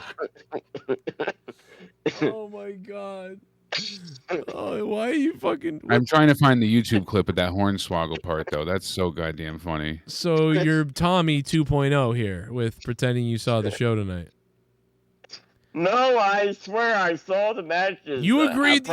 You literally. We said that Christian won. I probably wasn't paid to. I probably wasn't paid to half of the shows. Some of it probably. You probably wasn't paying to half the shows. Probably somebody. That's what you just said. Attention to the shows. I mean, Jesus Christ, Bullfrog! You paid $50 and you don't know Kenny Omega won the match. Yeah, you don't know what's going on. So what? No, Christian's a double champion.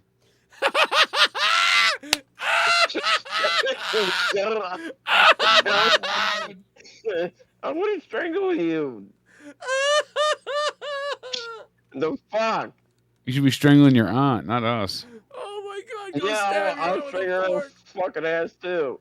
Kill her with a KFC spork. Oh my God, dude! Fucking. And you can finish the leftovers. Jesus Christ, dude! Oh, we gotta donate. Seriously, can we start food pantry for Riho? I've literally eaten her weight in pussy. No. Bullfrog, was it Abdullah's hepatitis fork? She try feeding you spoon of COVID.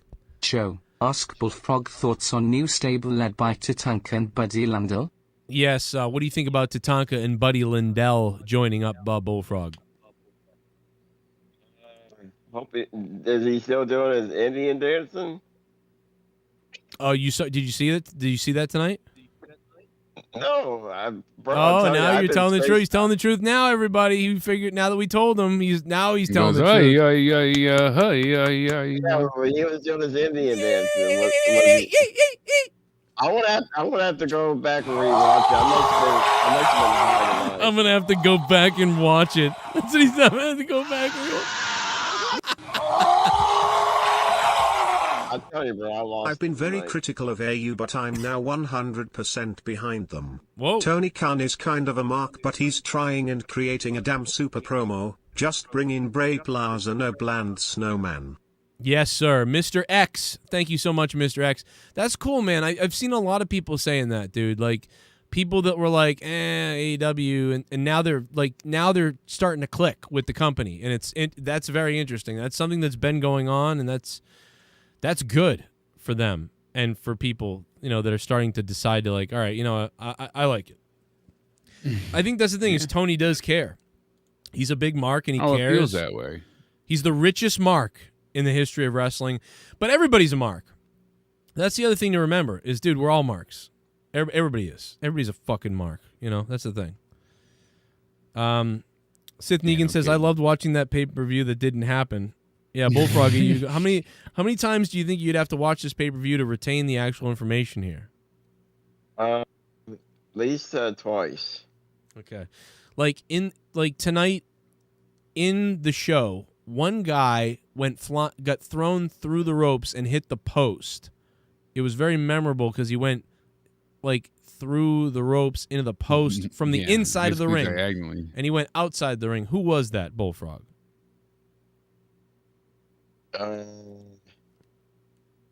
Jake?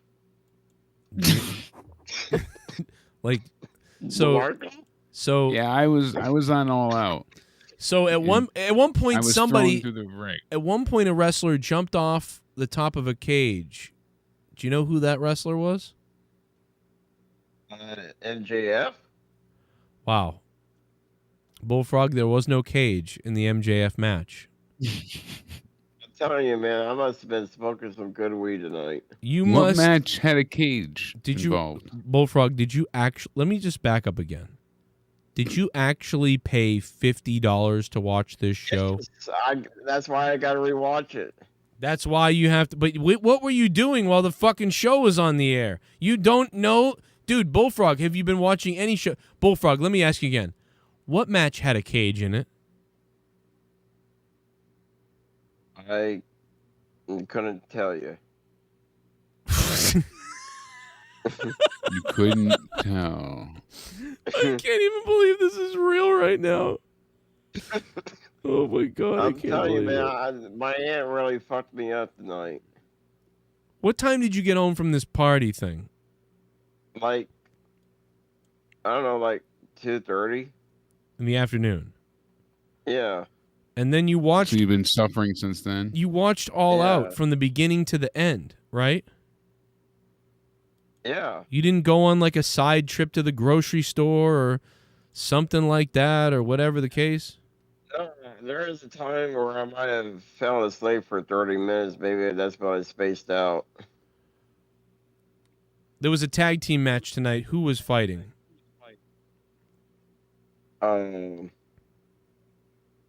Good question. You must have been asleep for the tag team match. The best match of the night, potentially. I know I saw the Punk and Darby Allin match. I remember seeing that. Well, apparently, I'm not sure you did because I brought something up earlier from it you didn't recognize. All right, so what about this? What about this? In what match did they break a table?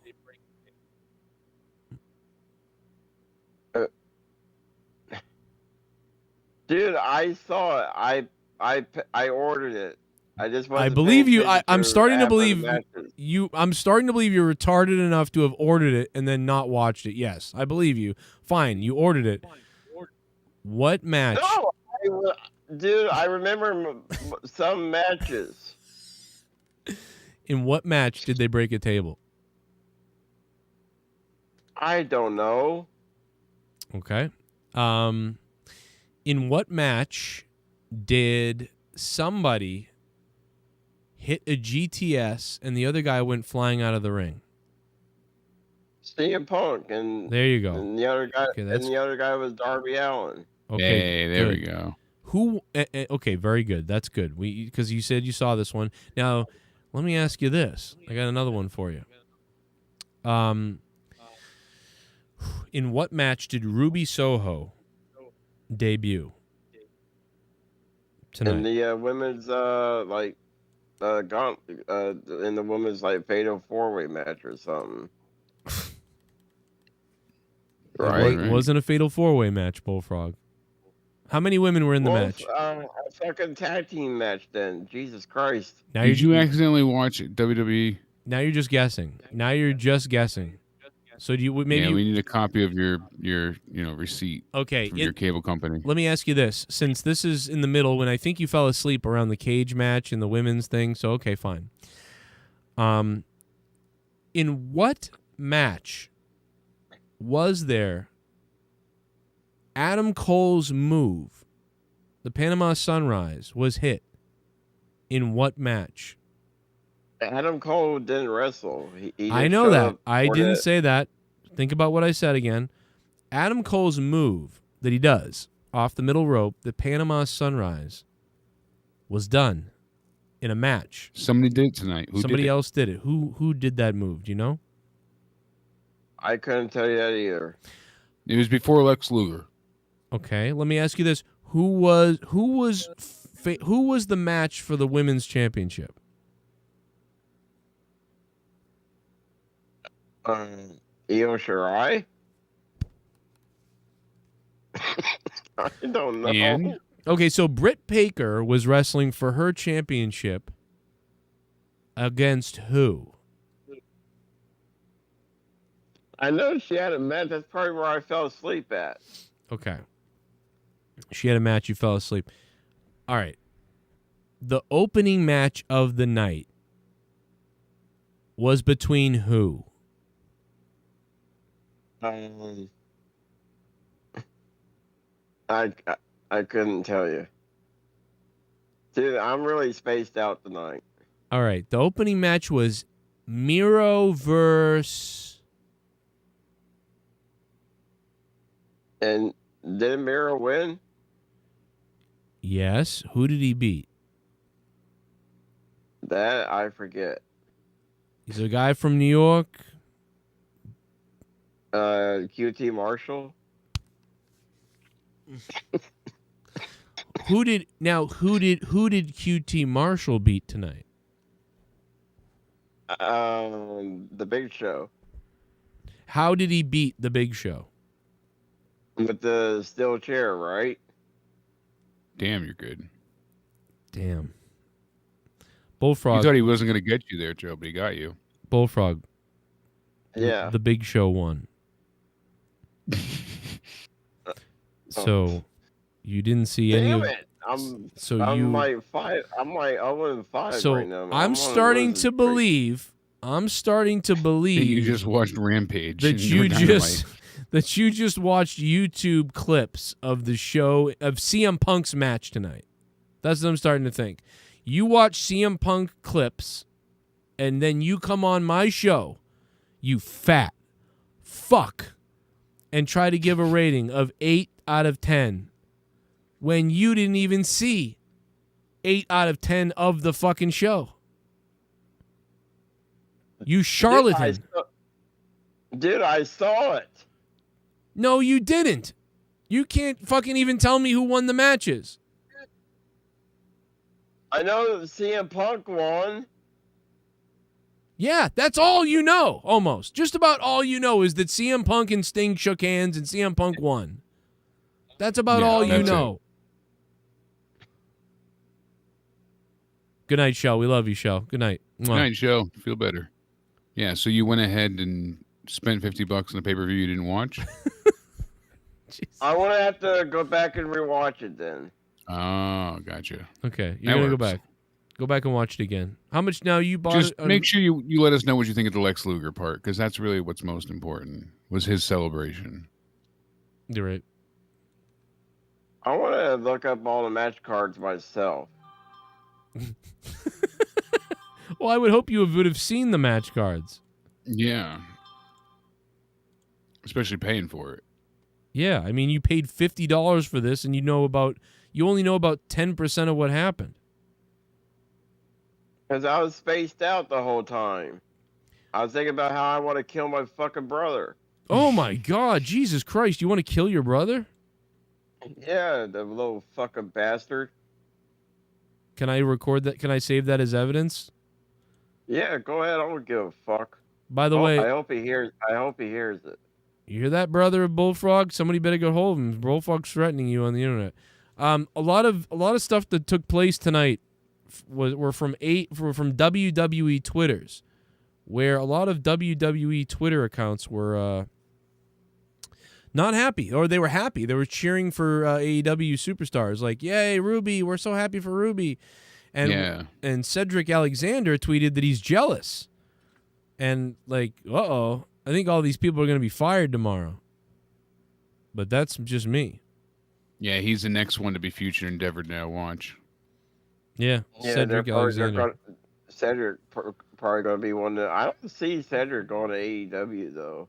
Listen, Cedric is about as entertaining as a fucking lamp. He's watching paint dry sometimes. He's really bad on the mic. I see him going to TNA wrestling. They could use him there. I do see that. Yeah, Impact they need him at. So yeah, Impact Wrestling for Cedric. I don't see him really, unless I don't see that happening for him. I mean, he needs half of these guys. They'll probably end up being in TNA.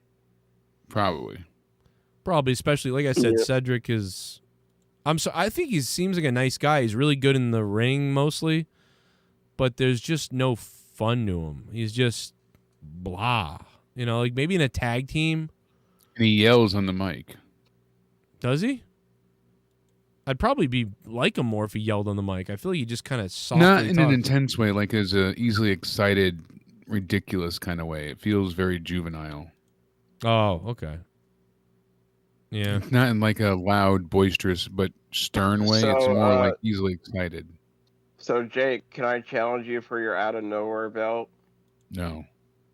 I want your belt. Imagine that. You're not getting it. I want your belt. So I'm now I'm not worthy for your belt no more. Now you upgraded from your paper belt. Now I'm not worthy for it now. Oh, you'd get slaughtered. It's a mercy killing. You fucking Connecticut fuck. Oh. It's a mercy killing. Imagine him taking you out. Jake, don't make me get wet with your wife. Ooh. Now that's something to imagine. Jake, I'll get your wife's cell phone number and say holler at the Bullfrog. Well, let me tell you what.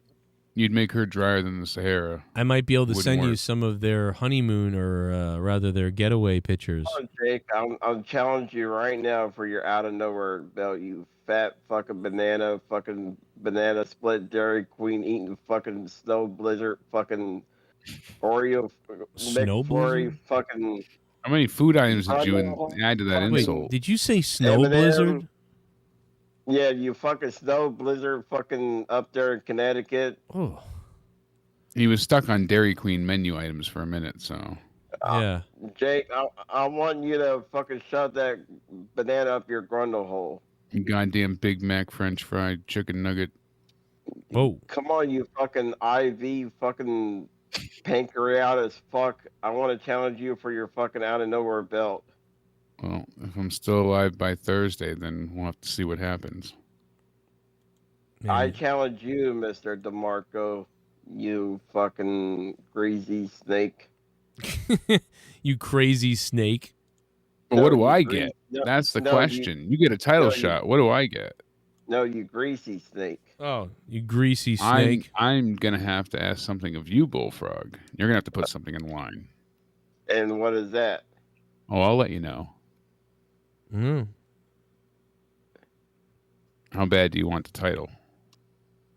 Real bad. Just checking.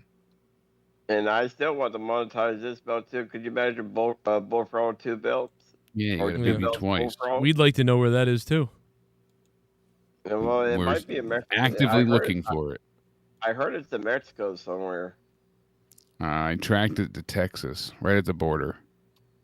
No, Wire probably scooped it up. It was in a pawn shop. Yeah, Wire probably found it in a pawn shop. You'd have to be near. You'd have to leave the crack house to do that. Yeah. Got to put the pipe down. Adam Cole is all elite, baby. That's right, baby. Who are you more Bryan excited Danielson is all elite. Ruby Soho, CM Punk. I mean, they've got a huge, roster increase at this point. Bray Wyatt's coming over, and Daniel Bryan's already swearing, so it's a different type of Bryan. It seems like. Did you hear this, Bullfrog? I never left wrestling. I took wrestling wherever I went. I said wrestling when I wasn't supposed to say wrestling. And now I am here to goddamn wrestle. Yeah, I remember seeing that. Yeah, he's ready to go, man. He's ready to. He's freaking out. I'm glad you saw that because I didn't.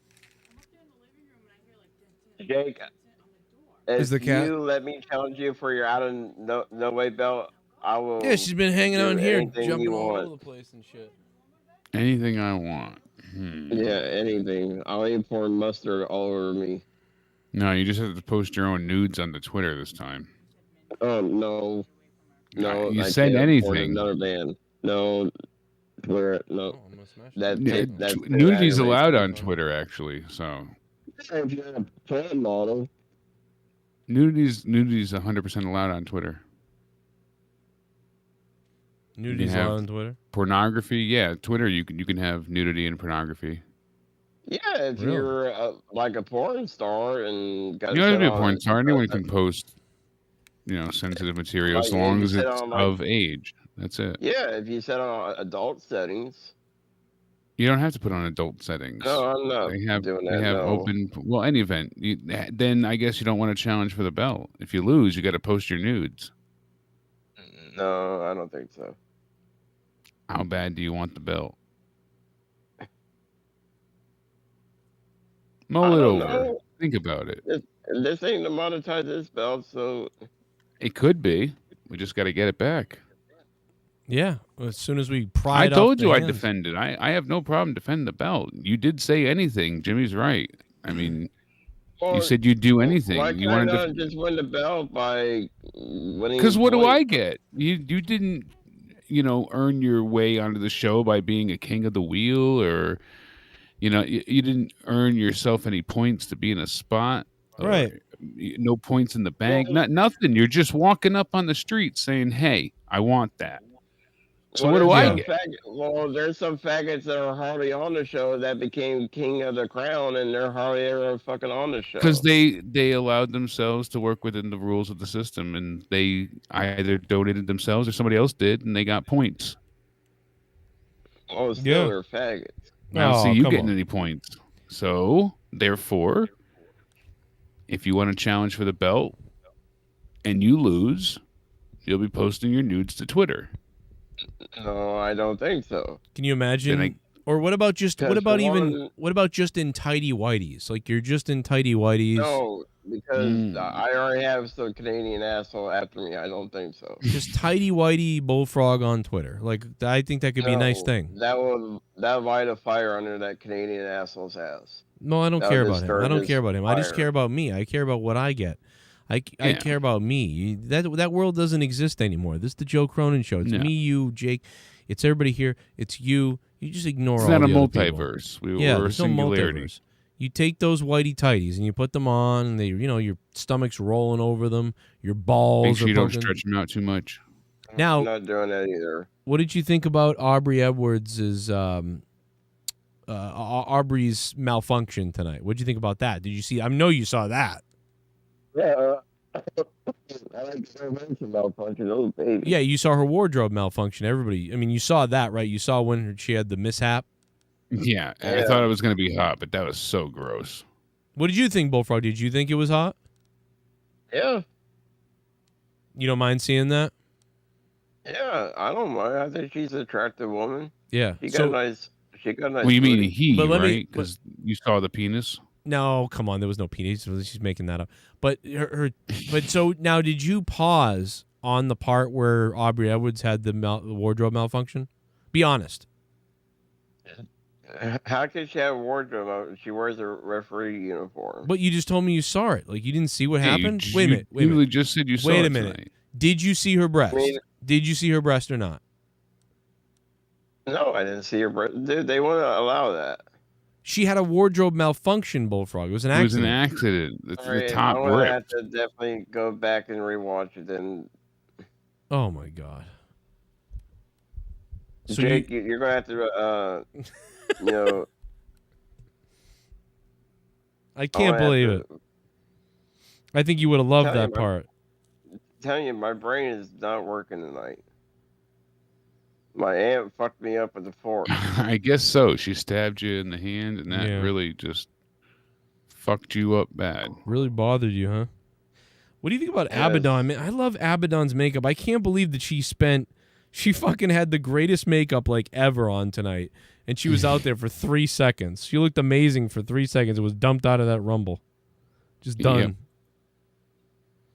How upsetting is that? No, that sucked. I mean, like, because I really did. I was like, man, come on. Put her out there longer. Like, all this shit, and she doesn't get to be out there longer? Are you Yeah, serious? Exactly. What Come a on. joke. I mean, I know there's certain points where people are like, oh, okay, yeah. But with this one, you figure she could have stayed in longer and it would have made sense. Of all people. I don't know, but hopefully now with Ruby being there, we'll see an increase in, popularity. So, and Shit bomb. women's wrestling. Nobody challenges Jake but me. Jake, I will see you September 6th, 2022 at All Out. Whoa, look at that. Arushin Chu is coming after Jake. Arushin Chu, thanks for being a shit bum. With all these WWE guys, how many of them you think is going to take a back seat? What? Like, how many of them you think is going to not be pushed? You mean of the wrestlers in AEW or WWE? No, for the WWE guys that converted over. Yeah, I think a lot of AEW current smaller time or middle card or lower middle card. Do you think Adam Cole is going to get a lot of ring time, or Yeah, I think Adam Cole's going to be fine. It's going to be some of Okay, these do you other think- people do you think Daniel Bryan's going to get a lot of ring time? at the big events. I think, yeah, I think he'll get a lot of screen time. They're going to want him. No, I mean, like for Dynamite and Rampage, you think all these guys are going to get a lot of ring time and air time? Yeah, I think there's 3 hours to be had a week. Because I'm really worried about these guys now that they're in AEW. Like, how much is Tony Khan going to use them for? That's what I'm worried about. Well, we'll Like, see how what much- happens with the I'm sure rosters. I'm sure they're going to use him for a while. I mean, I think that Because they still have all of the YouTube shows, so they've got 2 on No. there, so that's 3 hours. I got a Yeah. prediction for you. I see Adam Cole or Daniel Bryan becoming the next TNT champion.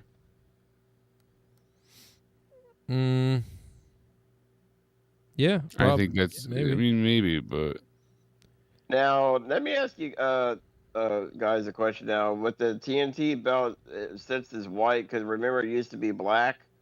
So now, is it the only reason it's white because of his national background, or now when they convert it back over to black, is it like a European thing? You think the that white- the you white think belt? you think the belt's white because the guy's white, and then the belt's black No, because I think the belt's white because like a European thing, because it used to be black. The belt used to be black, and I thought the black belt was badass. The I black think it and was gold just to look- change the color because after Brody Lee held it, I think they wanted to do. No, they had a black TNT belt. Yeah. They had a black and gold belt, and I thought that belt was more badass.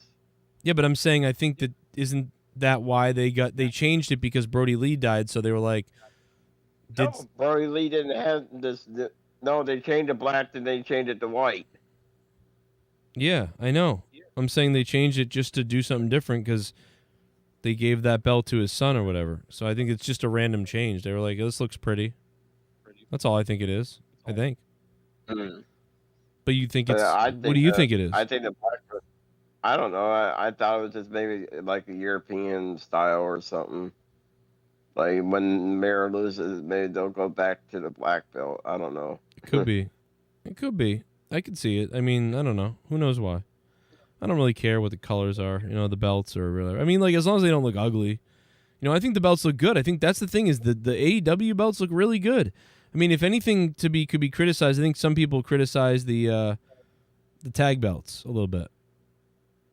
I think they're like simple or whatever. Shit bomb. Yeah. I don't know. Here's Randy Viper. You become Randy Viper. What up? What's up, Randy? Oh yes, I'm wet for the mighty bullfrog's grundle. Yeah. Oh. Yeah. Look at that. Yeah, he is.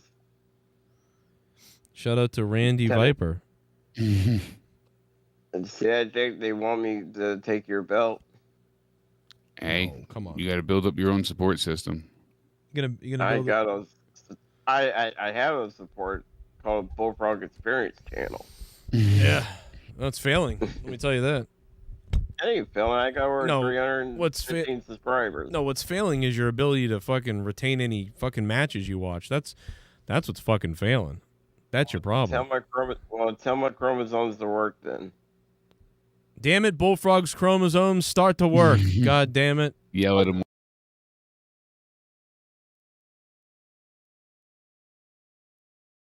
Stay sexy. We'll see you tomorrow for Raw. Yeah, it's gonna be a big one. Mwah! Good God, man. Adam Cole, baby. Jesus. People are really pumped up about Adam Cole right now, though, Jake. Jake, and you, listen, tell Bullfrog right now. Tell him, listen, you just slap him. Slap Bullfrog right in the face for me right now. Slap him across Discord. Look at his face right now and just go, wham. By the way, Matt Hardy did tweet out, how are we feeling after AEW All Out? Absolutely wonderful. I mean, this guy really wants to be broken again. Let's be honest. This guy really wants to be broken again. Adam Cole sitting next to Tony Khan. Adam Cole says, decision to join AEW, fairly easy, as we heard earlier in the clip. Good picture there, though, of him and Tony Khan just rubbing up against each other. What a great night tonight, man. AEW, like I said, they killed it. I'm giving this a 9 out of 10. This is one of my best scores of a show, like just in so long. I don't remember, you know what I mean, how this is crazy good tonight. It really was.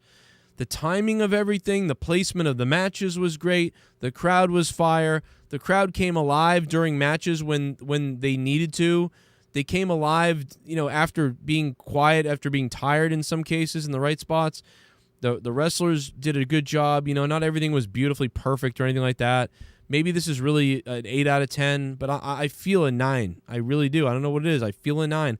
I think quite a few of the matches were 7s and 7.5s and 8s and things like that. But man, I don't know. I'm just so happy right now. I don't know what it is.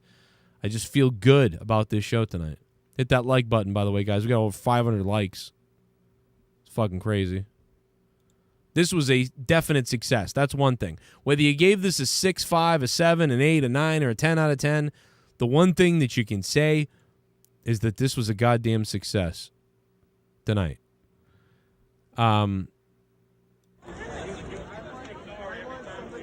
Look at the line outside the building. People tweeting this earlier. Look at that. People just ready.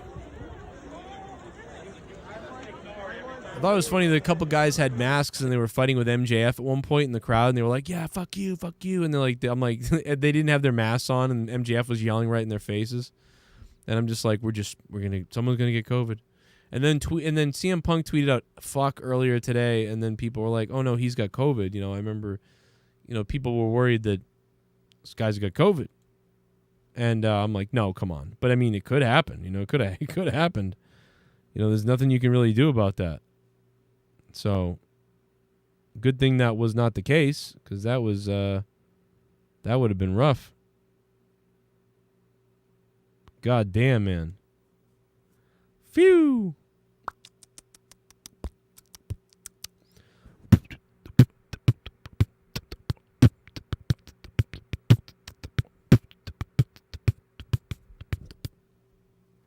That's all I noticed in that match when you brought that up. I don't know what I didn't really know what the rules were there, I guess.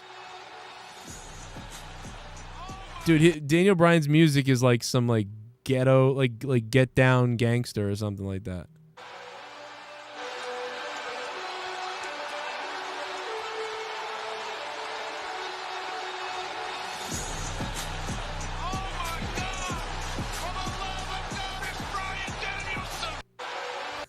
Like, dung, dung, dung, dung. Dung, dung, dung, dung. Don't you think so? Come on, get up. Gonna come inside your mother, gonna fuck it up. It's just this funny, like, it's like, I don't know. It's like I don't know. I don't know. I don't know how to explain it. Somebody in the chat maybe explain it better than me. I don't know. But at this point, where's Blue Pants and the Librarian? Whatever happened to that? When COVID ends, there's going to be like this mass exodus. Like, oh yeah, like 70 people we forgot we were paying are here. You know? What are you going to do? Oh my God.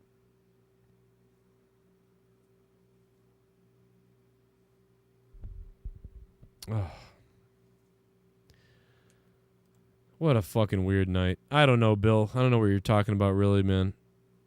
I can't wait to see the buy rate numbers. Yeah, that's what I'm at. I want to see what the fucking buy rate numbers are. I want to know how many people bought it all these different places. If it's not a big number, man, that will be shocking. Like, if it's not good, it's like, man, another thing that's underwhelming. All I know, though, is at least the people are watching are entertained. You know, are entertained. By the way, 2,500 votes. This is the most, I'm pretty sure this is the record for the poll. I don't think I've ever had a poll this big. 2,500 votes.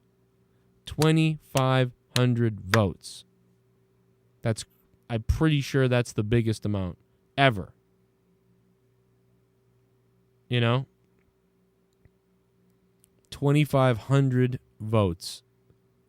83% best show in a long time. 8% it was okay. That's crazy.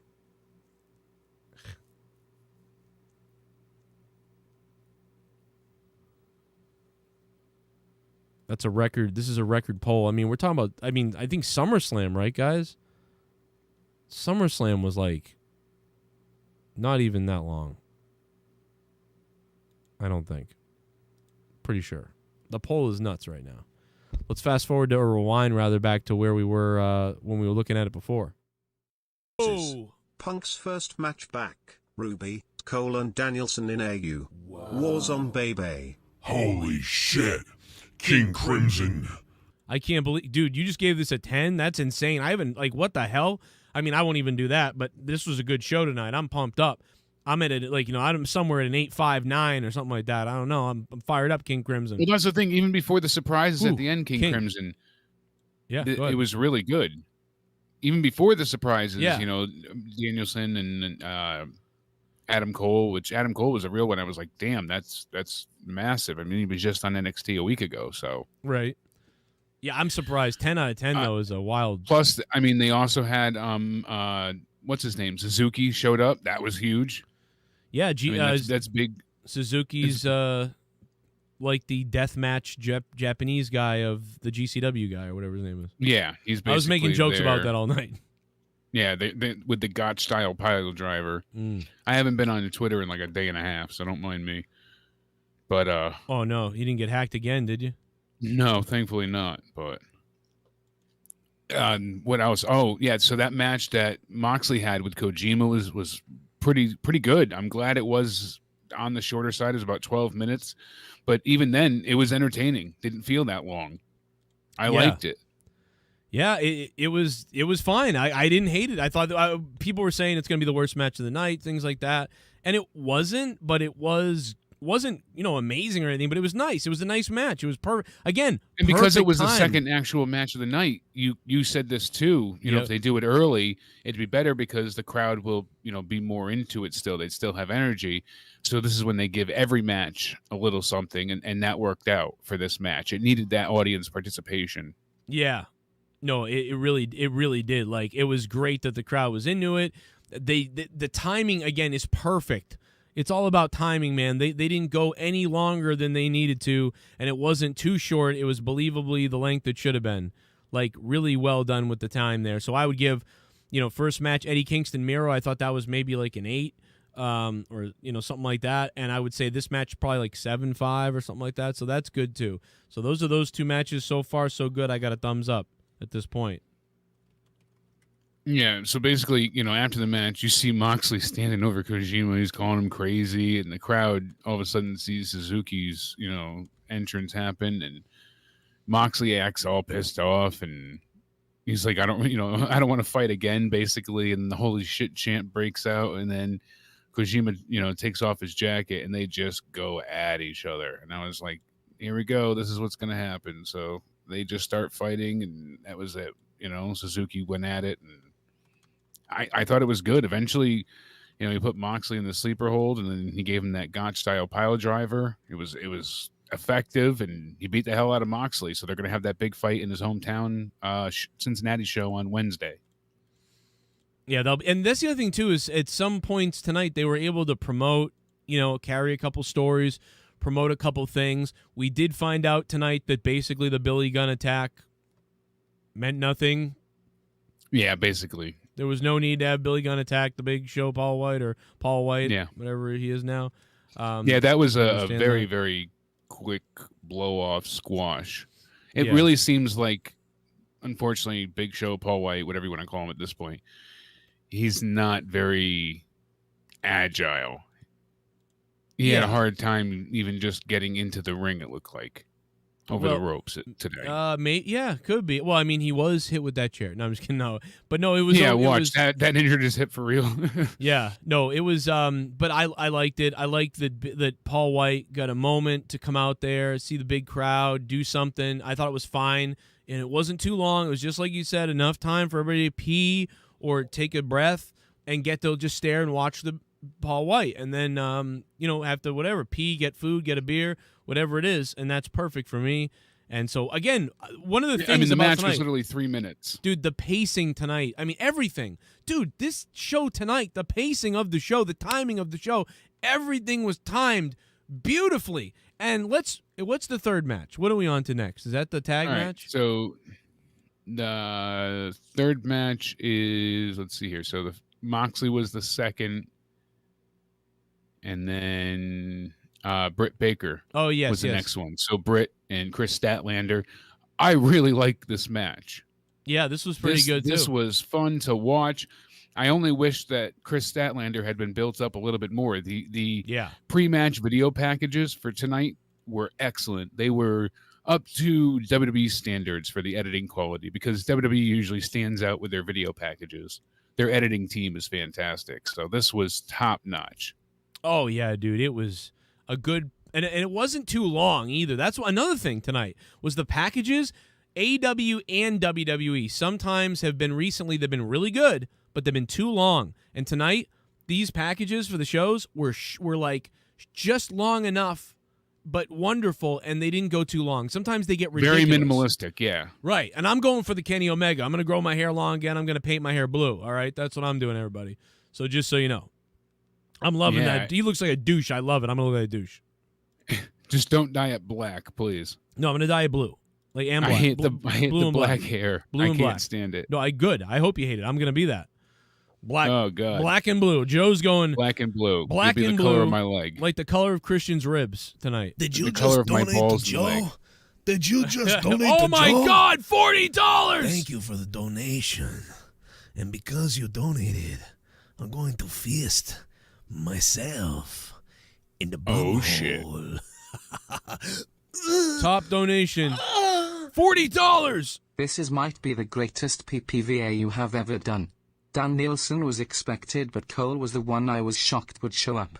I never thought I would give AU a 10/10, but WTF else could have done? Probably get a better sound guy for Jericho's entrance. L. I'll tell you what, if this show, if Jericho's entrance hadn't have been that crappy, I'd give tonight a 10 too, but I can't do it with the Soundwave 92, the top donator. Thank you, Soundwave. And the guitar playing wasn't bad. No, it was just odd. Just a bad idea. It didn't. In hindsight, it was a good idea that didn't work. That's all that happened. The only part that works with that is if you play the chorus in power chords. Right. And he was playing more of like the lead. And then he was like trying to change to keep up with the crowd, and then they were all, it was just like, what? And then it ruined the timing whole, was off.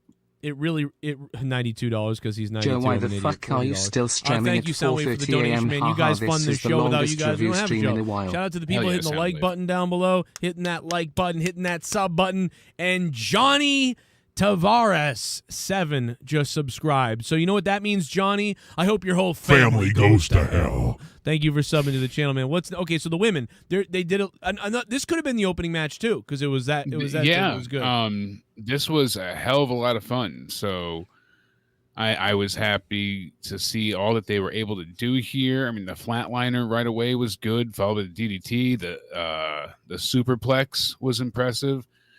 And then Baker moved out of the way for the Area 451 splash. What else happened? Before the This Is Awesome chant, there was something big. You know, I don't remember now. I got to be honest. I'm trying to think back, too, because I wrote down This Is Awesome chant, but I forgot what happened right before that. I don't think anything. I think they were just sort of going, it's hard for me to remember. I can remember more about the didn't she do the electric chair drop at that point? No, there was a Panama Sunrise, or there was a... That happened a little bit later down. Yeah, it was I know at the that end. was a little bit later from here, so... I'd have to be watching it again.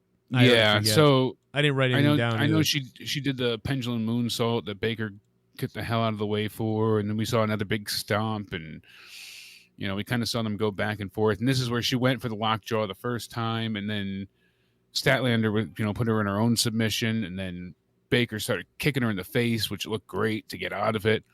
And then, they just start throwing kicks, and you see the referee try and get her to back off, but she ends up shoving the ref, and that's when Baker goes up to the top and she does her own, Panama Sunrise. What would it? I called it a Pittsburgh Sunrise. That's right, Pittsburgh Sunrise. So that was funny too that she did that, because that was a big hint that Adam Cole's coming. Right, exactly. Funny. Yeah, everyone was like, I wrote that, LOL Adam Cole. So yeah. And I was shocked she got a 2 count out of that. So right. Then she got a stomp, another near fall. She did the stomp on the outside. That popped people too. Yeah, that's what it was too. And that was a good match. And the other day, when I was predicting the show and talking about the show, I was saying, like, I think half the show is going to be good, and then the other half will be, blah, whatever. And really, just about everything was above the bar tonight. Everything, I think, was above the bar. And, and some of the matches were great because they started slow, and then they got a little better, and then they got really good for the endings. A lot of matches ended well. And so it was like the build up to the end, and then the ending was good. So it was like, oh, this is fucking great. So there was a lot of that tonight that made me sexy down below. I will tell you that, Jake. And by the way, the chat's on fire. The donations are in. We're going to play the donations in a second. We had so many popping in. I know that. The funny thing is, too, did you see, because a while back, I know you're not watching much NXT, but Adam Cole did the lockjaw not that long ago. So. Yeah, I remember everyone tells me when these things happen, but I don't. I remember. I thought we brought it up, but I couldn't recall. Yeah, I don't know. I didn't. But fun little thing. But he did it, that way. So now she did this tonight, and that's why I was like, oh, lovebirds. They're trying to be cute, funny. But it was definitely a sign of things to come, which I liked. Yeah, it just made people think like, yeah, Adam Cole's coming soon. Like, it didn't make you think like, oh, tonight he's coming. That's what was crazy. I thought they were going to save him for the New York show since Brian was going to be there tonight. Just pour myself a little drinky poo here. Look at Ruby Soho, man. Put that nose in me. So she looked great tonight, and what a response from the crowd. That was louder than any response they got combined in her previous, run. And I was happy she got that much respect. And Thunder all the Rosa WWE looked like women. $1 million too. Yeah, Thunder Rosa. Oh my God, bro. We did say, what was the other girl though? We were like, it's gonna come down. Nyla Rose. No, we Thunder thought. Rosa. No, we thought it was either gonna be. We thought it was gonna be Ruby, Thunder, or what's her face, the other girl. We thought it was gonna come down to those 3 or 6 with other people. Yeah. But what was the other girl? The new girl, Hyder or whatever her name is? Jamie Hayter. Jamie Hayter's back. Yeah, we thought it was going to be Hayter, Rosa, and Soho at the end. And we basically got that going. And the women, I just love the way again, Thunder Rosa was so intense in that match. She really helped it by being that intense, man. Her intensity. That's what wrestling is. A lot of the wrestlers don't get that. They throw these weak little punches sometimes, even sometimes Thunder Rosa and them.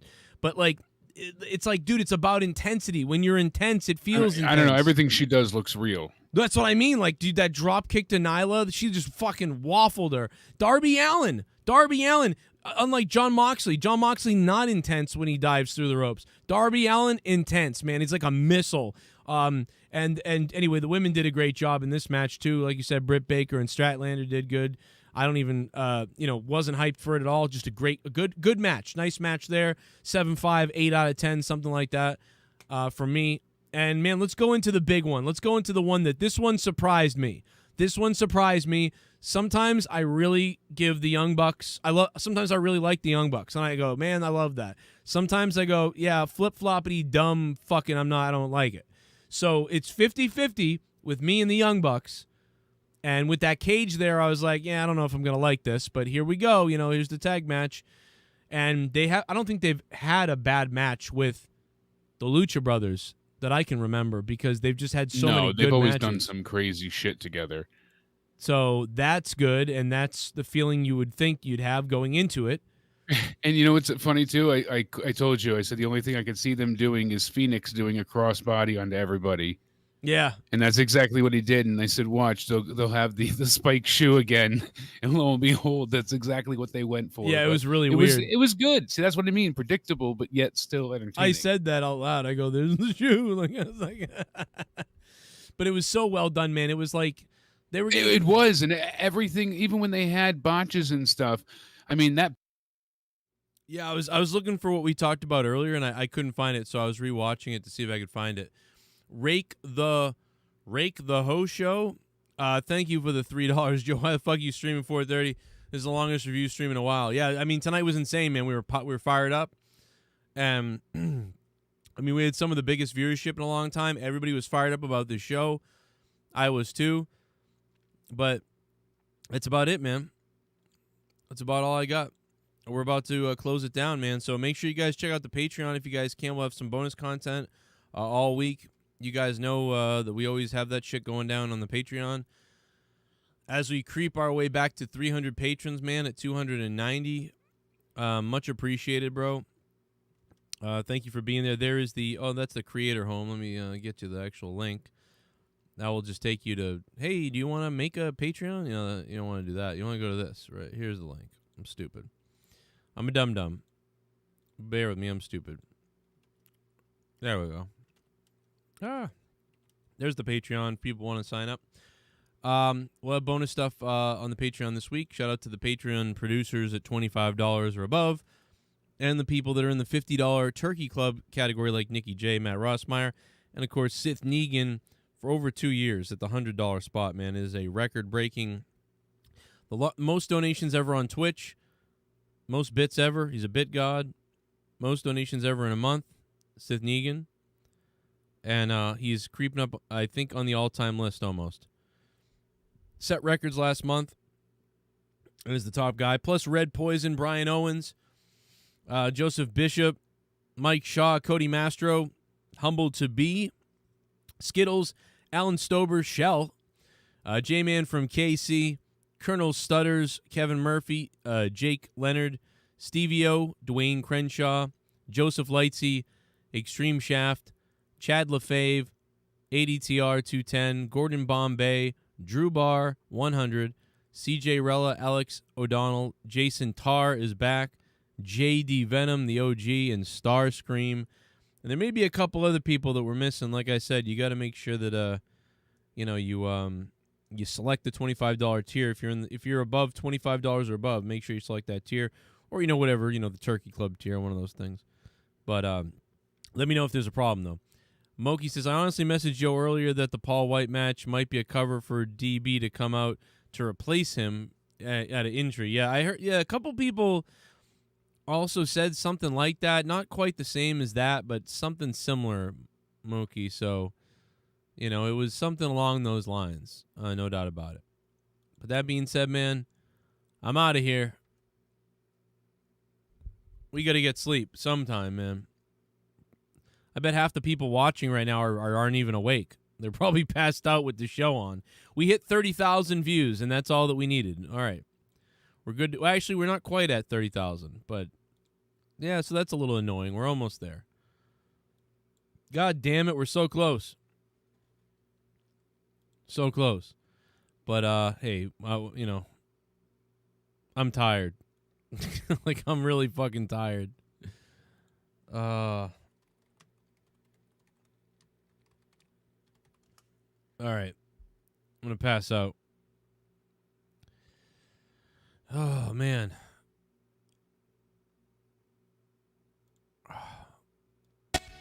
What a fucking night, guys. Thank you all for everybody who donated tonight, everybody who shared the stream, told your friends and everybody else about the reviews. I'm finally out of steam. And a special shout out to Joe Compton for being the top dog, the renegade Joe Compton. And thank you for your service, Joe Compton. Sir, thank you, sir. And everybody else, man, who was a part of this. What a fucking fun night, man. I had a fucking blast tonight with you guys. This was amazingly awesome. I had such a fun time. Holy shit balls.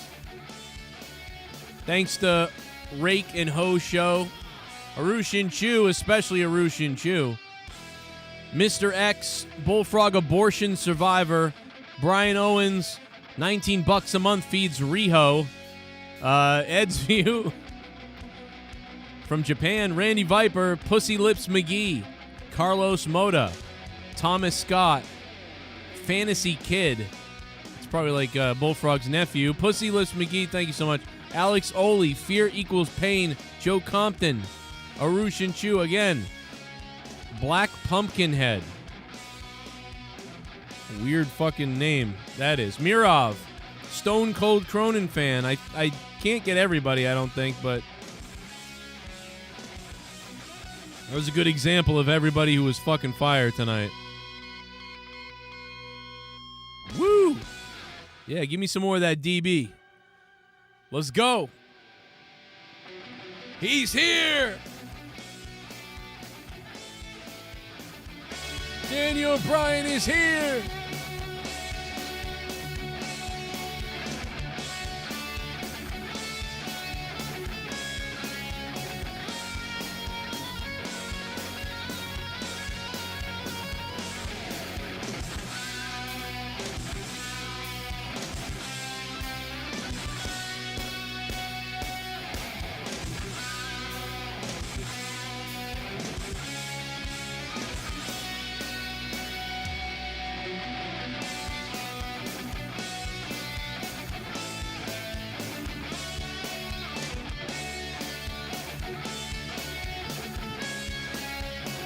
Tomorrow night, Monday Night Raw will kill our souls and dreams. CM Punk says he thinks Bryan Danielson and Adam Cole joining AEW is bigger than Hulk Hogan and Kevin Nash. Come on. Oh, you've got to be kidding me on that. I mean, let's not be retarded, okay? You know what I mean? Like, are you serious, bro?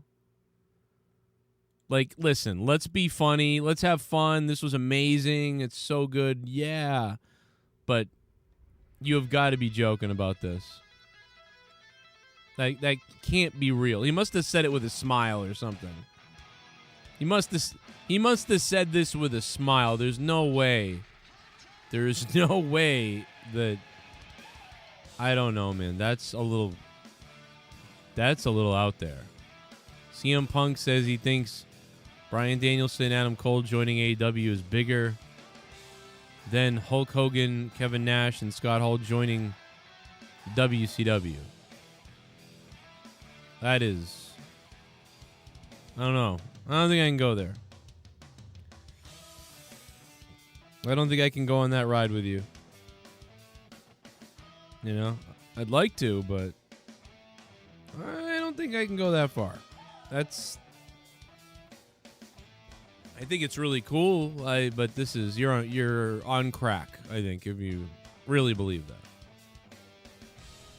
Sorry.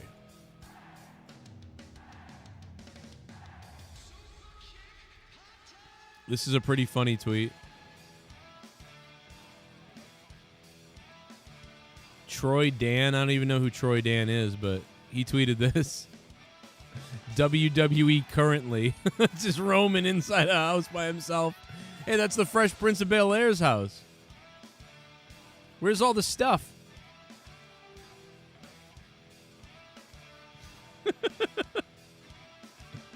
Oh my God.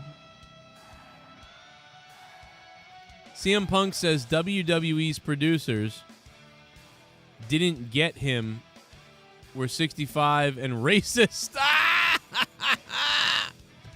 CM Punk says WWE producers that didn't get him were 65 and racist. Well, AJ Styles is a racist, according to Punk, too, so there's a whole bunch of racists in WWE, except all his friends. They were all okay, but everybody else in WWE was definitely racist, according to Punk. 65 and racist. Jesus. Whoa. Punk dropping the crazy on the post-show comments, apparently.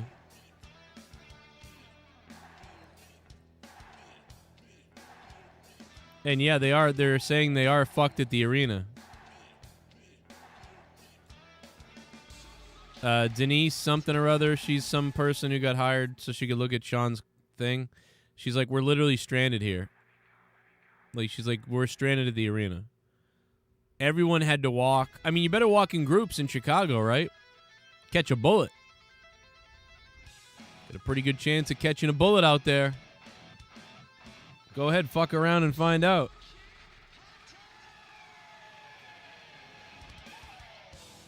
Good night, everybody. I'm out.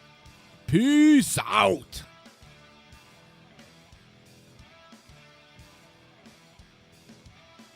Kenny Omega. Look at that fucking beautiful belt. That beautiful fucking belt. Later.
Big dick energy. Big dick energy. Big dick energy. Big dick energy.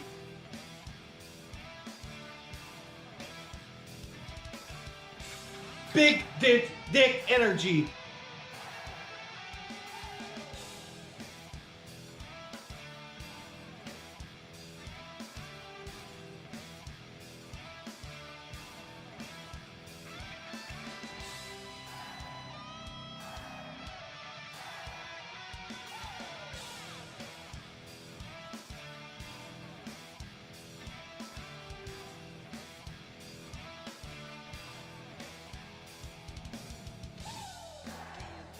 But you got a frosty cock, don't you? I'm in a mental asylum and I only got 30 seconds to come!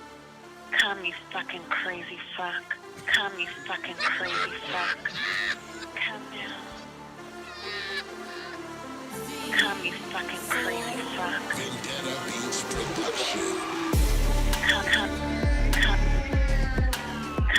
Come, you fucking crazy fuck. Crazy fuck. I'm a Mack truck, you an open butt. Wanna launch my cum into that filthy fat slut of a mom. Come in your mom, I come in the bum, I come in the hump. I love your mom and I'll come with my stump. You think I'm feeling ashamed? You must be insane in the brain. Cause I'm delivering my poison stain into your mom from my ball sack veins. My sperm rains, white stuff sprays. Come, you fucking crazy fuck. Come you crazy fuck, come you crazy fuck, come you crazy fuck, fuck my pussy up. Come you crazy fuck, come you crazy fuck, come you crazy fuck, come fuck me up. Come, you fucking crazy fuck. Come, you fucking crazy fuck. Come, you fucking crazy fuck. Call the sex line, it's horse curd, you nerd, you heard. You know I'm gonna fill the mouth with my turds. I'm gonna make a case to erase her face and come inside of an asshole for days. Fuck dates, I'm gonna call the gay sex line for dates and look for gay mates. Come, you fucking crazy fuck. Come you crazy fuck, come you crazy fuck, come you crazy fuck, fuck my pussy up. Come you crazy fuck, come you crazy fuck, come you crazy fuck, come you crazy fuck. Come, you fucking crazy fuck.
like, Well, okay, whatever. My theory worked every time, and then as soon as I'm done with it, though, then I definitely take yogurt and stuff. If I'm off, I finished the antibiotics.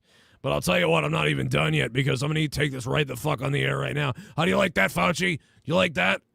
House on the river. You leftists taking all the shots and dying are the dumbasses. He's the one that headlines with Dave Chappelle. Not you. You're stupid. You become a shit bomb. Didn't watch catching up on the highlights. Wow, Louis Money, man. What's up, Louis? Oh, man, thank you for the $12, man. Holy shit, bro. Yeah, Bullfrog tried to pretend that he watched it earlier, and he didn't even know what the fuck happened. He came on like, I give it an 8 out of 10, and then he didn't know any of the matches. Louis, you should definitely check out the first couple hours of the review, and yeah, man, it was a good show tonight. If you can watch the whole thing, I think I really do recommend watching the whole thing, man. I got to be honest. I think I recommend you should probably. I'm giving this a 9 out of 10, mate. You know, seriously. Like I think this was good, man. I'm shocked. You know, look. I really love the show tonight. I am ready to go. So, Lewis, man, thank you for the $12, man. It was a good night, man. It was a good show. I got to give it to them. This is worth it, man. This was last night when we were watching this clip of Jones. He freaks out, and this has got to be one of the funniest things when he dumps the stuff out of the bag. I sure wish you'd wake up. But you sit there calling me stupid, an independent media person that built the biggest independent media operation in the world, that changed the whole paradigm with my badass listeners, and you sit around and laugh at us? Medical doctors gave that to me. It is incredible. This is funny. Watch this. And Joe with a bioweapon. Hours a I haven't really watched though. The funniest part about this is when he dumps the bag out and the shit just when the stuff just comes flying out of the bag, it's just like just comes flying out of the bag and hits the ground. That is the funniest fucking part of this whole thing. He goes, "Oh yeah, what's this?" And then it comes flying out. Like a few months, so. Look at As this. far as I could see, there wasn't going to be any. This is hilarious. Anytime soon. We have a clip of Alex Jones today. Oh, what's all this? What's going on here? Here. Let's just open it up for you. Oh, what's the? Oh, what's this? What do we have here? Like we just got this bag here. Didn't get this at a Tractor Supply because I've been like Santa Claus taking care of everybody. Hours a day for months. Taking care of people. Overhead shot, please. You know what this is? Overhead this shot, is ivermectin please. for humans that won a Nobel Prize as an antiviral. And this is inhalable, or these are the tablet steroids. So let me show you. I was going to do this anyways earlier. See this? See this, Fauci? You see this, Bill Gates? I'm going to kill those prions, you bastard murderers. You're going to hit me with a bioweapon, you monster. You want to suppress me? You want to kill me, you son of a bitch? You goddamn demon? You think I'm easy to kill? Think I'm going to roll over to your crap? No. And Joe Rogan kicked your murdering ass, too. You'd love to bury him, too, you little monster maggot. He's in this National Geographic piece about, I don't usually deal with my enemies right away. I get them later. Yeah, you creep up on with a poison injection, dressed up in a lab coat, you little Joseph Mengele, Nuremberg Code violating monster. Monster. I'm gonna die. I'm glad you reminded me about this. I almost forgot. Whoever said it in the chat, I almost forgot.